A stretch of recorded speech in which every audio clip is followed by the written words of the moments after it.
wait, wait, wait, wait. Wait for.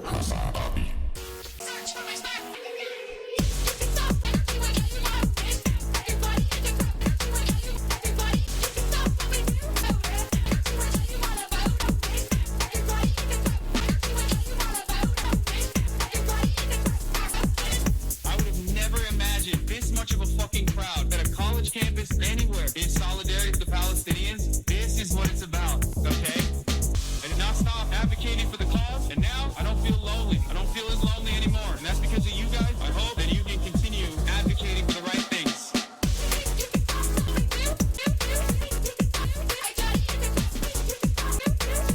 What's going on, everybody?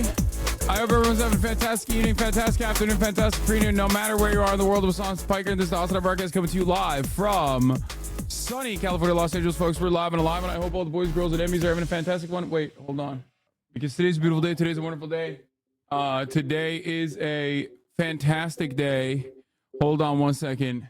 Alexa's trying to immediately sit down, bro. This is crazy. You have a problem. Yeah. You need to close that door, by the way. Close the doggy door, please. We need to talk about something. We need to talk about Alexa's addiction. Okay? He's addicted to two things. Okay? Addicted to you guys. Addicted to chat. He's addicted to two things. One, getting buckets. Okay? And two, Nice. he's addicted to getting buckets, and he's addicted to fucking sitting on stream. Like, he just wants to be recognized. He wants to be noticed. He wants to be loved. Makes you feel famous. It's crazy. I don't have much to say. It's just nice to sit here. You Bro, know? please start streaming. Yeah, okay. You know what? We'll start I streaming. think we will. Oh, you mean you? Yeah, we'll start streaming. Don't worry. I think he's talking about you, dude. Oh, sorry about me. I think we want to. Anyway, make Alexa create a Twitch account like you did with Will Neff. I would never do that to anybody else after. I mean, think about what has happened. Every single streamer we ask whether we should start streaming, they all tell us unanimously, no, it'll ruin your life. Because it's true. It's literally true. It's so nice sitting here, coffee, microphone. I feel like a radio presenter, but yeah, hotter. you literally only get to see like the good stuff on the tail end of someone's career, and you get to have like very limited interaction with how shitty it is normally. That's why it's like the difference between like I guess having children and having to take care of babies versus like sometimes popping in and just being like, yeah, I'm gonna fuck this kid's life up by teaching him slurs or whatever. Like the chat uncle. Yeah. That's the difference. But anyway, working up at the Kaffa Kaya mug. Kaffa Kaya mug. What am I saying? Kaya coffee mug. You can't. Well, I'm stealing it, so you can get it on eBay in like a week. Okay. I think would be best bet. Anyway, Senate Democrats speaking with the press soon. Yeah, I know. I suspect they're going to tell Biden not to drop out. That Biden is the candidate, by the way. We're waiting on that right now. Anyway, this is part of the broadcast where I tell you a little bit about my personal news about what's going on in the world of Hassan Hassan Piker. Let me tell you, okay? You look so good and did so good on the Colin and Samir podcast. Oh, thank you. Thank you for that. Yeah. The Colin and Samir podcast came out finally. It was a while ago, as you guys know. You can probably tell from my mustache. It was the mustache era. I was in my mustache era. AOC endorsed Biden. Yeah, oh no, I fucking know that. Trust me, I know. Okay, I saw it happen in real time. We'll be talking about that obviously, but this is for the parasocialists. This is the parasocialist hour. Okay, this is for the parasocialists out there. What did I do in between time period where I press the stop streaming button and press the start streaming button? And let me tell you, okay, a lot has happened. You recorded a video with us. That's right. I ended the stream and I saw Alex. I ended the stream and I saw Alex in the backyard with a basketball, just like training.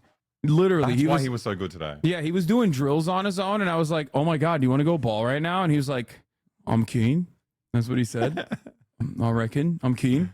And I was like, oh, let's go ball. And then Alexa was like, none of you guys are balling. Like, the only thing you're gonna do is fucking, you're gonna be bawling, crying when I whip you and force you to fucking do reacts for another 2 hours. It did kind of suck. I want to transition to like a Dude Perfect kind of channel. What? Just Trish shots? playing basketball. Yeah, it's so much more fun. Why don't so you much do more that? fun.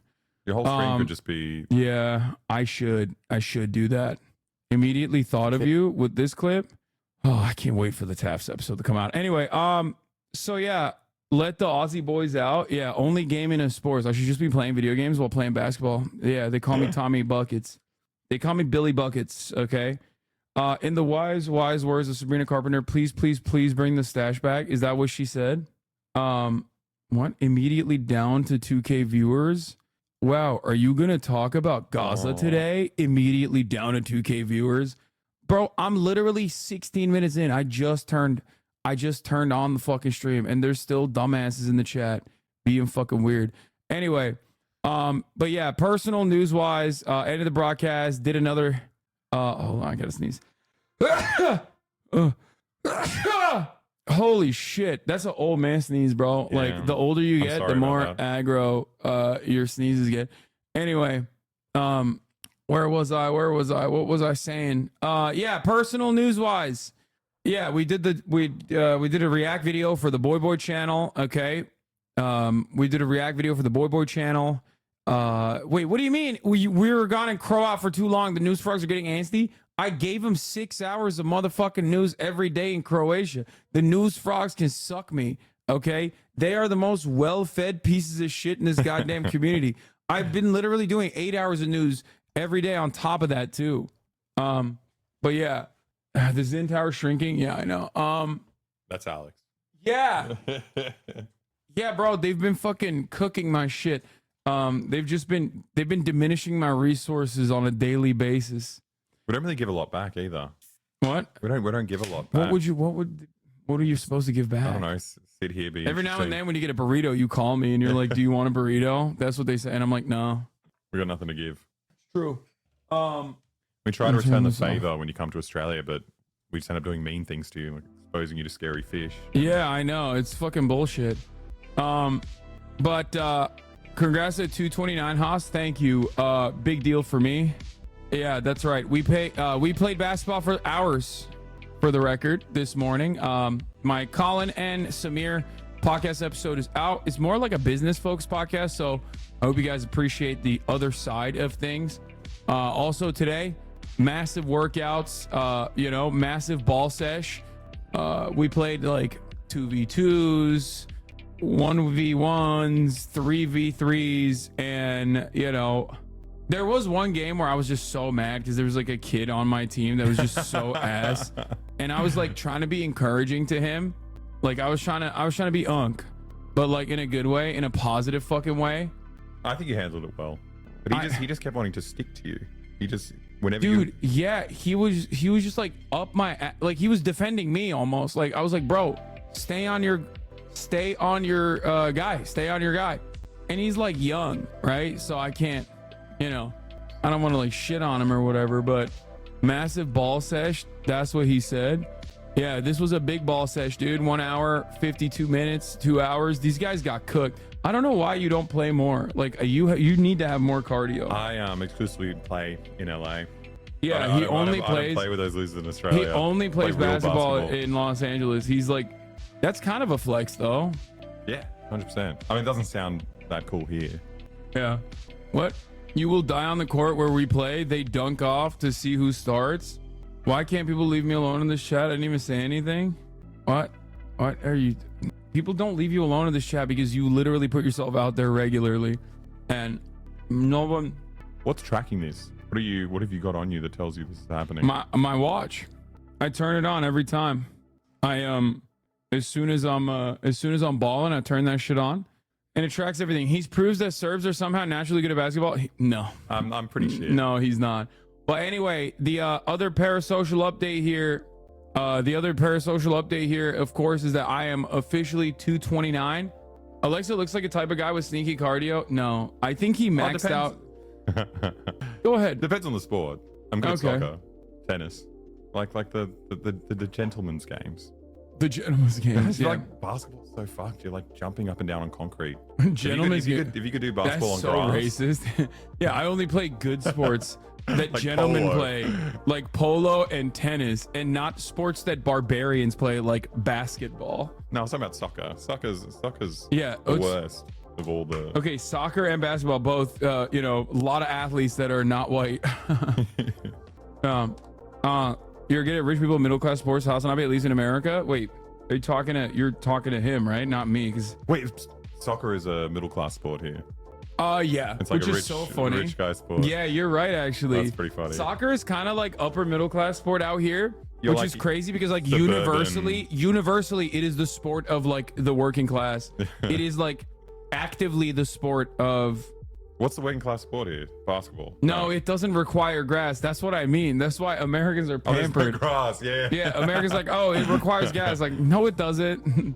The fuck do you mean, dude? I never played soccer on grass for the first, I would say like 15, 16 years of my life. I didn't play soccer on grass at all. As a matter of fact, you rarely ever play soccer on grass. What's the poor person sport in America? Basketball, for sure. I would say basketball is probably like the OG. You need like social spending on like.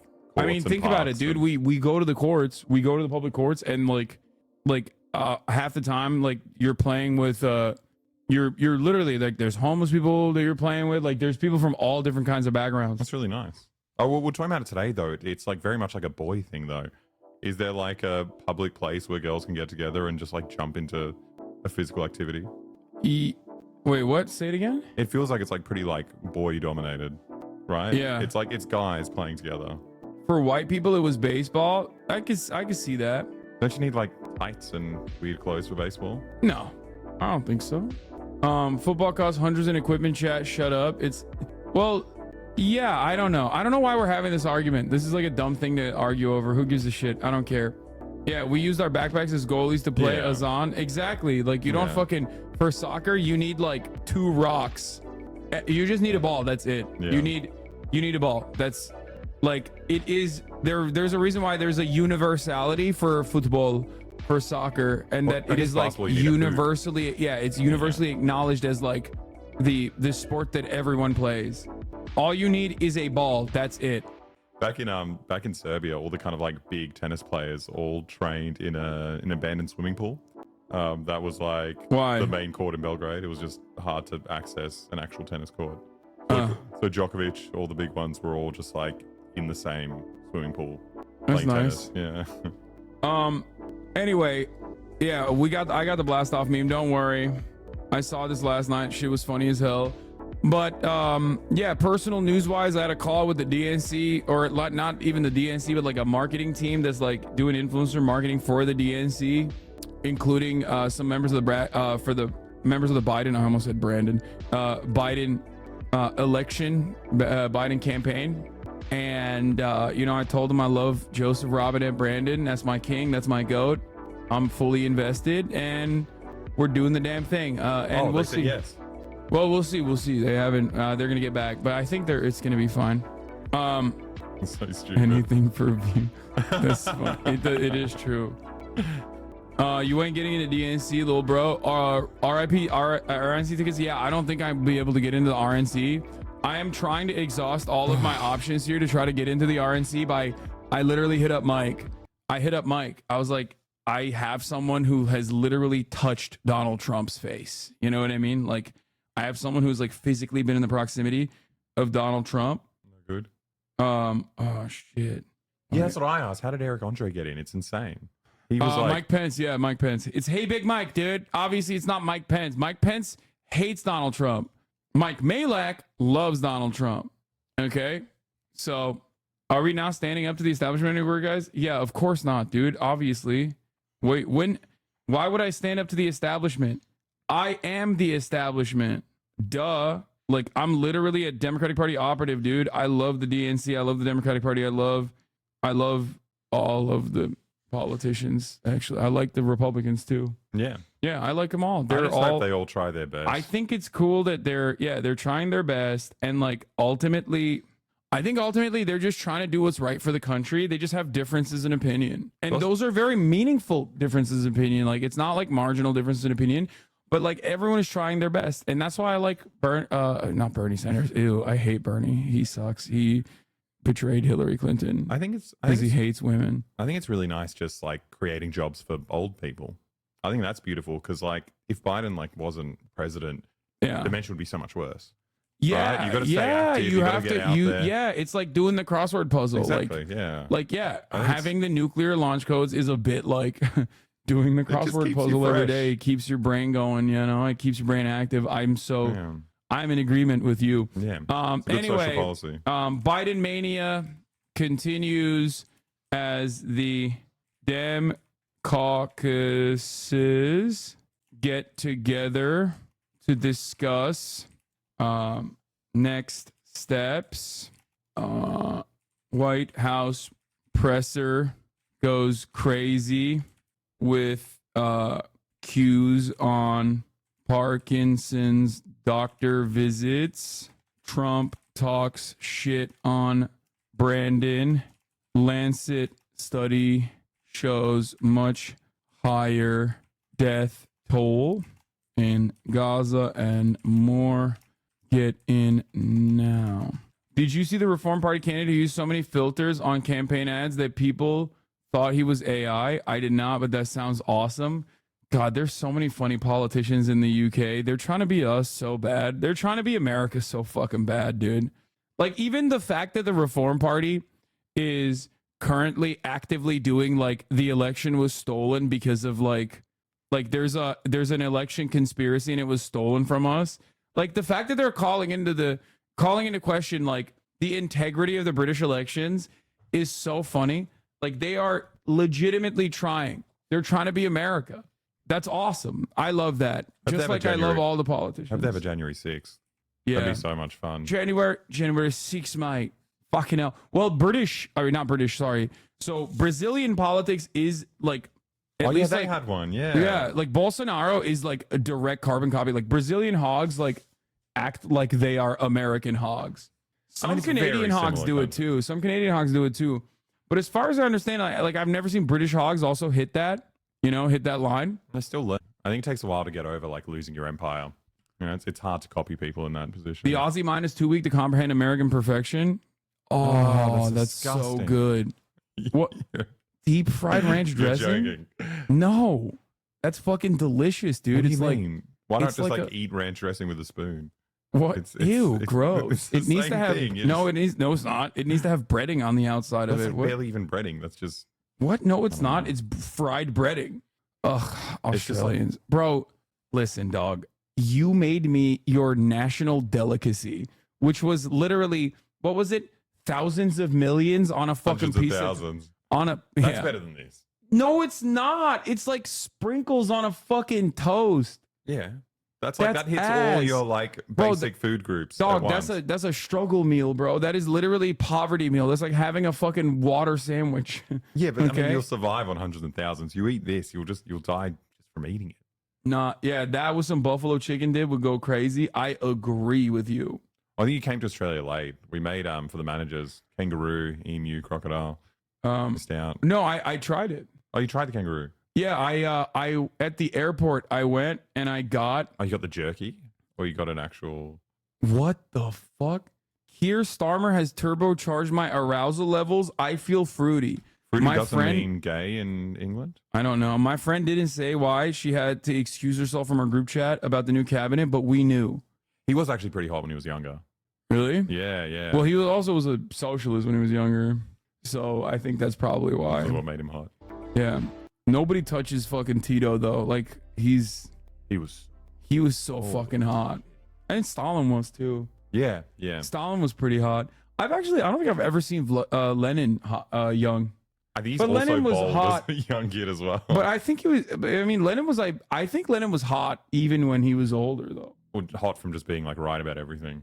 Well, that for sure. I think that plays a role. But like, I always just like. I don't know. He just has like. There's a calming energy. He has like really cool like his eyes. I'm very gay for Lenin. I think. Like I don't know. Like look at him. He's like a very handsome man. He looks like the guy I played basketball with today. Which guy? That doesn't matter. I don't know. Did he? A little bit. Yeah, the guy that kept shooting threes. The bald guy? Yeah. Just because he's bald? That dude was Egyptian, bro. So's Lennon. No. It's the same thing. Type in young Lennon. It's just gonna be still. He's still bald. Yeah. Yeah, it's pretty young fucked. Lennon still. Aww. Oh, dude, he That one definitely. with the hair. Look at that guy down. Oh, that's also cool. The hair and the Eh. hat. I think it's him in like disguise when This? he's being persecuted and he has to flee. That doesn't look like him at all. No, it's him. No. Yeah, he flees. He puts on a wig and he gets out to Europe. Oh, and he also shaved his beard and Yeah. mustache. Oh, honestly, I think he looks sexier when he gets older. Yeah, definitely. Like peaked- he grew peaked into his later in looks. life. He grew into his looks for sure. Google Young Stallion was out. We know. We already said that. Everybody knows that. Yeah. Zhou and Lai, I thought was pretty hot. Who? Zhou and Lai, Zhou and Lai? the gay one. ZHOU. Yeah, there you go. Zhou and Lai Young? Dude, oh yeah. Oh, dude. Yeah, he's a But I think the rumors are that he's gay. bro. Premier of China. He looks like, yo, put this dude in a fuckboy haircut right now in SoCal and he's cleaning ABGs like it's nobody's business. He's out here doing boba runs, okay? He knows how to, he's like a decent baller, okay? He's a decent baller. I'm telling you, dude, my man is cleaning, dude, okay? He's such a fuckboy. He's punching above his weight. Look at his partner. What? Why are you shitting on his girlfriend? Like, because he's just so hot. I think it's just, I don't know. Yeah, He he's could've- gay, bro. Give him a break. Give her a break. That's his beard. You're sleeping on Chain Casho? No, because those are obviously established. hot. Like what? Oh wow, wow, bold claim from this guy. I can't believe you would say the most iconic hot guy of like the entire global socialist movement, who is like historically on T-shirts, so much so that it has become its like own meme. Young Gaddafi was pretty hot. They're right. He just had a massive jaw. Who? It's like- someone said young Gaddafi. Oh But- yeah, dude, he got like, but Gaddafi got like, he got like the Bogdanov look by the end of his life, Yeah. like where he It's progressively like got plastic surgery, though. I think he Yeah. did strange things to his face. yeah, yeah, Oh, he was, so hot. He was like Maradona. yeah, he was. Look Maradona's at the not. bottom left. I know, but it's not like someone who I would think is hot. Like I wouldn't go, yeah. oh, Maradona, a hot guy. Well, I don't know. What a point of reference. He got a lot of pussy. Yeah, because he bald. Like, not because he was hot. Thomas Sankara was hot. Yeah, Always. the youngest one to do it. Yeah. This social icon definitely had to age into it. Pretty goofy looking when he was younger. Can we chill with that? Like, what do we mean? How old are you there? Hey, I'm usually a YouTube viewer and their algorithm is all election shit. I don't really care about. Any chance you've got any coverage on Palestine or negotiations on your radar today? Yes, dude. Yes. I'm sorry, but like the Palestine only crowd are the most annoying fucking news watchers. Like straight up. Just zooming right past that. What? Anyway, all right, we're done with the sexy ass socialists that are. Why do we? Oh, we've done this before. Yeah, it's lame. Why do we always do I have this? one thing, one trick. We always fucking do this. It's so dumb. Anyway. That's so good. I was gonna say that. What? If they said Steven Crowder's not a socialist, you're wrong. Oh There's a yeah, no, picture. that's a meme in this community that Oh, like really? young me looks like Steven Crowder, which is true. It does, and there's nothing I can do about it. Hassan is like an ancient Greek guy who thinks hotness is a virtue. At no point did I say it's a virtue, dude. I think it is. That's so weird. I think it takes Yeah. a lot of Dude, discipline. the type of community I have, they're gonna be like that seeking aesthetic perfection is actually a trademark of fascists. Like you're gonna get fucking clamped on by anarchists who oh my god, come on, door. Can you open the door? The delivery's here. Oh, he's there? Yeah, he's fine. I didn't even notice. I think you're talking to me. The outside door, please. Please, quick. The outside door. I can't fuck. You can get him. Oh, it's like my network is not even letting me unlock it. Oh my god, I'm gonna fucking Oh, it's okay. Alex is there. I'm so mad. Anyway. I want to learn why this woman's feeling fruity. Yeah, we're not gonna do that right now. Oh, Okay. Sea Dog Voss sounds exactly like Andrew Tate. Wait, what? No, he doesn't. Hassan, I passed out on Friday. It was a bummer at a concert too. I'm sorry to hear that, chatter. Hoisted by your own rich ass house petard. Yeah, exactly. It's just like rich guy having a big house problems. Okay. White House press briefing is happening as Democrats are debating around Biden's path forward. The caucuses are occurring today. Okay. We are going to be talking about that. Obviously. What is this? I've seen this. They can't stand him, so let's get that straight. And they like me more than just about any of them. And that's based on every single bit of information. As far as Russia and Ukraine, That's great. Yeah, the Democrats have gotten together and they are deciding Wait, did he get the? What is, Surely. what is happening right now? I'll go check. Why is everything always happening as soon as I go live? The current press briefing is so bad here. We'll tune in live to see what the fuck is going on, and then we'll get to other I shit. remember you were asked about it by reporters, and you said, you know, we shouldn't read too much into the fact that he's skipping one dinner. I mean, would the explanation actually have been that he was tired and that he needed to skip something that was happening so late in the evening? My answer stays the same. I wouldn't read too much into it. It's not the first time that he has. He has a really busy schedule, and there's a lot going on. As you know, when the president is abroad, he has continued to do domestic stuff as well as meeting with global leaders. And so I truly would not read too much into it, and I will leave it there. Okay, I have a very final question on the annual Sure. letter from Dr. O'Connor. He said that the president continues to be fit for duty and fully executes all of his responsibilities without any exemptions or accommodations. Just because it's been a couple of months, do you know if that statement is still accurate? It's still accurate. So no exemptions, no accommodations? No exemptions, no accommodations. Thank you. Thank you. I mean, there was a announcement from the Department of Justice. Yeah, she's a pretty bad press secretary. I'm not gonna lie. Like, there's no reason to hide that at all. She's just not very good. Anyway, here's Axios reporting on this. Just before the House Democrats Tuesday morning come to Jesus meeting on Biden's path forward, a smaller group of swing district Democrats held what sources described as a despondent gathering with actual tears. Oh my fucking God, dude. I'm telling you right now, for the next, however many months as it is until fucking November, I guess it's like 4, every single day you are going to hear about how old Biden is and how he is going to die. Okay?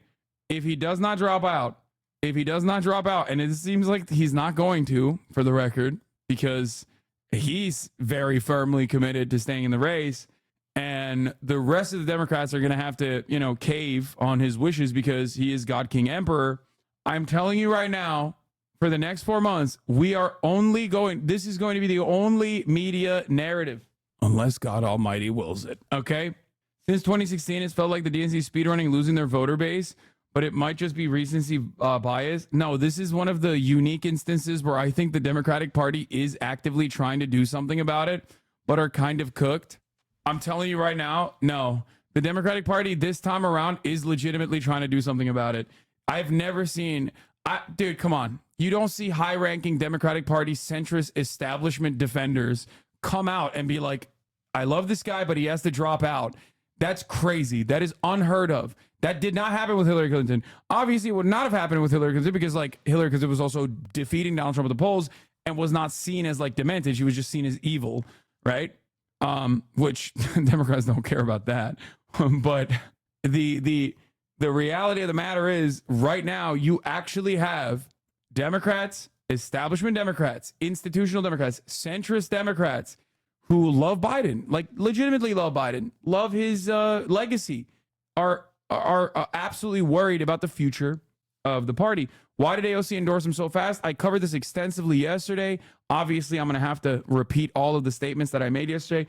As soon as Summer Lee was the first out of the squad that was asked about this question, as soon as I saw what she said, I recognized that the progressives are going to stay out of the conversation. They're just gonna be like, yeah, Biden's the candidate. He's the GOAT. It's awesome.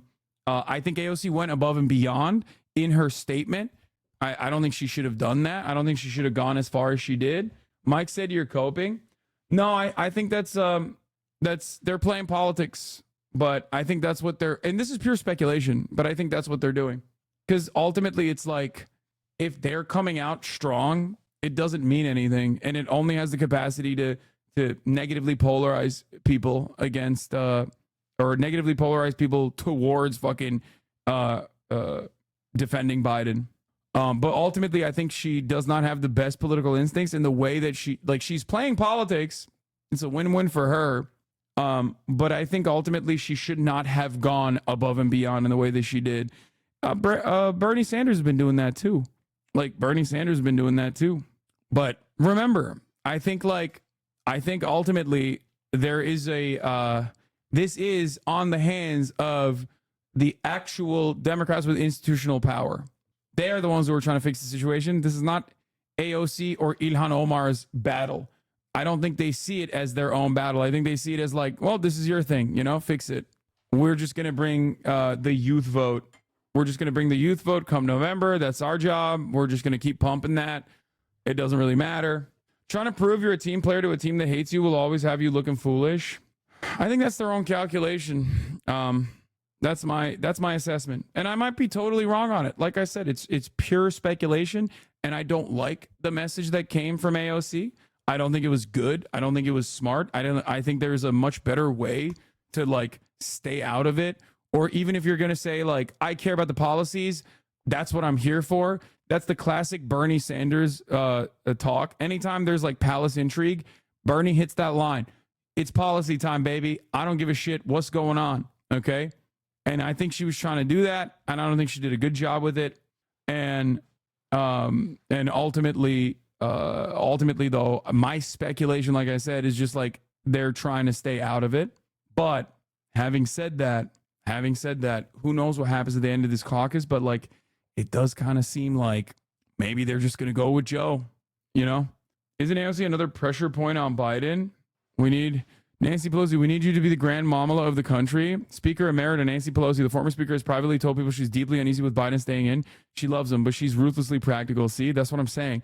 When you got Nancy Pelosi coming out of the fucking gates and like saying shit like, I don't know if Biden should be the guy, it's not up to AOC to say anything. If we're thinking about this from the perspective of like the ideological boundaries that are set inside of the Democratic Party, the smartest thing to do is just, you know, let the chaos pass over you. Don't touch it. You know, this is not a moment where like this, in my opinion, is not a moment where like you want to be a standout person, especially when the big dogs that normally would be the ones defending Biden are the ones who are telling Biden to, in polite terms, leave. You know what I mean? I'm so glad the U.S. has no maximum age limit for presidents. This is so much better than letting someone under the age of 60 run. Yeah. I mean, it's fun. If you're like black-pilled, you just look at the situation and you're like, well, at least fun stuff are happening. Fun stuff is happening. Wall Street Journal, German officials aware of Biden's fatigue at night sought to accommodate the president by planning a June 2022 event with German Chancellor Olaf Scholz in early evening. What? This is 2022? The informal event, a soiree at the Alpine Resort Schloss Elmau, during the Group of Seven summit, was arranged as a confidential meeting on Ukraine in a relaxed setting. Biden didn't show up, surprising the chancellor and his aides, officials said. Instead, Secretary of State Anthony Blinken arrived and announced that Biden had got to go to bed. Oh, no. More, as some fundraising events, the campaign allows a few impromptu moments with the president, even with top donors. So they have this man in a vat, okay? They do not let this man have a moment, which I think is pretty funny, but probably smart. It's just the issue is it's no longer as smart. It's not necessarily smart when, you know, everybody in the country, everybody in the dang nation is talking about how old this guy is. Right now, Biden needs to be someone he's not. A younger person, a vibrant person, okay? And the reality is he can't, you know, it's impossible for him to do so. I'm going to go backwards, but just to share a little bit about that night. The president said it was a bad night. He talked about it. He had a cold, right? He talked about his schedule. Told you. Right? Being abroad. Yep. And so we've spoke about what that night. Told you. Members left the DNC. One thing is clear. House Dems increasingly think Biden is going to survive as the nominee. They're fucking cowards, baby. There ain't nothing they can do. What would you say that Trump has a good policy and you would like Biden to have that? What out of Trump's policies? Having a thick ass, pretty much. I think that's it. Like I would like Biden to have a thicker a bottom, like a fat pussy. Like he's pretty stacked. That's it. Not really much else. Like if Brandon had a BBL, if Brandon got a BBL to look more like Trump, which I think is the next step in the fucking the Trump pivot that he's doing currently, I think he needs to get a BBL. Where'd Trump get that pussy from? Clown College?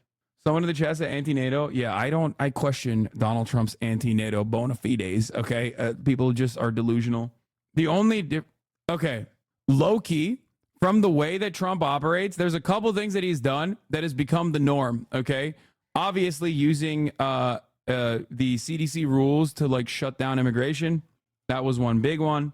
Another one that has become the norm is also the tariffs on China. Biden is literally continuing the tariffs and adding new tariffs on China and running on adding new tariffs on China.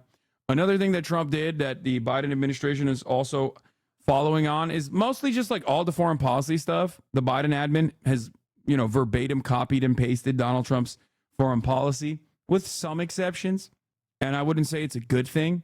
I think that's a very bad thing. But even on the NATO front, I suspect that Donald Trump is not anti-NATO. Donald Trump is just saying we need to squeeze. He sees the writing on the wall, and he says we need to squeeze the protection racket a little bit further. And originally, I would say in 2016, I always suspected that to be silly. And for the duration of the Trump presidency, I continued to say, that's silly. That's not how NATO works. NATO is for the defense contractors. NATO is a protection racket, but it's a protection racket that benefits the American corporations. You can't just I never thought that he would be anti-NATO. I don't think that he's anti-NATO anyway. But I do think that his opinion on NATO was, let's get more fucking money from these European cucks, these Euro cucks that we're, giving all these weapons to. It should be more than just influence peddling. It should be beyond that. They should just give us more money. It's like when the mafia is on, when the mafia is not doing well and they come in and they want extra money for the protection racket that they have going on. And I think that's what he was advocating for. And I think that will probably be kind of the policy up in the same way that like people were very resistant towards tariffs, and then they just decided, no, that is the right thing to do politically. And I think that that's probably what whatever future administration is continuing on that trajectory will probably also demand more from NATO, from the NATO alliances, But I don't think anybody's like abolishing NATO. Like Trump is certainly not. And accomplishments. President's allies have made some version of that argument to not pay attention to what he said on stage, but what his accomplishments are. But when you're the president of the United States, don't words matter? So, when you're the president of the United States, I think any leader, right, especially including a former president, your words do matter. You're 100% correct. The president has owned up to that night. He said it was a bad night. He said this many times. He's even said he screwed up. So those are the president's words. That's all I can give you at this time. We do believe that we should not just look at the 90 minutes. The president has done more than any other modern day presidents, administrations. Historic things have gotten done. When I was watching the Democratic caucus, they talked about $35 insulin, right? Capping that. When you think about seniors who are paying hundreds and hundreds of dollars, we were able to get that done because of a very important piece of legislation that we moved through, right? And only Democrats made that happen. That's also because of the leadership of this president. And that's just one. That's a bipartisan infrastructure legislation. There's the CHIPS and Science Act. There's the PACT Act for our veterans.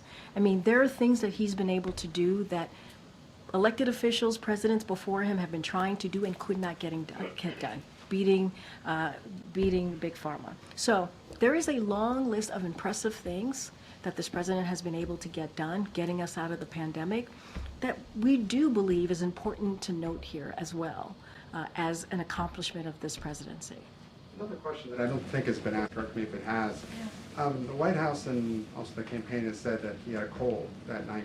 He then went to a watch party afterwards, which you have brought up. I was at that watch party. If he did have a cold, why then push into another event where he spent some 45 minutes along the rope line? I mean, and not just, and I would add to that, it wasn't just a watch party. We landed at 2 a.m. in the morning in North Carolina. He greeted hundreds of North Carolinians in North Carolina. He woke up the next day in North Carolina. I don't know why, for a brief moment, I thought the Democratic Party would do like the courageous thing and the right thing, right, for its own survival.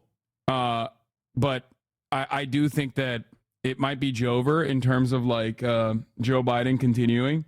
We'll see. We'll see what happens. But this is a big week, and barring like Joe literally fucking having a medical emergency, and they might even push through the medical emergency depending on when it happens. Okay. They might just be fucking circling. Is the circling the wagons the right term? Like they're gearing up for the Brandon run. They're doing the Brandon push. Her explanation hurts the fucking argument, saying he kept going into meetings and greetings while he was sick. Yeah, he's an old man. It's fine.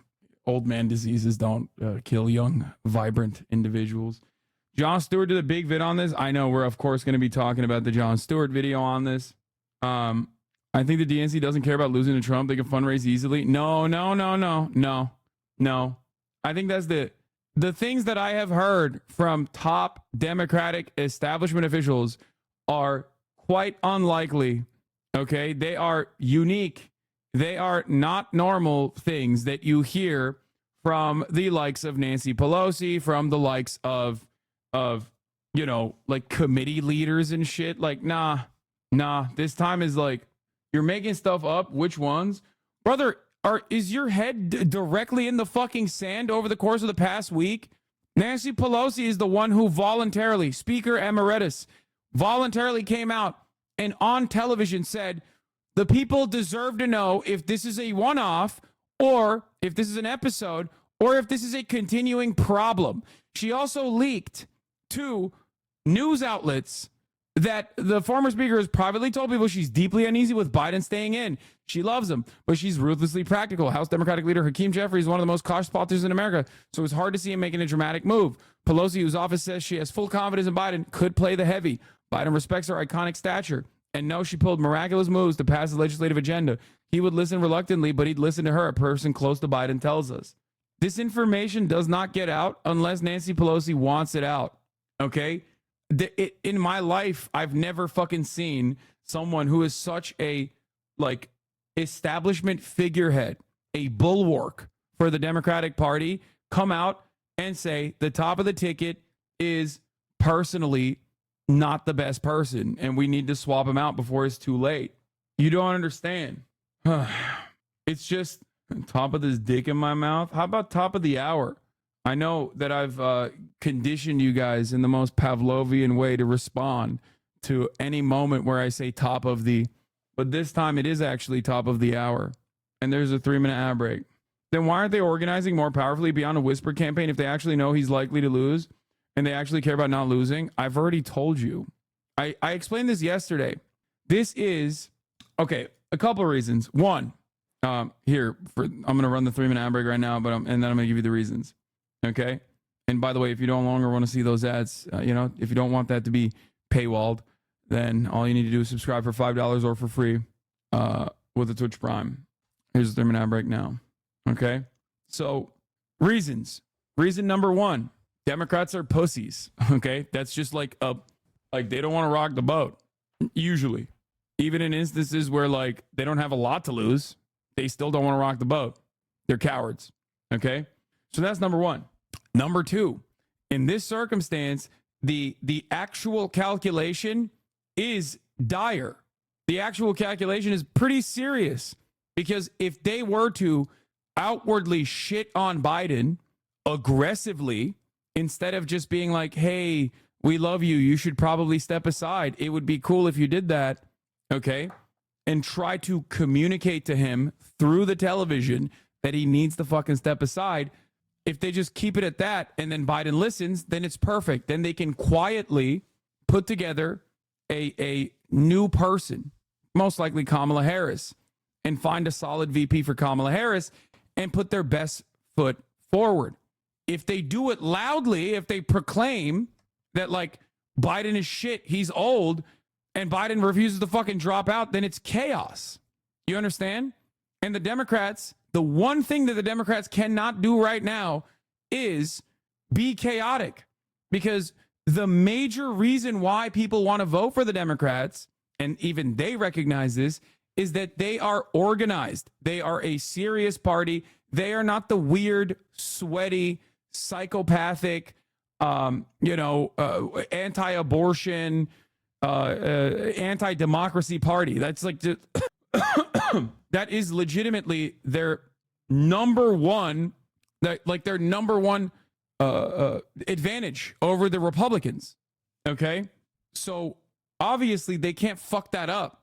So it makes sense as to why you are trying to do a quiet whisper campaign behind closed doors and strengthen the ranks against Biden and try to figure out how you can, get Biden out and put a new person in swiftly.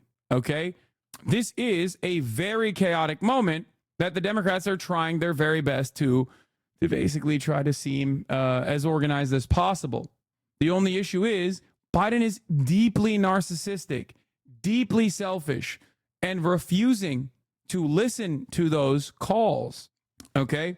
He's refusing to listen to those calls and, dare I say, taking advantage, knowing full well potentially that these guys can't come out and make bold proclamations.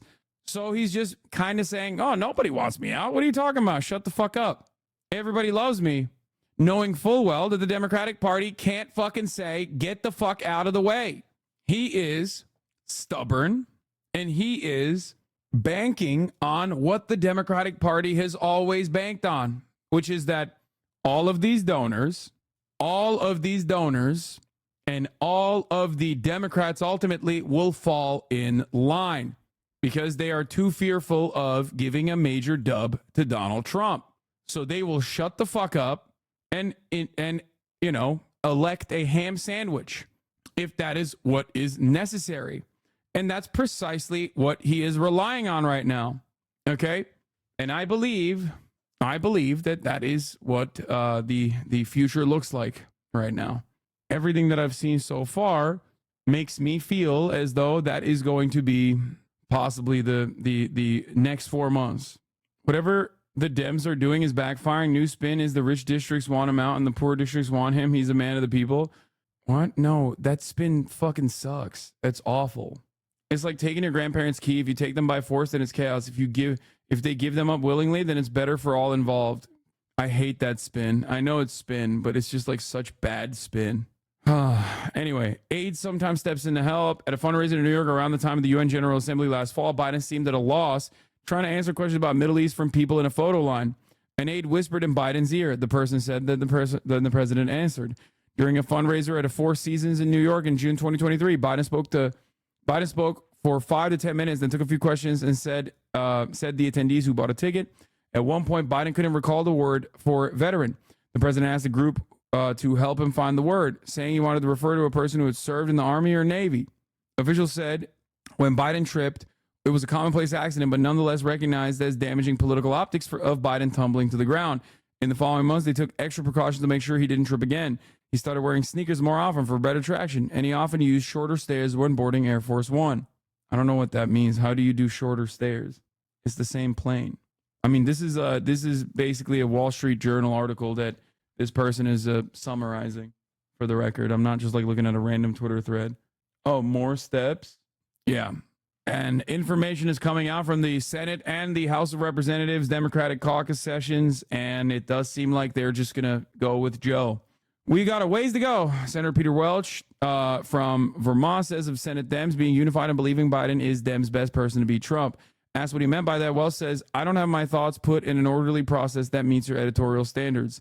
Chuck Schumer answers all questions 3 at this post-lunch press conference the same way regarding support for Biden staying on as the Dem nominee. I'm with Joe. Here's that video right now. As I've said before, I'm with Joe. Senator Yes. difference in his ability to serve that there might be a challenge or convention. If there is there the ability to throw out a virtual nomination? As I've said before, I'm with Joe. Yeah. What happens to Biden's campaign funds already in account if he drops? Someone told me only Kamala can use it. It's a major factor in deciding his replacement. No, that's like, dude, if you think Joseph Robinette Brandon is going to literally sit on a mountain of cash and refuse to ship it off to whoever the fuck is running for president, you're out of your mind. Like, that is a ridiculous that's a ridiculous take. Yeah, no, he's just gonna. What do you think happens to campaign funding in general when races end and if they still have like additional funds? There's a surplus that becomes your war purse, either for the next election, or sometimes you literally take it and you give it to other candidates that are running in like races and stuff. I don't think there are significant legal restrictions on how you can use those funds in general. Also, a big chunk of that is super PAC money anyway. Like homeless shelters? No. It's dependent on where the money is raised. I read he does have a control over a portion and could sit on it, but the DNC controls most of it. Yeah, I don't think he can just like a lot of that stuff is in the hands of the DNC. You can't like fund yourself once the campaign is over. Like there are rules around like what you can do with that money, but I'm pretty sure, if I'm not mistaken, I'm pretty sure you can't just like fund. You can't just like, I guess you could technically sit on it and not give it to anyone else and be like, fuck you guys. Okay. I'm not using these funds, but there's, I don't, as far as I know, as far as I understand, I don't think there's like, restrictions on what to do with the additional campaign funds in the end of a run, or if a person drops out of a race, like I'm pretty sure you can like put it into other campaigns as long as it's not like personal use, you know what I mean? But they noted via email that Harris would only be able to access those funds if she's at the top of the ticket. In other words, if she remained vice presidential nominee and the party picked a different presidential nominee, that would be a different campaign. No. Okay. Here, let's look at this. What would happen to Biden's campaign cash if he drops out? That's up to Kamala Harris. No, Kamala Harris has direct control over it as she is like on the campaign. Okay. She has direct control over it as she is on the campaign. But as far as like, you're asking me if there are legal restrictions as to like taking the money, like as if Biden decides to drop out personally, and then where does he take that money? Where does he take that cash? There are restrictions on how you can use that money, of course, right? You can't just like pocket it. That would be ridiculous. You can't just like pay hush money to a porn star and then misappropriate or misallocate those funds, or right, that you're just doing a legal retainer or some shit, famously. Okay, someone that did that, I can't recall who it was, but I feel like there was a person who did that. But Harris's name is listed on the FEC filings for both Biden's statement of candidacy and his campaign account for statement of organization, meaning she would likely be able to use the funds if she continues with the campaign. Campaign finance law also states that a campaign committee designated by a presidential candidate can be used by the party's vice presidential candidate. Both candidates are on the account. Okay. But they noted via email that Harris would only be able to access those funds if she was at the top of the ticket. In other words, if she remained the vice presidential nominee and the party picked a different presidential nominee, that would be a different campaign. Gross said he was unsure if Harris was unable to access the funds if she remained the party's vice presidential nominee without Biden. That is such a unique scenario. I would think the campaign would want to seek an FEC opinion on that question. Okay. Kamala Harris being at the top of the ticket makes it easier because she has direct access to the funds. But as far as like additional law, like additional legal considerations as to like Biden, okay? Yeah, there it is, dude. If Harris did not become the nominee under this scenario, the campaign's legal center campaign finance team noted that Biden's campaign money could be converted into a PAC, but a PAC can only make a small maximum donation of $3,300 per election to another candidate. The Biden campaign could also refund donors' contributions, who could in turn donate to a new candidate. Which, no, I'm telling you, there are ways around this. That's ridiculous. Okay? No, it doesn't. No, I don't know why you guys are saying like Sam Cedar said this as well. Like, no, I don't believe that all of a sudden you have to light that money on fire. You know what I mean? New York Times says federal campaigns can transfer directly to the DNC. There you go. PACs can only donate a small amount directly, but can't they just buy ads for the new candidate? Exactly. Read the next paragraph too. Rajan and Gross also noted that if Biden steps aside, the funds could be transferred to a charity or a super PAC, which would not be able to coordinate with the campaign. The funds could also be transferred to the national party. There you go. So what's up? Guys, we live in the United States of America. What the fuck are you talking about? You think that you think that there is like actual genuine legal boundaries on this shit? That's laughable. Excuse me. I think you forgot what country we're in for a brief moment when you thought that the the legal lines are drawn almost exclusively around doing whatever the fuck you want. Okay? Yeah. We're in a post-Citizens United world. There's no shot that they can't just like juggle that thing around as much as they want. No, Sam just said with Kamala, it's easier. Yeah, no, that's what I mean. Yeah, like I agree. Of course, Kamala has direct access if she's at the top of the ticket. Kamala has direct access. I understand that. But as far as like using that money, the idea that it's going to like pee poof is very silly. Okay? No shot. No fucking way, no shot. Anyway, latest, President Biden's biggest supporters and skeptics in the Senate remained at odds after a closed door meeting on Tuesday afternoon. Oh, God.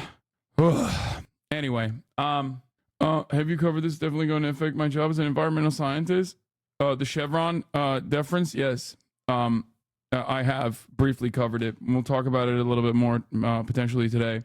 I was shocked to find out that you have 200 plus MasterChef videos. Ha ha ha. Let me tell you, don't be shocked. I am not a political commentator. I am a MasterChef reactor originally. Okay. Let's get back to this fucking shit show of a press conference and then we'll move on a little bit if there's not enough drama. Something that I can speak to from here. Go ahead, Karen. Thank you. The president's come out very aggressively in the past 24 hours. In that letter to Democrats, the call into MSNBC, the phone call with donors, the CDC last night. Was that his decision personally to step up that outreach? It has been. He's ready.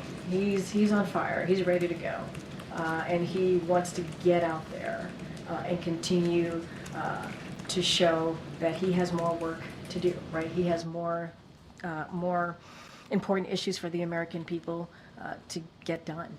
And so he wants to get out there. He's always has, though. I mean, the last 2.5 years, 3 years, 3.5 years, he looks forward to getting out there, speaking directly to the American people.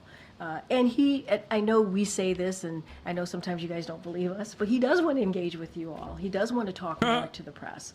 And so now we're certainly going to continue to create opportunities to do that. He's done interviews 47 times in this year alone, and we're going to continue to create opportunities to do this. We're going to get out there so he can engage with the American people more directly. So we're going to continue to do that. But in terms of, especially in the last 24 hours, that type of outreach to ease concerns among Democrats about his campaign continuing, was there something specific that he heard or read that prompted this, would seem more like a flurry over the last 24 hours that didn't happen last week? We really saw him doing more. I get it. No, I get the question. Look, I wouldn't say there's anything specific. This is something that he wanted to do. And if you think about it, he's been on the road a lot since the debate. He was on the road on Friday. He was on the road on Sunday, and then right out of the debate, right, he did about 2.5 days of going into about 4 states. So he's just been on the road, busy, engaging with Americans. And he did the ABC interview, as you know, obviously. And so he wants to do more. He wants to do more. There's nothing specific, but he understands. He understands what you all saw, right? He understands he had a bad debate. He understands that what Americans saw. So he wants to go out there and continue to prove to all of you that he can continue to do the work and the job. That outreach is Okay, I can't keep listening to this over and over again. Biden's doctor releases letter amid a report. A Parkinson's specialist visited the White House. This was a big deal yesterday. New York Times did some reporting on it. A Parkinson's specialist, like a neurologist with a specialty in Parkinson's, visited the White House 8 times on 8 different instances and actually had correspondence with Biden's personal physician. This obviously became a matter of importance, especially right now as people are calling into question Biden's mental faculties. And Karine Jean-Pierre had a heated exchange yesterday in the press conference with Ed O'Keefe. Anyway, let's take a look at this new letter that was released by Biden's doctor on his potential for having Parkinson's. Begin, though, with a defiant President Biden pushing back very forcefully against pressure to drop out of this presidential race. On live TV yesterday, he dared anyone in his party to challenge him for the nomination. And now he is winning some key support from members of Congress. Also this morning, the administration is clarifying why a neurologist made multiple visits to the White House. Nancy Cordes, of course, is following all of this. Nancy, good morning. There are so many questions today. Good to see you. Good morning, Gail. And now we have some answers. Late last night, the president's personal physician released this letter stating that a neurologist who has visited the White House repeatedly over the past year was not here to care for President Biden and has been treating patients from time to time in the White House medical unit for the past 12 years. The Biden camp making the case aggressively Monday that it is now time for the party to move on. President Biden made it through Monday without any new Democratic defections and with some key backing from his party's House leader. I support President Joe Biden and the Democratic ticket. And from... That was a weird one, too. He said, I support Joe Biden, President Joe Biden, and the Democratic ticket. I thought that was strange. Like, the way he positioned that, I thought was kind of odd. Because it's like, why don't you just say you support President Joe Biden and him running, like him staying on the ticket? I thought he said for. No, I know. I'm pretty sure he said and President Joe Biden and the Democratic ticket. Anyway, he's just playing it safe. You know who's not playing it safe? AOC. I mean, I guess she technically is playing politics and is playing it safe in terms of the Hassan, you are coping. Wait, what? No, I'm not. No. Make no mistake. I'm seeing the writing on the wall. I'm saying that the Democrats are probably going to fucking go with Joe. I think that they're going to go with Joe because they're fucking stupid and cowardly and also have no backbone and can't even do something that is going to ultimately help them in the long run.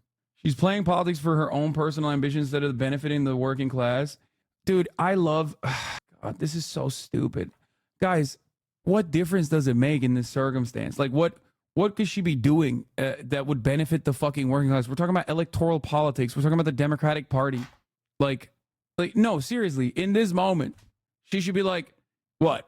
We should kill Joe Biden? Is that what she should be saying? Like, we should do a proletarian revolution? Like, what are we talking about here? Like... I think that her instinct to go above and beyond to defend Joe Biden instead of just saying, I'm sitting this one out is bad. Okay. It's not smart to do that. It's not smart to go balls to the wall in the way that she did. You can look at other progressive politicians, a part of the progressive caucus and, that are obviously anti-establishment Democrat for the most part, who have been phenomenally critical of Biden's administration, saying much lighter things about Biden, even though they do also take a stance that is significantly more pro-Biden than the top of the establishment institutionalist Democrats. You have to ask why. Why is Nancy Pelosi more concerned about taking Biden out than AOC? For AOC, it's win-win. Everybody knows she's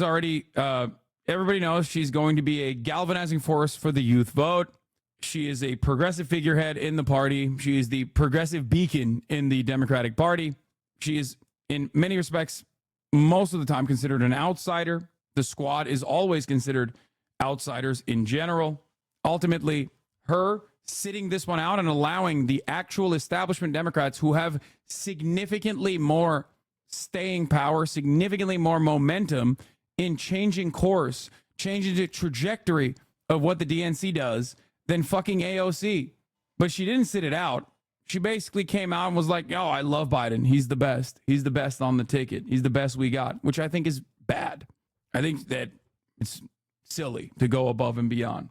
As far as playing politics goes, if Biden stays on the ticket, then she has more access to Biden in her own personal calculation. She has more access to Biden, not to like do a fucking proletarian revolution, mind you. I'm not saying that at all. Okay. She has more access to Biden to get certain things, get better, like more access to the Democratic Party's leadership, better committee positions, better way to enact at least some parts of the legislative agenda, that kind of thing. But if Biden isn't the top of the ticket, as the Democratic Party's establishment figureheads are demanding he drop out as quietly as possible, okay, as best as they possibly can, then it doesn't matter because she's still a fucking progressive bulwark. So they're gonna, They're not going to be like, oh, you defended Biden, so we're not giving you shit. That's it. But as far as in this moment, like what you're like, you need to understand, you cannot rely on politicians. Like you cannot expect politicians to legitimately, you cannot expect politicians to basically, especially progressive politicians in this moment, while the establishment politicians are the ones who are demanding that Biden step out. Why the fuck would progressive politicians put their name on the board? Okay? Why would they put themselves out there? It makes no sense. There is no reason for Ilhan Omar, Rashida Tlaib, and all these people who have been up Biden's ass non-fucking stop to put their name out there as anti-Biden. There's just no reason for them to do so when Nancy Pelosi is the one doing it. The only thing you do in that situation is potentially get a bunch of people who are geared towards hating you anyway to go, see, it's the fucking woke socialists that want Biden out. Biden is the best guy we have. It doesn't make sense. I don't know why you guys don't see this.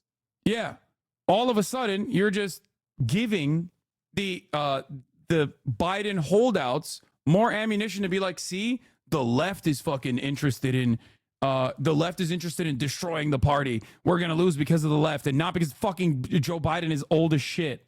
Because they're scared of young progressives splitting the vote and Trump winning. They're trying to do a French election. No. What? I'm not a Brandon Dick writer, but honestly I have a hard time seeing how we could have a better option for defeating Trump. Every single person that is committed to voting for Joe Biden right now is already going to vote for whoever the fuck is the Democratic Party candidate. Not a single person is going to be like, I'm not voting if it's not Biden. And any other candidate would bring additional votes on top of that. I was originally mad at Bernie, but you're right. Yeah, I don't like, this is not a circumstance. This is not a circumstance where progressives coming out, Ilhan Omar has literally been up Biden's fucking asshole, okay, about this Gaza shit. Even AOC has been very fucking outwardly critical about the immigration stuff that Biden has done and also Gaza. She was on this broadcast criticizing Biden for both of those things. Why are they taking a stance? A question you have to ask yourself is, why are these candidates, why are these politicians that are supposed to be progressive, dare I say radical, which is laughable, of course they're not radical, why are they taking a pro-Biden position when Nadler is saying Biden needs to step aside, when Nancy Pelosi is basically leaning on Biden stepping aside and leaking that she has concerns about Biden's age? What the fuck are you guys talking about? Please think. A lot of you either A, demand that like the Bernies and the AOCs of the world become, I don't know, vanguardists or something within the Democratic Party, or you also personally recognize that obviously politicians are not going to do shit for you. And at the end of the day, you have to literally operate completely outside of electoral politics if you want to get anything done. And even then, you're probably going to fucking fail across the board. And yet you still want to fucking chirp to do a I told you so moment. Okay? I don't know why you don't see this. I don't know how to describe it in any other way. Jank was not thrilled with AOC about it. No, I'm telling you right now. This is her message on this was bad. Okay? It was not good. She should not have gone above and beyond. She should have just been like, listen, I care about making sure that Republicans are not in office. I care about Project 2025. I care about, uplifting the American working class. I care about the American workers. I care about climate justice. All of this other stuff, it's not within my purview. I'm just going to keep fucking advocating for those things. I'm going to keep seeing who I can get my legislative agenda across with. It doesn't fucking matter. Instead of just being like, I think Biden is the best. I love Biden. Profile progressives like Alexandria Ocasio-Cortez. The matter is closed. He is not leaving this race. He is in this race, and I support him. It came after Biden himself turned up the heat on Democratic doubters Monday with a defiant appearance by phone on cable news. If any of these guys don't think I should run against me, go ahead, announce for president. Challenge me at the convention. He also sent a 2-page letter to congressional Democrats, insisting it's time for this debate over his health to end. Has the president been treated for Parkinson's? No. Is he being treated for Parkinson's? No, he's not. Is he taking medication for Parkinson's? No. White House officials initially declined to say Monday why Dr. Kevin Kennard, a neurologist and Parkinson's specialist, had visited the White House 8 times in 8 months. I am not sharing confirming names from here. It is a security reason. But late last night, the president's personal doctor revealed that while Dr. Kennard was the neurological specialist that examined Biden for each of his annual physicals, President Biden has not seen a neurologist outside of his annual physical, and that Kennard sees a variety of patients and problems when visiting the White House medical unit. Look, it's not Parkinson's, it's Alzheimer's. Telling you, I don't think it's Parkinson's, man. I don't think it's Parkinson's, okay? But as I said yesterday, if you are wondering, once again, why the fucking squad is pro-Biden, seemingly outwardly, it's because they do not want to fuck up the bag. They do not want to disturb the process that is taking place. You can say I'm wrong about this. This is my speculation. This is what I think is the smart political move for them, even though AOC's statements on it were not good. AOC's statements on it went above and fucking beyond. She should just not have said that at all. You got Hakeem Jeffries being like, I support President Biden and the Democratic ticket. Why is AOC not just saying that? Why does AOC have to go, Biden, it's done. It's a matter, it's over. Biden is the candidate. I love him. He's great. Do you understand what I mean? Look at all of the other progressive members of the Democratic Party. Look at what they said. They all said they're with Biden. Do you guys think that they are more in tune with the establishment side, the establishment wing of the Democratic Party? They are to the right of like Mark Warner? Are they to the right of Nadler? Are they to the actual right ideologically of all of these other fucking Democratic Party establishment figureheads? Are you fucking insane? Do you legitimately think that on this single issue? Yes. Okay, then you are insane. No, they're playing politics. They're politicians. You have to be schizophrenic to imagine a reality where people who are literally fucking saying, are you still coping about AOC? This is not about AOC. I'm coping about the reality that so many in this fucking community, every single time AOC comes into question, so many people in this fucking community literally lose their minds, okay? You can't just be like, listen, dog, this is a bad fucking statement. She has bad instincts in the sense that she is communicating something where she's going above and beyond unnecessarily. I do think she's wrong to go above and beyond, but I do personally speculate the reason why she's doing this, just like Ilhan Omar and just like Pramila Jayapal and all these other fucking Democrats in the Progressive Caucus, is because they don't want to make this a left issue. Hating on us schizophrenics again. You're making me a piece of shit according to you. Okay, I'm sorry for saying schizophrenics. I should have said hallucinations. People are hallucinating. Take a week off. You're not a bad person. You say that after you banned them? Yeah, I banned them because they're derailing and fucking moving the conversation away in a deeply selfish way, okay? Yeah, you do that, I'll ban your fucking bitch ass too. Do not arbitrarily ban schizophrenic person. What are you doing? Here you go. Actually, you know what? I'll perma you. Fuck you mean? Dude, you don't get to fucking steer the conversation in whichever way, whichever direction you want to, okay? I don't think you understand how this works.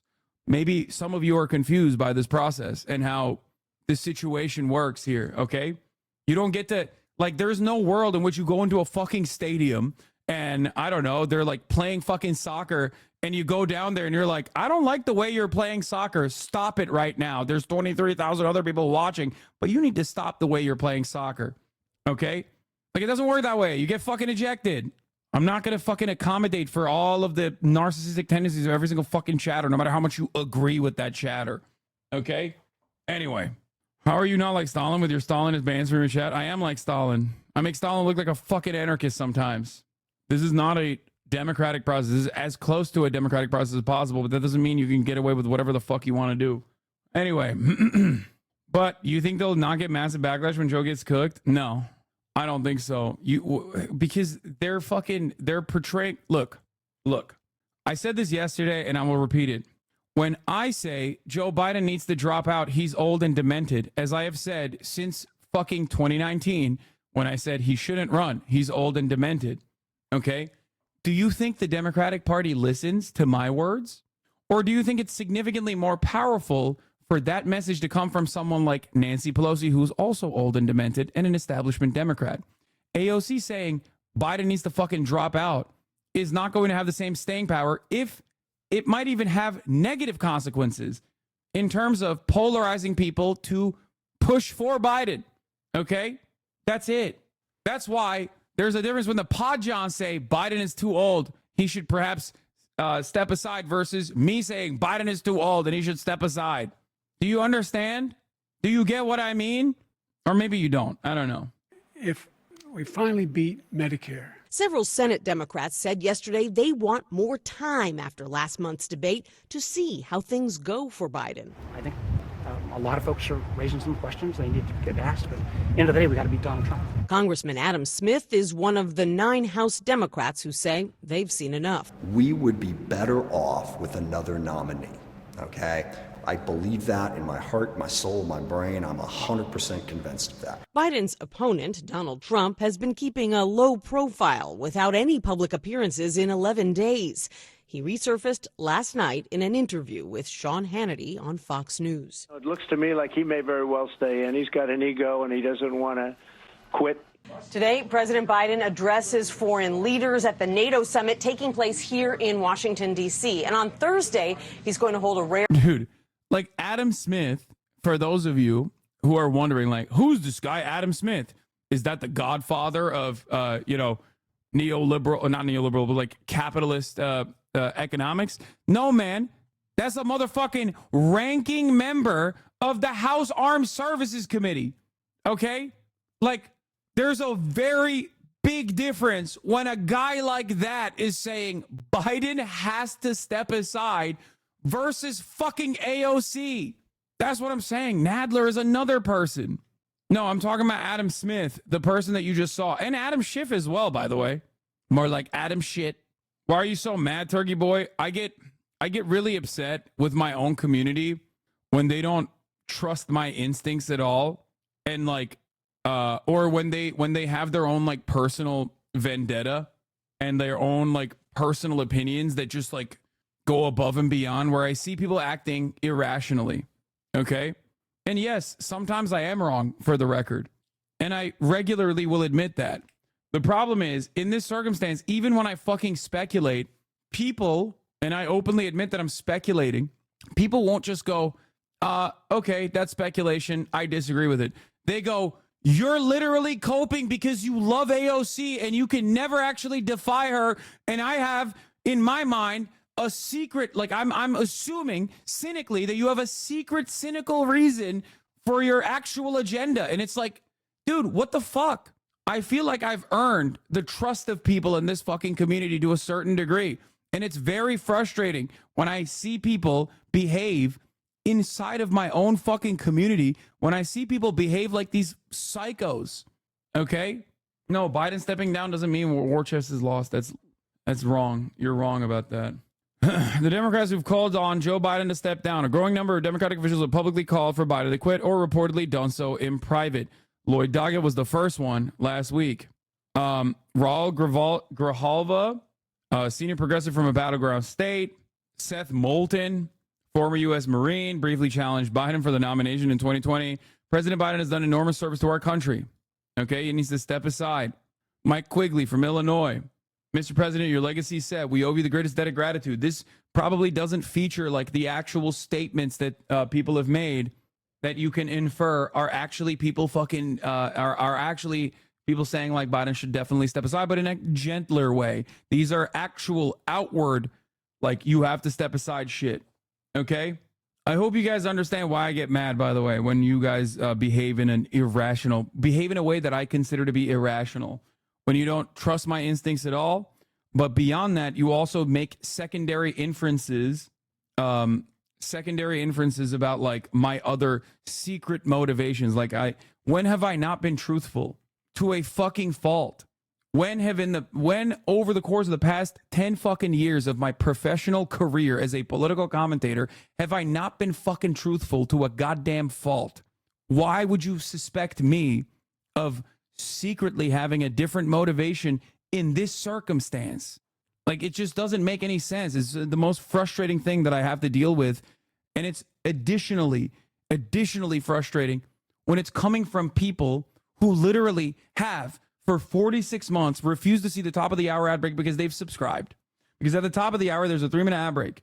Okay? And if you no longer want to see those ads, all you need to do is subscribe for $5 or for free with a Twitch Prime. That's a mic drop. To be fair, they're just parroting shit they heard Mike from PA say this morning. Wouldn't take stock of their critique. It seems like wrecker shit, not Mike, just people parroting him without nuance. Muffin Coats, thank you for the 5. Get the subs, allowing 5 people to no longer see the ads at the top of the hour. What? So when did you become a Republican spokesperson? You're not going to cover Trump on doing stuff to a little girl? Brother, keep covering Biden and how he needs to step down. Why are there not calls for Trump to step down? A felon and a pedo? Dude, I love that. Yeah, me. I have a way to get Donald Trump to step down, and I'm just not calling for it. You're right. This is literally the same exact energy as being like, why doesn't anybody tell Hamas to release the hostages? Wow, everybody's telling Israel to stop the war, but nobody's telling Hamas to stop the hostage taking.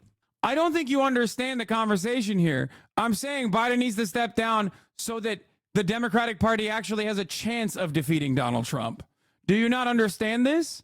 It is because I do not want Trump to be the president that I am saying Biden needs to step down. Not because I personally don't like Biden. I don't. That's so funny. Why aren't you criticizing? Why aren't you talking about Hamas? Why is nobody asking Hamas to release the hostages? Why is everyone talking about little old Israel? Yeah. Don't ban chatters like you did with those ones before. It will only give you more haters, bro. I don't fucking care, dude. Sometimes you just got to do it. I love how in the same exact moments, half of your chat thinks you're a Republican talking head and the other half thinks you're a Democrat talking head. Yeah, I know. And it's crazy because, like, I am very clear about my motivations, very clear about my political perspective, very clear about where I stand on every issue.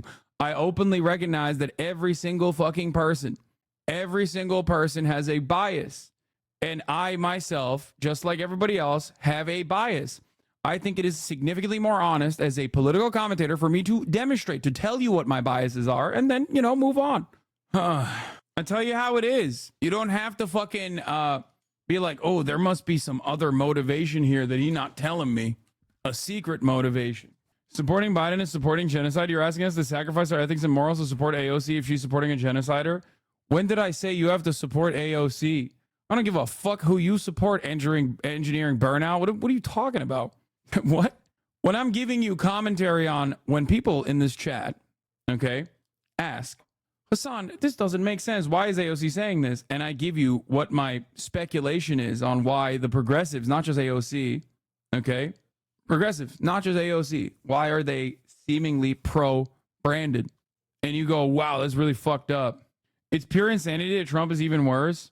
Yeah, AOC also has personally called it a genocide. I saw a YouTube clip of you gets decimated by Charlie Kirk. Have you talked about that yet? I just got here. I got decimated by Charlie Kirk. The last time I talked to Charlie Kirk, it was like 2018, I think. The fuck? This is why I tell Alexa and Alex not to stream, by the way. Because this is the quickest way to develop a mental illness if you didn't have one.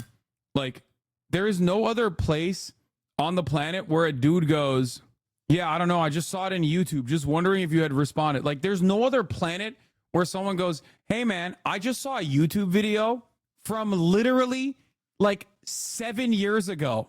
Okay? Can you respond to that? This guy just stopped responding after I made fun of him, which is kind of sad. All right. It was doing the rounds on YouTube. Someone did an analysis of it.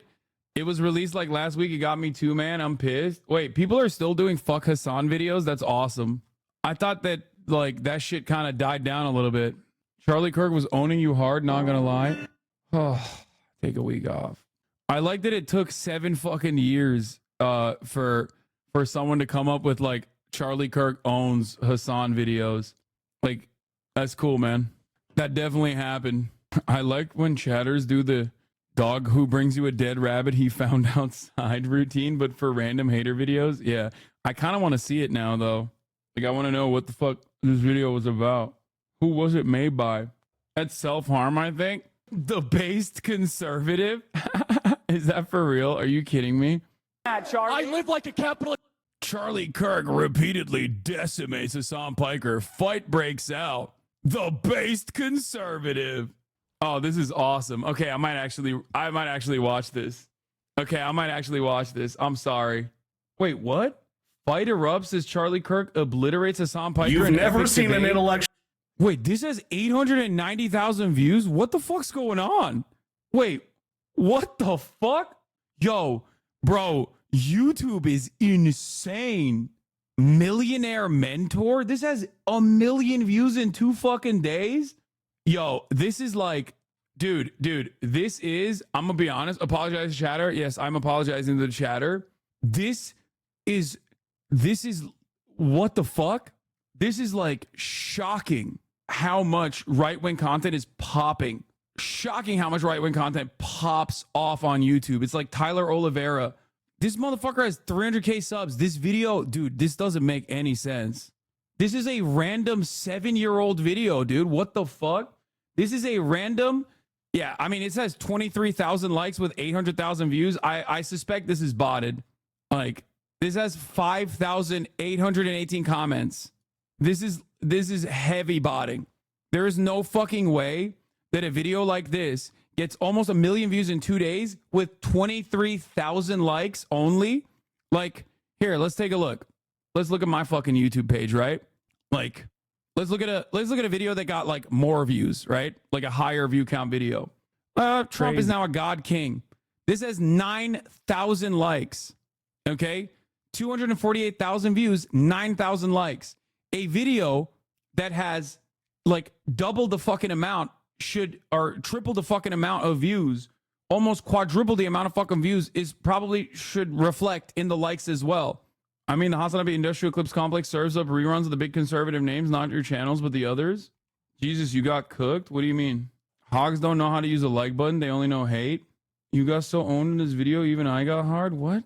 Damn it, I failed. Yeah, I'm not going to watch that video. Bro. Millionaire Mentor. Let's look at their other videos real quick. Black conservative blast smug leftist in intense debate. Dude. This is a video from 21 hours ago. Woke student gets humiliated as Dinesh D'Souza destroys argument. 3,000 views. Charlie Kirk absolutely destroys woke college students' leftist views. 3,000 views. Oxford professor brilliantly challenges atheism in epic speech. 2,000 views. This might be the most popular video on this fucking channel. It's one of the most popular videos on this fucking channel, and it's from 2 days. It became the 9th most popular video on his channel.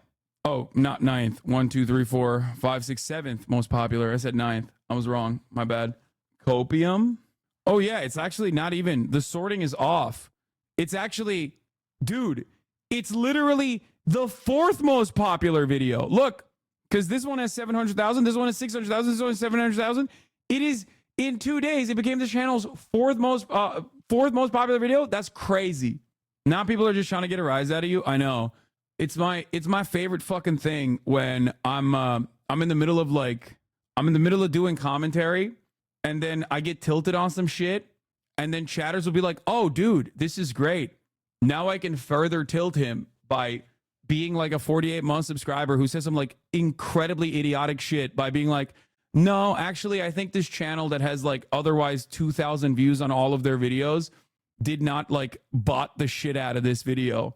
And it's perfectly normal that a 4 or 5-year-old debate where I actually comstered Charlie Kirk, by the way, make no mistake, being reflected on from 2017 or 2018, being reflected on now is actually going to get this level of momentum on its own.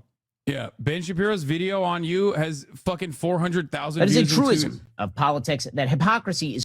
Like, Ben Shapiro's video has 391,000 views in 2 years, okay? Anyway, we'll watch it. Not gonna lie, it's probably not botted. People are just like reactionary to brain rot content, and your name gets them mad. All right, we'll look at this later. Let's get back to the issue at hand here. New York Times editorial board urges Public Democratic revolt against Biden. Why I hate this community so much, you fucking freaks. Yeah.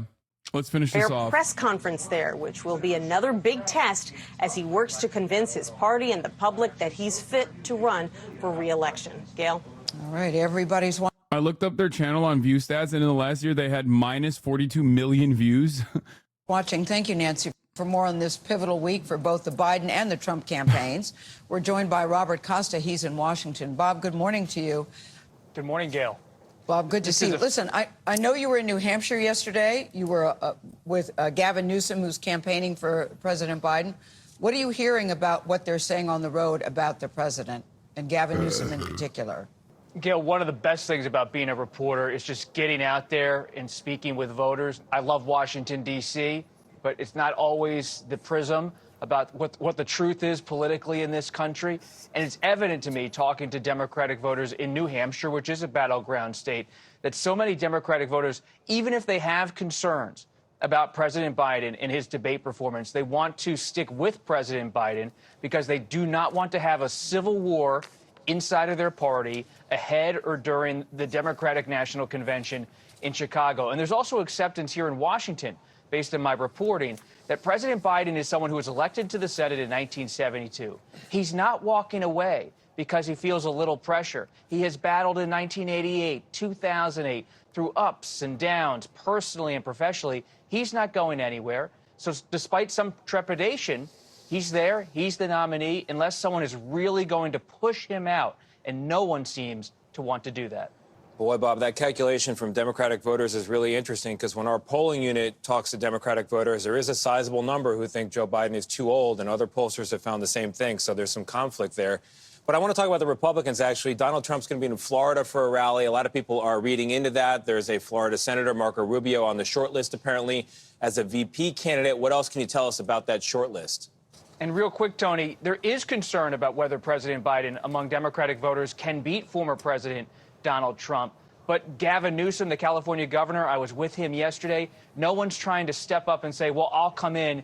Even if they like Vice President Harris, they think the timeline's too short and it's going to be too messy. As for Trump, he's having a rally today with Senator Marco Rubio of Florida, who is on the VP shortlist. Based on my calls with top Trump sources, it's Senator Rubio, Senator J.D. Vance of Ohio, just 39 years old, and North Dakota Governor Doug Burgum. Though other names are being mentioned. I just spoke with Burgamaniacs. It's our moment. It's our moment to shine. It's our opportunity. Okay. I'm locked and fucking loaded. I'm a burger head, as you guys know. Burgamaniacs, rise up. I don't think it's Marco Rubio, by the way. I think he's just like too fucking annoying and his ears are too big. It's most likely going to be J.D. Vance. However, having said that, as a Burgamaniac, I do still hold out a little bit of hope. Okay? You called Vance weeks ago, by the way. Just want to make some motherfuckers realize this related to your discussion about what balances out Trump. Yes, I did call J.D. Vance weeks ago, but it doesn't matter because in my heart, what I believe here, right here is what matters. Okay? Obviously, I think it's going to be J.D. Vance. Having said that, my heart says I'm a Burgamaniac. I want Governor of North Dakota, Doug Burgum, to be on that ticket so I can vote for Trump. Okay? That's it. Let's go. I'm a burgersexual. That's it. I love his thick-ass eyebrows. I love his swag. I love the fact that he is Bill Gates' guy. You know what I mean? I love that he is from a state that has, more cows than people. Yeah, Doug Burgum is like Bizarro Newsom, by the way. It's not a cow state, you weirdo. Okay, whatever. It's one of those states, though. It might be too cold for the cows, maybe. I don't know. I live in North Dakota. Please continue to slander the state. This is the one person that lives in North Dakota. Doug Burgum, how dare you? How dare you disrespect your governor, dude? Have some respect. Dude on the left looks like the evolved version of Jordan Peterson. He does kind of look like that. I do think, oh God, come on, Burgum, pull through. Come on, Burgum, pull through for me. I need that shit. Senator Lindsey Graham of South Carolina, who not only talks to Trump, he plays golf with the former president all the time, and he's touting Virginia Governor Glenn Youngkin. There's a real push that regardless of who's picked, that traditional Republican voter, the Nikki Haley voter, needs to come around, and you need to make an overture to them. Yeah, some interesting options there. Bob, thank you very much. This is a make or break day for Joe Biden, and his campaign knows it. Top Democrats in the Biden administration and on Capitol Hill tell CNN the meetings of House and Senate Democrats today will likely decide the president's fate one way or another.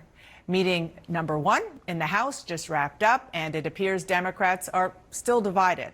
One member tells CNN there was a sense of sadness in the room as several Democrats refused to say whether they support keeping the president as the party's nominee. Yeah, I mean, obviously there's sadness in the room because, you know, it didn't work and that the party is, you know, going with Joe.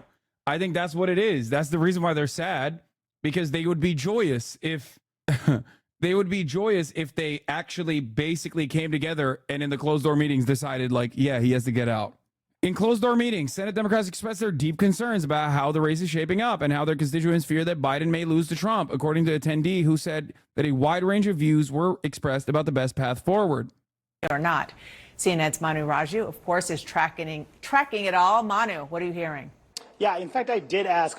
I think the funniest thing that's going to happen is this is wee-woo speculation alert. They go with Joe. And because the Republicans are on a pathway to basically destroy the country and destroy their electoral chances, he still like ekes out a marginal victory. Okay. A lot of safe Senate seats that are up for re-election that were supposed to be safe are lost in the process because the races are just far too fucking close. And then Joe Biden comes out and does that fucking annoying ass like, I told you, you cast me aside. You said I could have won and I won. And then he dies. Like literally dies the next day. Okay. A light breeze takes him out. Remember this. Remember this when remember this November 6th. Okay. Put a reminder out there. Because like, this is the other side of the equation. And I have been saying this as well. Obviously it gets a little bit lost in the conversation about Brandon's like election chances. Right. But like there is still, even with a Brandon ticket, a chance that the Democrats do win. Okay. That's not even, you know, that's not insane. Like a lot of people I think are saying like, oh, it's 100%. Oh, it's 100%. It's not 100%. The issue, however, is no, it's not 100%. Dude, you guys are, no, the chance is unimaginably slim, which is why it is a problem. Because it should not be a contest at all. That's the issue. The issue is, especially with Brandon's weakness only getting worse as time continues, because this is the one thing that time does not fix. When you are at the end of your life, when you're at 1 HP, more time doesn't solve that problem. Okay? So obviously, Democrats are looking at the millions of dollars that Biden is spending right now, okay, that he's got from his donors, and recognizing that all of those fucking ads are not actually improving his numbers in the polls, and every single person is now talking about how fucking old he is. And the New York Times editorial board is like, you have to step aside. That is not going to be fixed because Biden can't be someone he's not. Unless the Illuminati is real and they wheel out a totally different clone of Biden who's just much younger and much more vibrant, it's only going to get worse. So understandably, at this stage, with his historic disapproval rating, okay, where he is underwater and literally underperforming in comparison to the down ballot races in the states he has to fucking win, the Democrats are like, yeah, no shit, we have to swap him out. Haven't you heard time heals all wounds? Yeah, this is the one wound that time will not heal. Time is actually his enemy at this moment.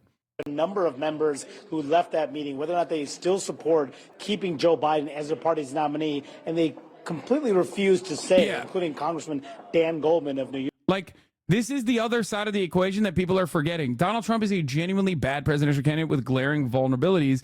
Any reasonably serious political opposition would have dispatched him in 2016, and we'd never hear from him again beyond funny tweets or whatever.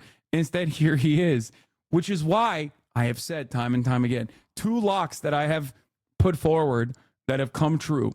and or will come true, and you'll see it.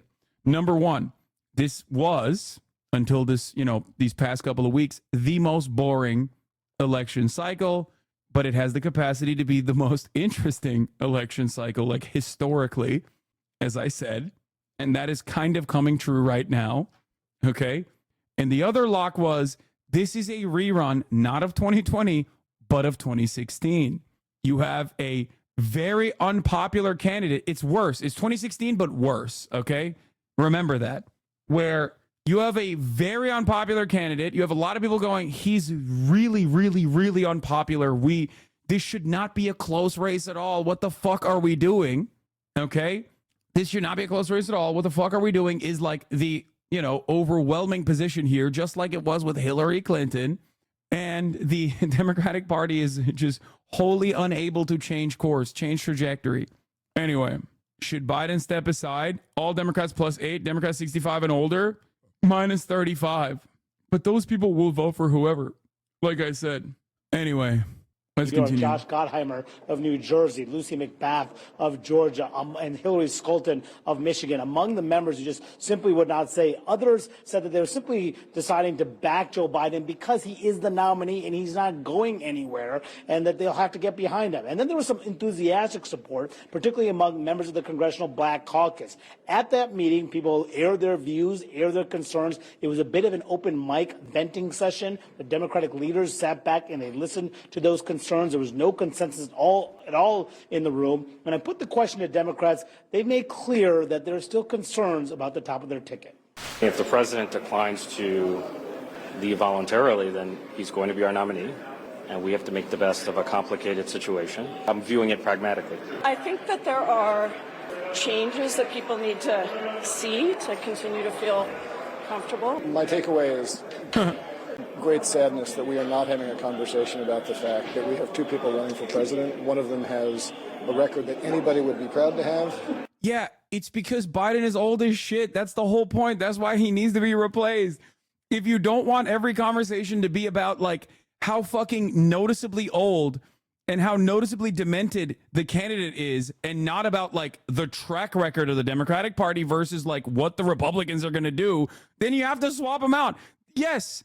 You're literally going, oh man, it's so sad we can't talk about the other stuff because of the reason why we can't talk about the other stuff. Yes, dude. That's the point. That's literally the point. What the fuck? I said this after the debate, during the debate. Donald Trump did a fucking bad job at the debate. Why did nobody talk about it? Because there was something that was more eye-catching, like significantly more eye-catching. It's so stupid. Like, if one side is just going absolutely fucking crazy, okay? If one guy is going crazy on the debate stage and like demonstrating that he's maybe a little demented, okay? Just a little baby demented. And the other side is just saying like unhinged shit, okay? Then yeah, everyone is going to hyper-focus on the demented side. They're going to be like, well, this guy's demented. What the fuck? Sorry, that's just how it works. You can't change it. You can't like do The Secret and like will a different kind of discourse out there. Okay.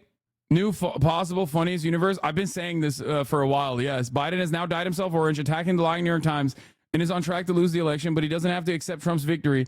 He could, for instance, incite a blue MAGA mob to storm the Capitol in January. Yes. He's just old. When did he become demented? Probably around 2019, approximately 5 years ago.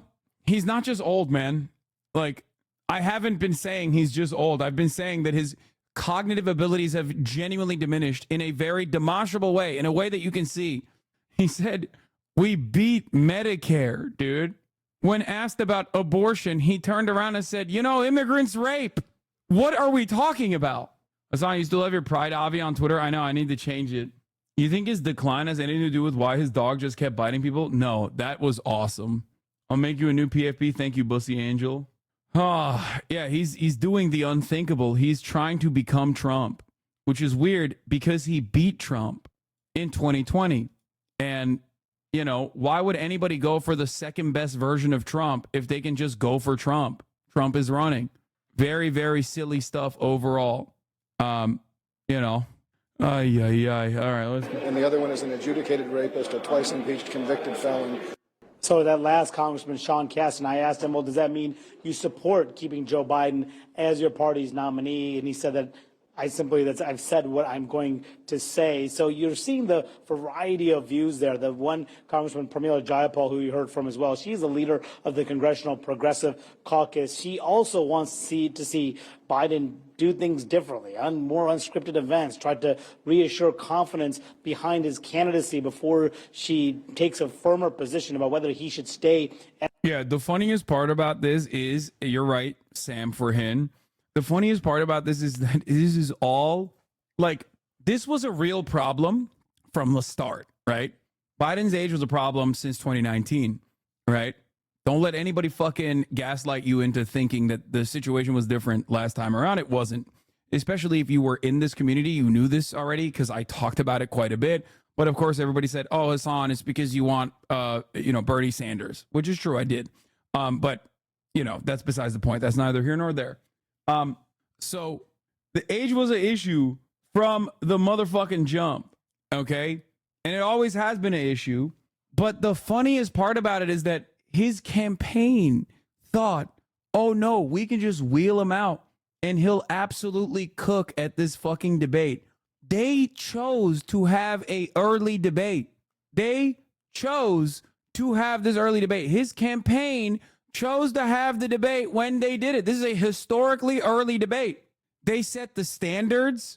They agreed on what the debate will look like. It's so awesome. It's so funny that they caused this chaos. Do we remember the debate announcement? Yeah.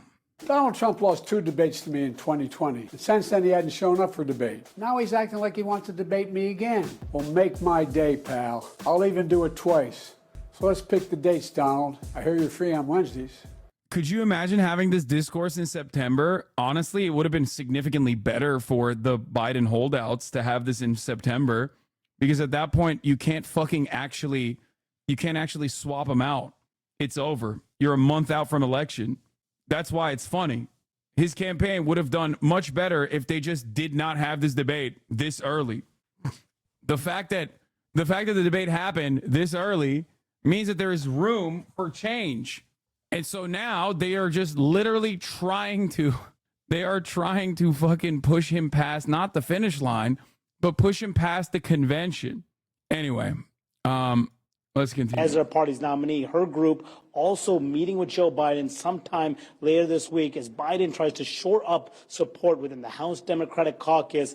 And then later today, Dana, a big meeting among Senate Democrats. They will meet over lunch with Senate Majority Leader Chuck Schumer, where there are a lot of different views and some very critical about keeping the president as their party's nominee. Yeah, there sure are. Well, we'll definitely be seeing you after that meeting as well. I mean, such an important day. We cannot underscore that enough. Manu, thank you so much. Let's talk to our terrific group of reporters here at the table, CNN's Caitlin Collins, Hans Nichols of Axios, and NPR's Ayesha Roscoe. Hello, everybody. Welcome back to Washington. Great to be in D.C. on a pretty casual week. I know. Damn, okay, nothing Ayesha. going on. We're going to go out and have a long lunch after this, I'm sure. In all seriousness, I listen to her every day on NPR, so I get excited.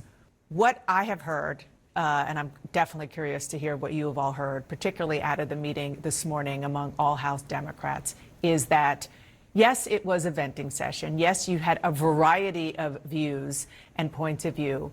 But because the leadership, Hakeem Jeffries and frankly, former leaders who have a lot of sway, are very clearly in a position where they're not signaling that they are getting ready to go to the president and say, get out. It seems as though even for those who want him gone, it is a fait accompli that Biden is going to be on the ticket. And there is frustration, there is sadness, but resignation. Yeah. And I think whenever you hear lawmakers. Remember how before the debate, the Republicans were preparing for the worst? Trump was literally setting up the narrative that Biden was going to be hopped up on adrenochrome. Now he can just skirt his way to the second term while the Dems implode. Yeah. Barack Obama made Joe stay in office. He's been fucking up the country for 16 years now. Yo, literally, to be fair to Barack Obama, Barack Hussein Obama, our first Muslim president, he could not have foreseen what 2016 was going to look like. But his first fuck up was telling Joe to not run in 2016. And at the time, I thought that was a smart and sound advice to give to Joe Biden. But like low key, Donald Trump would not be president if Joe Biden was the candidate instead of Hillary Clinton. No, not in 2020, in 2016. No, in 2016, Barack Obama famously told Joe Biden not to run. He said, your son just died, okay? You're literally fucking, your son just died. You are currently, you're currently looking at sitting in a fucking, in a Iowa Motel 8 in third place behind Hillary Clinton and Bernie Sanders. You don't want that lifestyle, okay? You don't want that sadness in your life. You will kill yourself if you do this. And nobody at that point would have suspected that Hillary Clinton would have, gotten comstered. But to be fair, in a separate world, if like Joe Biden eked out a victory over Hillary, because a lot of people hated Hillary Clinton within the primary, so much so that they voted for a fucking Jewish socialist, okay? Like, think about that. Americans are not very advanced. We're not like Mexico, okay? When it comes down to it, there is, like those are two things that Americans are going to look at and be like, not for me. That's how much Hillary Clinton was despised. Anyone not delusional will realize Hillary was going to lose. I almost voted for Trump rather than her. Like, the Democratic Party was down bad for a man who had been known as a socialist. Okay, that's crazy. That's how that's how much they despised Hillary Clinton. Joe Biden, his chances weren't as bad, it seems, when you think about it. Barack Obama told him not to run. He would have won in 2016. Absolutely. 100% he would have defeated 100% he would have defeated Donald Trump. Now, in 2020, Barack Obama then turned around and got everyone else to fucking personally drop out and pump Joe Biden, putting him as the establishment candidate against Bernie Sanders. Another fucking L. And now he's still defending him not dropping out of the race. This man is a demon, okay? He is a gift to the Republicans. It is crazy. One other point. It is crazy how much he is it is crazy how much he has helped the Republican cause. He might as well have been a fucking co-author of Project 2025, okay? So yes, you are right. He has been. Obama's been fucking up the country for 16 years is absolutely correct. I got to make one other point. Yeah. So the president talked today about how now it's all the elites who are trying to force him out. Right. Let's remember what happened in 2020. Okay, the president did not run a great primary campaign.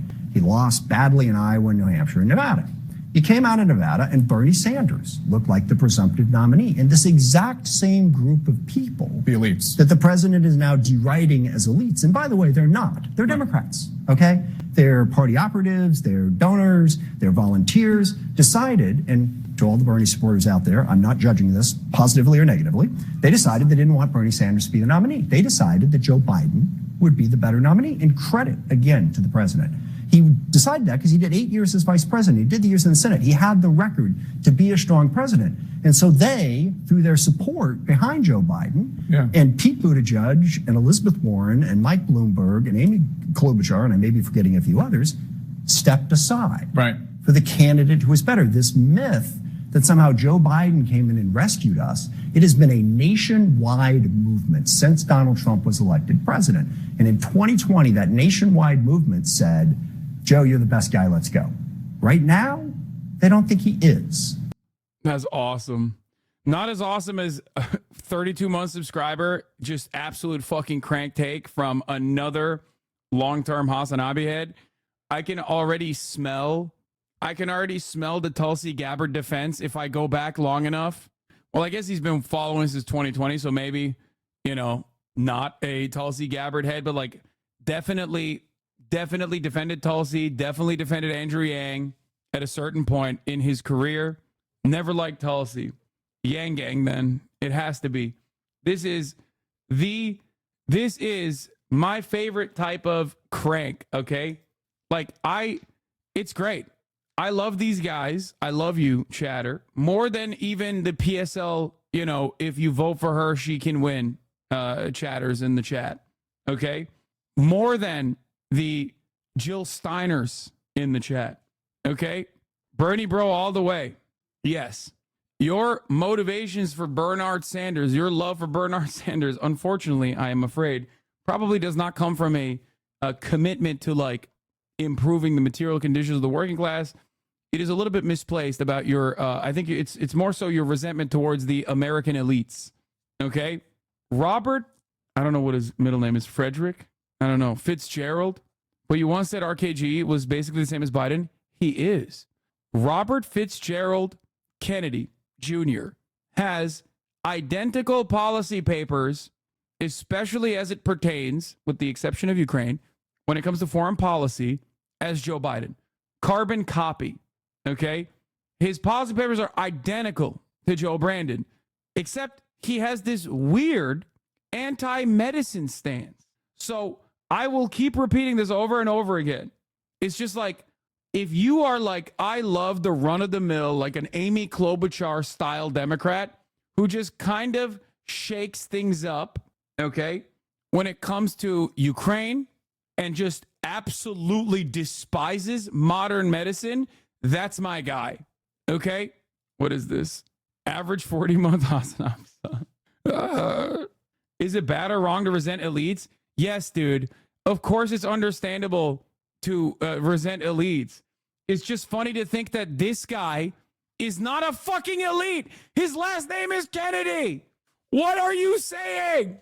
He came out and made an announcement that he was running for president and immediately said he hung out with Jeffrey Epstein, bro, and Ghislaine Maxwell. What are you guys doing? He openly stated that a worm has eaten a significant portion of his brain, bro. What are we doing? Like, if your most important political position, like your most out there political position for Bernie Sanders, it was Medicare for all. If your most significant political, like heterodox position is that you are anti-medicine, I'm sorry, what are we, are we cavemen? Are we Christian Scientists? Like, what are we doing here? What the fuck? He is not anti-medicine. So you have a young, hot president that's basically the same as Biden, an environmentalist, someone who would actually do something, and his flaw is the vaccine bullshit. Why not him? It would infinitely benefit the system if we get a third party in for once. Dude, young and hot? You're looking at this man, and you're saying he's young and hot? Did a worm eat your brain? What the fuck is going on, dude? Yo, I'm done. I'm fucking done. I'm actually done. I'm done. I'm hanging it up. I can't be a political commentator no more. Okay. It's too far. We've gone too far. My haters won. Okay. It was actually a long-term fan that caused me to come to the conclusion that I say things and, you know, you hear them, but it just escapes your brain immediately after. Okay. I'm packing it up, dude. What the fuck? Put that thirst trap off screen. We're done. We're done. We're done. RFK called Janine a bomb factory. Oh, yeah. Janine. Janine is a bomb factory. Most nations, Russia, when it was dealing with issues like Janine and Chechnya, simply bomb the neighborhood because you have a neighborhood where virtually 100% of the people who live there are supporting terrorism, where the terrorists are hiding behind civilians, and where everybody is involved in bomb making. Isn't he against big pharmaceutical companies? What's the problem with that? Wouldn't you like to see more regulation regarding medicine? Think about the crack epidemic. Wait, the crack epidemic? Bro, he's not against big pharma. He's against medicine, okay? Dude, what the fuck? Cussy destroyer. Oh, there should be a lot of people running for president's tops 50 years, in my opinion. No, I mean, what the fuck is going on, bro? This is crazy. Yeah, crack cocaine, famously a byproduct of big pharma. Oh, Jesus Christ, please. Oh, my God. Oh, Jesus Christ. Oh. The funniest part about this is that, like, obviously I make jokes about, like, third-party guys in the chat all the time because, like, that's just not how American elections works. and they're basically doing the Hillary Clinton style, she can win if you vote for her, which is even funnier when you're doing that for a third party candidate.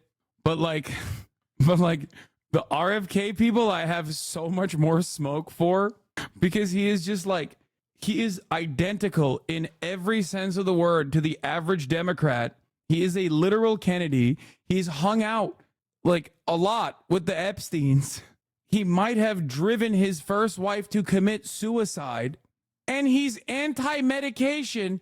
And he literally said COVID was a Chinese Ashkenazi Jewish conspiracy. I don't know, man.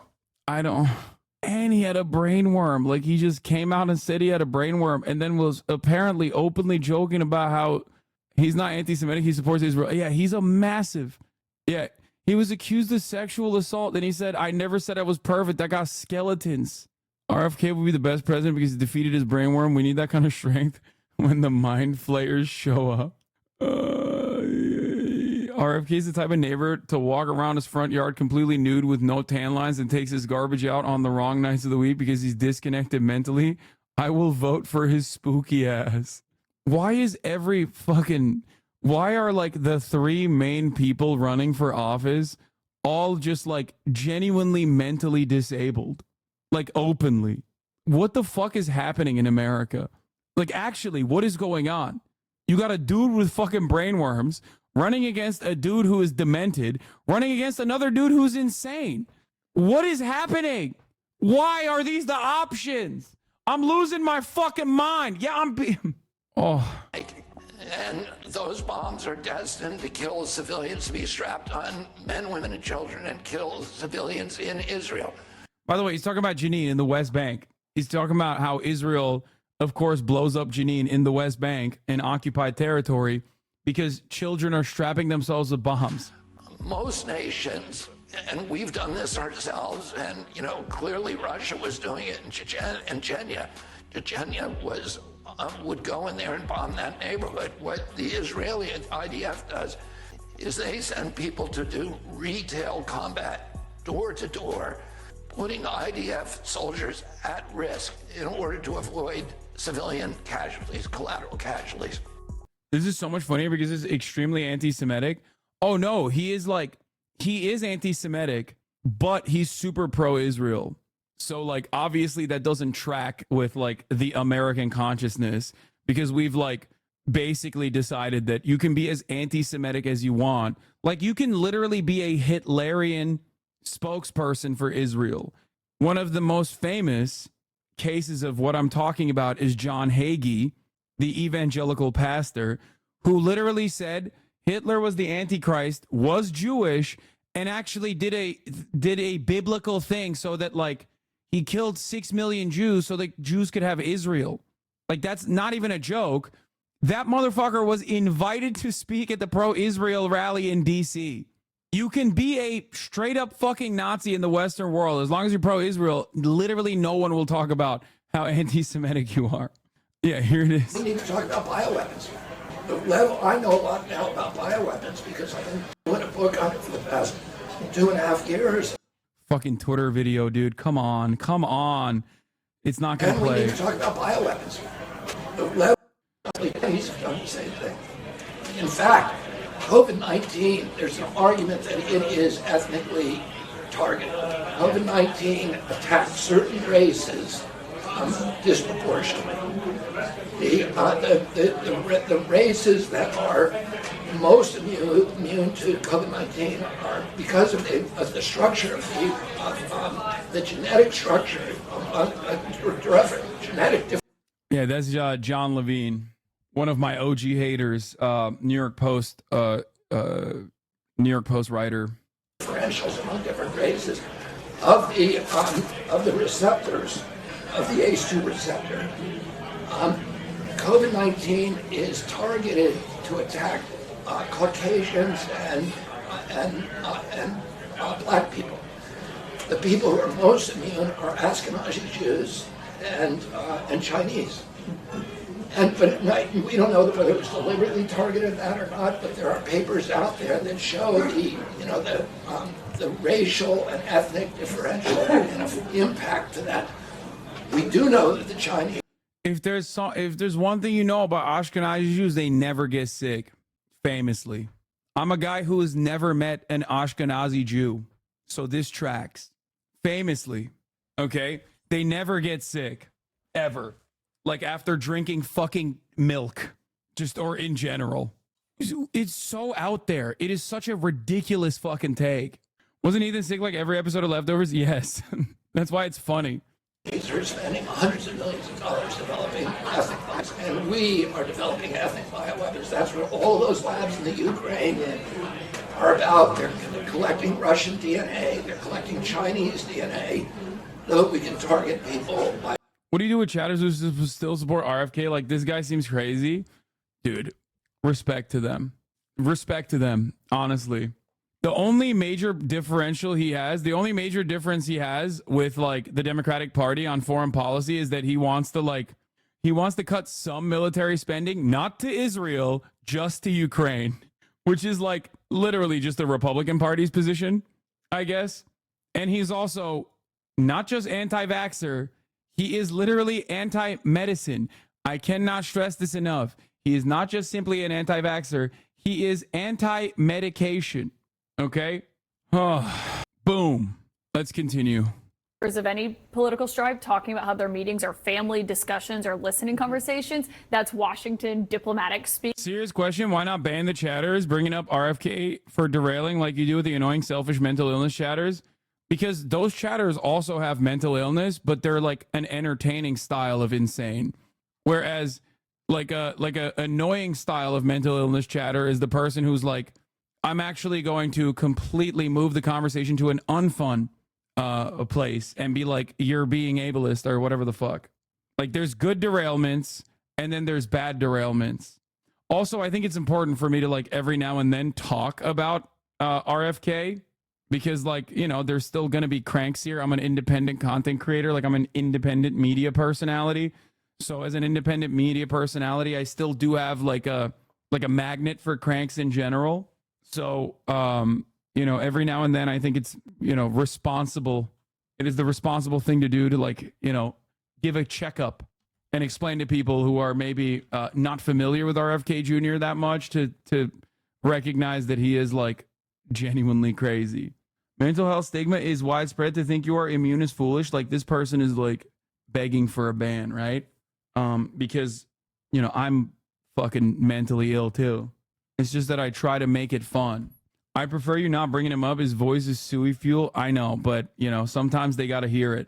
That's actually the craziest part about it, is that, like, he's both anti-medicine and he sounds like he's fucking dying, which is always weird. Like, at least, you know, like on the most visible front, you kind of don't want the guy who's like anti-medicine, but also simultaneously claiming that makes you like stronger, to literally sound like he is on the verge of death all the time. You know, he's also a landlord. He evicted the brainworm. Yeah, it's fucked up.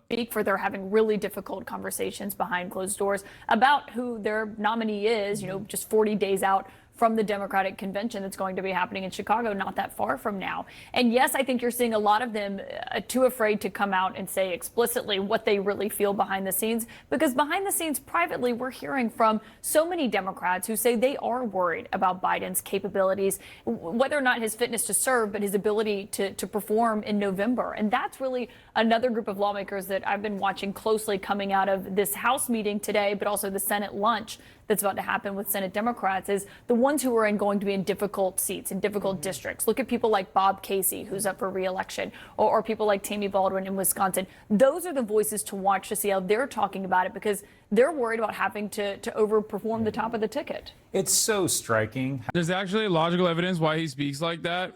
Yeah, it's that he's speaking like that to serve the 3-minute ad break at the top of the hour, so that you think you can use that as a bait to serve a 3-minute ad break.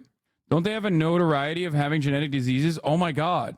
Oh, never mind. You are actually defending RFK and saying, no, the reason why he speaks like that, I think, is because he like shot up heroin and got some kind of disease from it, and it fucked up. It fried his vocal cords. Like, that's the reason. It's not because like the Kennedys are cursed, which they are. For chatters wondering what's up with his voice, he blew it out singing a band in the 2000s similar to Sonny Moore, who you now know as Skrillex or M Shadows from Avenged Sevenfold. Anyway, I think it was Hep, but I don't quote me. Yeah, I thought that was what it was. Yeah. Anyway, weird that he's so anti-jab now. Yeah, maybe that's why. According to him, only Jewish people aren't affected by his condition. Ashkenazi Jews are not affected by the vocal cord frying that I got. It was also due to the Chinese Ashkenazi Jew collaboration. His policies are listed clearly here. Yeah, I know. He's great. Come on, man, on his anniversary. It's the anniversary of the 3-minute ad break, by the way. You really think he's a worse candidate than Biden, though? A lot more coherent? Bro, there is no fucking... Like, what are we talking about, dude? What the fuck are we actually talking about? What do you mean he's a worse candidate than Biden? Yes, it's kind of hard to fucking find a person that's literally worse than Biden because, like, he has the same positions that Biden does on Israel. Like, my biggest hang up with Joseph Robinette Biden right now... Biden. I'm going to keep calling him Biden. I don't know why. I'm fucking up his last name so much now. My biggest resentment for Brandon, beyond the fact that he's a selfish asshole who just wants to keep fucking staying in the race, despite the fact that he's like 850 years old, okay, is also his unimaginably violent stance on Israel's ethnic cleansing campaign. Why the fuck would I swap him out for another guy who also has the same position on Israel with no proven fucking track record whatsoever on what he might do and only promises? And also on top of that, he's anti-medication. Goddamn right, because I'm right. Wait, what? Being violently ableist is getting to you, bro? Guys, we are not having this fucking conversation when it comes to someone who's running for president, okay? I trolled him saying you agree with him. Sorry. Oh, no, he literally thinks I am agreeing with him. Of course, the RFK supporter, who is a 25-month subscriber of mine, thinks that I'm in agreement with him because a fucking dumbass chatter told him that was the case. How lawmakers are saying one thing privately and another thing publicly. And I don't know if that sort of divergence continues and they're able to speak with forked tongues throughout this next week.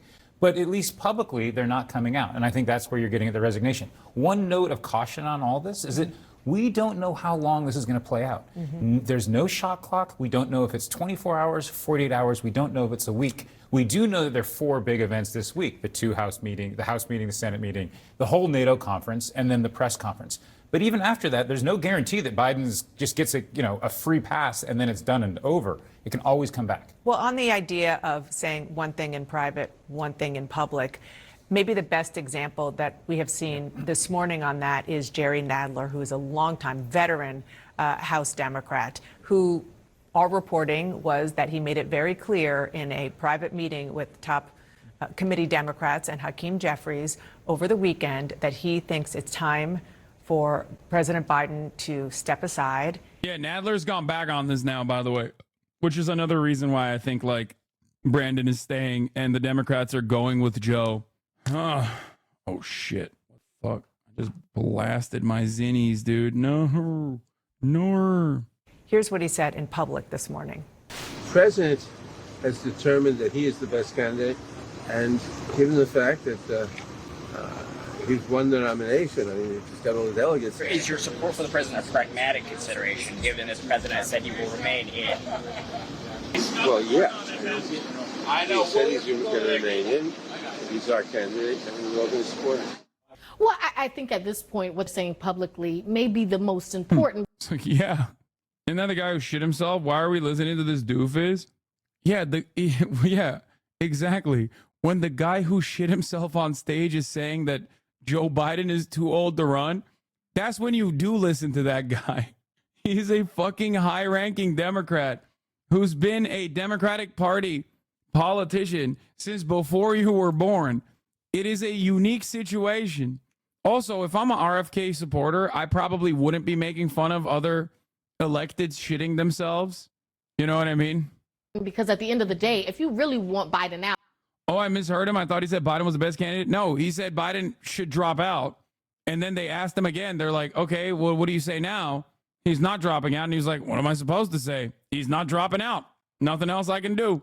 You got to get out there and you got to, kind of put some bass in your voice and say, I want you out. And so the fact that they're not doing that, it's also, looking at the idea that you cannot make him go. We've learned so much over the past, however many years that, this whole idea of maybe you can just kind of gently say to someone, can you go? Can you go? Look at George Santos or anybody else. If you really want someone out at this point in the game, you got to kick them out. And I don't think they're ready to do that. Well, and it's also, as you know, it's not that easy. It's totally different. It's very hard. Guys, one of the statements, when I saw it, I kind of gasped. I covered the Hill on and off for 20 years. And all of the time I was up there, Senator Patty Murray was a United States Senator. She won in the Year of the Woman, 92. She got there in 1993, served for more than a decade, well over a decade with Joe Biden. She is the president pro tem. So she is a very senior member of the United States Senate, the most. Here's what she said. I believe President Biden must do more to demonstrate he can campaign strong enough to beat Donald Trump. At this critical time for our country, President Biden must seriously consider the best way to preserve his incredible legacy and secure it for the future.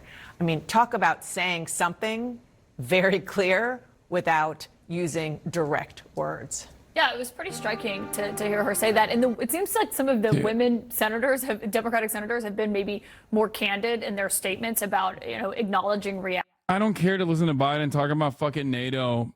I don't, he's going to do a teleprompter NATO session. It's not going to be like contentious. You guys are just like waiting for him to slip up. Just like I told you, the fucking George Stephanopoulos interview was not going to be like major fuck ups. He is fine he's actually fine when it comes to like not fine, but below average, not like genuinely bad when it is a conversation, when it's a teleprompter session, when it's like a limited, 20-minute interview, that kind of thing. Like, it's not great, but he's not awful. We're going to do Jon Stewart in a second. Reality and what we did see in the debate and what Democrats are so concerned about, their conversations that they're actually having privately and what this is going to look like. And obviously, this is everything for the Senate, because how they do in November could determine the control of the Senate for the end until the end of the decade. And so I think that they are taking a very real look at what this looks like. And you're seeing others say, well, he is the nominee and we're sticking behind him. But we still very much are hearing those. That's not good math. And let's just take a look at the Senate here. Senate and presidential races in 2016 and 2020. States that voted the same way in both, 68. States that voted for a different party, just one. That was Maine back in 2020. The fact is, straight ticket voting is the way of the land these days. The idea that Democrats down ballot could somehow outrun Joe Biden to such a great extent to win control in the House or maintain control in the Senate, that seems to me to be an unlikely proposition. That is a pretty stark number. Yeah, right? those are pretty clear numbers. Harriet, thank you very much. People yelling at Biden should stay in because Project 2025 should consider the risk they may be handing Republicans full control over the government. Biden, but the fact of the matter is, you look at the national poll. Down ballot effects of Biden loss are clear for Democrats, says Harry Anton. The House would likely be gone. GOP has opened up an edge on the generic ballot. The data they're covering is indicative that Biden isn't doing well. If he was, they would be saying so. Yes, the reason why they are running with some of the worst possible counters I've ever fucking heard in any race so far, because no one that is this unpopular would like desperately stay in the race this fucking hard usually, unless they fucking know something, I guess. But in an incumbent with maxed out name recognition, it's not the same. Well, you made an important tier list, generated N-word tier list, has the pass. You gave Markiplier, Sean the Black, you gave Markiplier the pass. And I said, in a past life, I got in a past life, would never, Marat. You didn't even put me in would never. Black can't say it. Drake, DJ Academics. Racially ambiguous, S-Fan. Anthony Fantano is racially ambiguous. I can't believe you put Markiplier over me. This is so fucking unacceptable. Literally, that's crazy. That's actually crazy. You gave, like, I get why you give Pokey and Quarter J and everybody else the pass. I get it. You're a fucking simp. Okay. But like Markiplier over me? Markiplier? You seem like a guy who thought he could say it. Says it in private is spot on. You get a man a stream deck, and that's what he does. Hasanabi, know your enemies. Yeah, Anthony Fantano being racially ambiguous is pretty funny. That's the only part of the conversation that I'm frustrated by. Like, either Markiplier doesn't get to say it and is categorized similar to me, or I get the pass too. That's bullshit. That's crazy. Except, regardless of whether I have the pass or not, I would never say it anyway. Okay? Go ahead, say it. I would never. I would not even think it. Okay? When that song comes on, and you know exactly what I'm talking about, the one that goes, my friend, my motherfucking friend. I'm, of course, saying friend because I can't even think of the word. Where you going? Oh, nice. What word would that be? I can't tell you. I don't even know. You don't even say ninja? That's how respectful you are? I think that substitution is weird. Like, I actually find that to be very odd. I'm not even kidding. Like, obviously saying it right now as is different. But, like, some people do that, and I don't know why. It, like, it rubs me the wrong way. I think it's, like, very weird. Juggalos started it. That's weirdly respectful. Anyway, it's, like, shocking from the criminal gang, the Juggalos. All right, ask Cinna. She knows who was in Paris. Oh, I saw that. Dude, you guys want to hear something funny? Okay, maybe this is fucked up. But, like, not only did I not know that Cinna was half black, I literally thought she was, like, not even spicy white. Like, I thought she was, like, racist white. Like, I know she's not, but, like, background wise, you know what I mean? No, I straight up. Hello, Kyle. I straight up thought that, like, she wasn't. I didn't even know that. Chill on my girl Cinna. She's so nice. No, I know she's. Are you confusing Cinna for Brit? No, I'm not. I'm not confusing Cinna for Brit at all. Her dad streams. He's an Alinity simp. Fire chat is acting like you don't know Cinna. I don't know. Yeah, nobody's confusing Cinna for Brit. You missed this. I get what you're saying, but I have no clue who you're talking about. So here's Cinna today. 50%. I think she's hanging out with my goat, at least, Chris Next Door, who I think is hilarious. Agent. And I don't know this guy. I think he's like the manager or something. I'm 50%. Okay. Thank you guys for the 200K. I love y'all. My niggas. Oh! My God! Hey, Mike! Niggas. hey, what up, Mike? Niggas. Oh my gosh, bro. I'm not kidding. Like, this is when I found out that she's half black. I did not know this. But she's not that white. This is her dad. I was a little offended by the fact that Alinity would just assume that I'll just give it up like that. You know what I'm saying? Because I don't just give it up like that. I really don't. So let's let that be known. So I'm just going to say now, so when I'm having sex with Alinity, I'm going to let her know that I don't normally do this shit. Okay, that's awesome. He's dope. That's crazy. Oh my God, imagine your father saying that on the same website that you're fucking streaming on. Oh my God. I mean, like, to the outsider, that's like hilarious. That's awesome. She has alt aesthetic. She must be white. I think that's like part of the reason why I thought so. I didn't know Cinna was half Turkish. This ain't the norm. I was a little. Kai's reaction.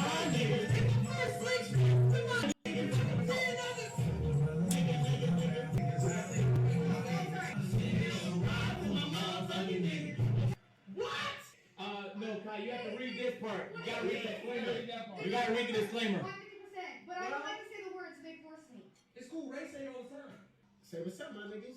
Yo, what's up, my niggas? I get why she feels uncomfortable saying it, dude.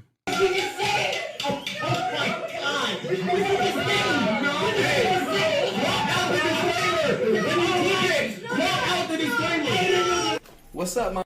I'm not gonna lie, it does sound racist when she said it. Like, I get it, but like, it's like when you teach a toddler to swear.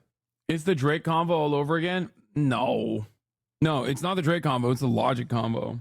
Because I don't think people are like, the Drake convo is different. I think this would be. I would say that this would be closer to the Logic convo. Yeah, the argument around Drake is not because he's like half white or half black. It's just like a cultural combo. My motherfucking niggas. Oh! Halsey is another one. The white guy says it? No, it's not the white guy. It's Chris saying it, dude. What the fuck? The Eminem convo? Wait, what do you mean? Eminem doesn't say it, does he? I don't think so. Anyway, what are we talking about right now, man? What the fuck's going on? We took a funny, like brief aside. Oh, it's because we saw it was because of fucking Shonda Black made a disastrous N-word tier list. If you're a real sand N-word, you can say it? No, I can't. It's ridiculous. It doesn't work that way, man. Anyway. Let's continue. Let's finish this. We have to get them out of our country. We don't want them out. They drop them out of their jails and prisons. We don't want them in our country. It's not sustainable by any country. You know, it's amazing when you came down that escalator in 2015 and you said some are very good people, they want a better life, and then there are going to be bad people and there'll be murder and rape. It's unfolding. Look at Laken Riley on down and young girls being raped in broad daylight. This young girl in Texas that was killed, the mother of 5.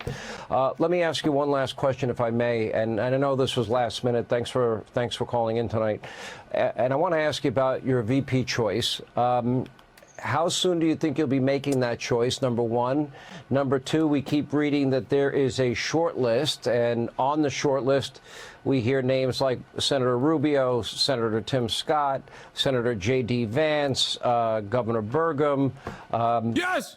Burgum maniacs, rise up. Burgum mentioned. Burgum mentioned. They mentioned Burgum. That's why I want to go to the RNC to defend Burgum. Are those reports accurate? Are there other people maybe people aren't paying attention to? And when do you think you'll announce that? Well, we started off with a lot of people. We have a lot of good people. As they call it, we have a great bench in the Republican Party.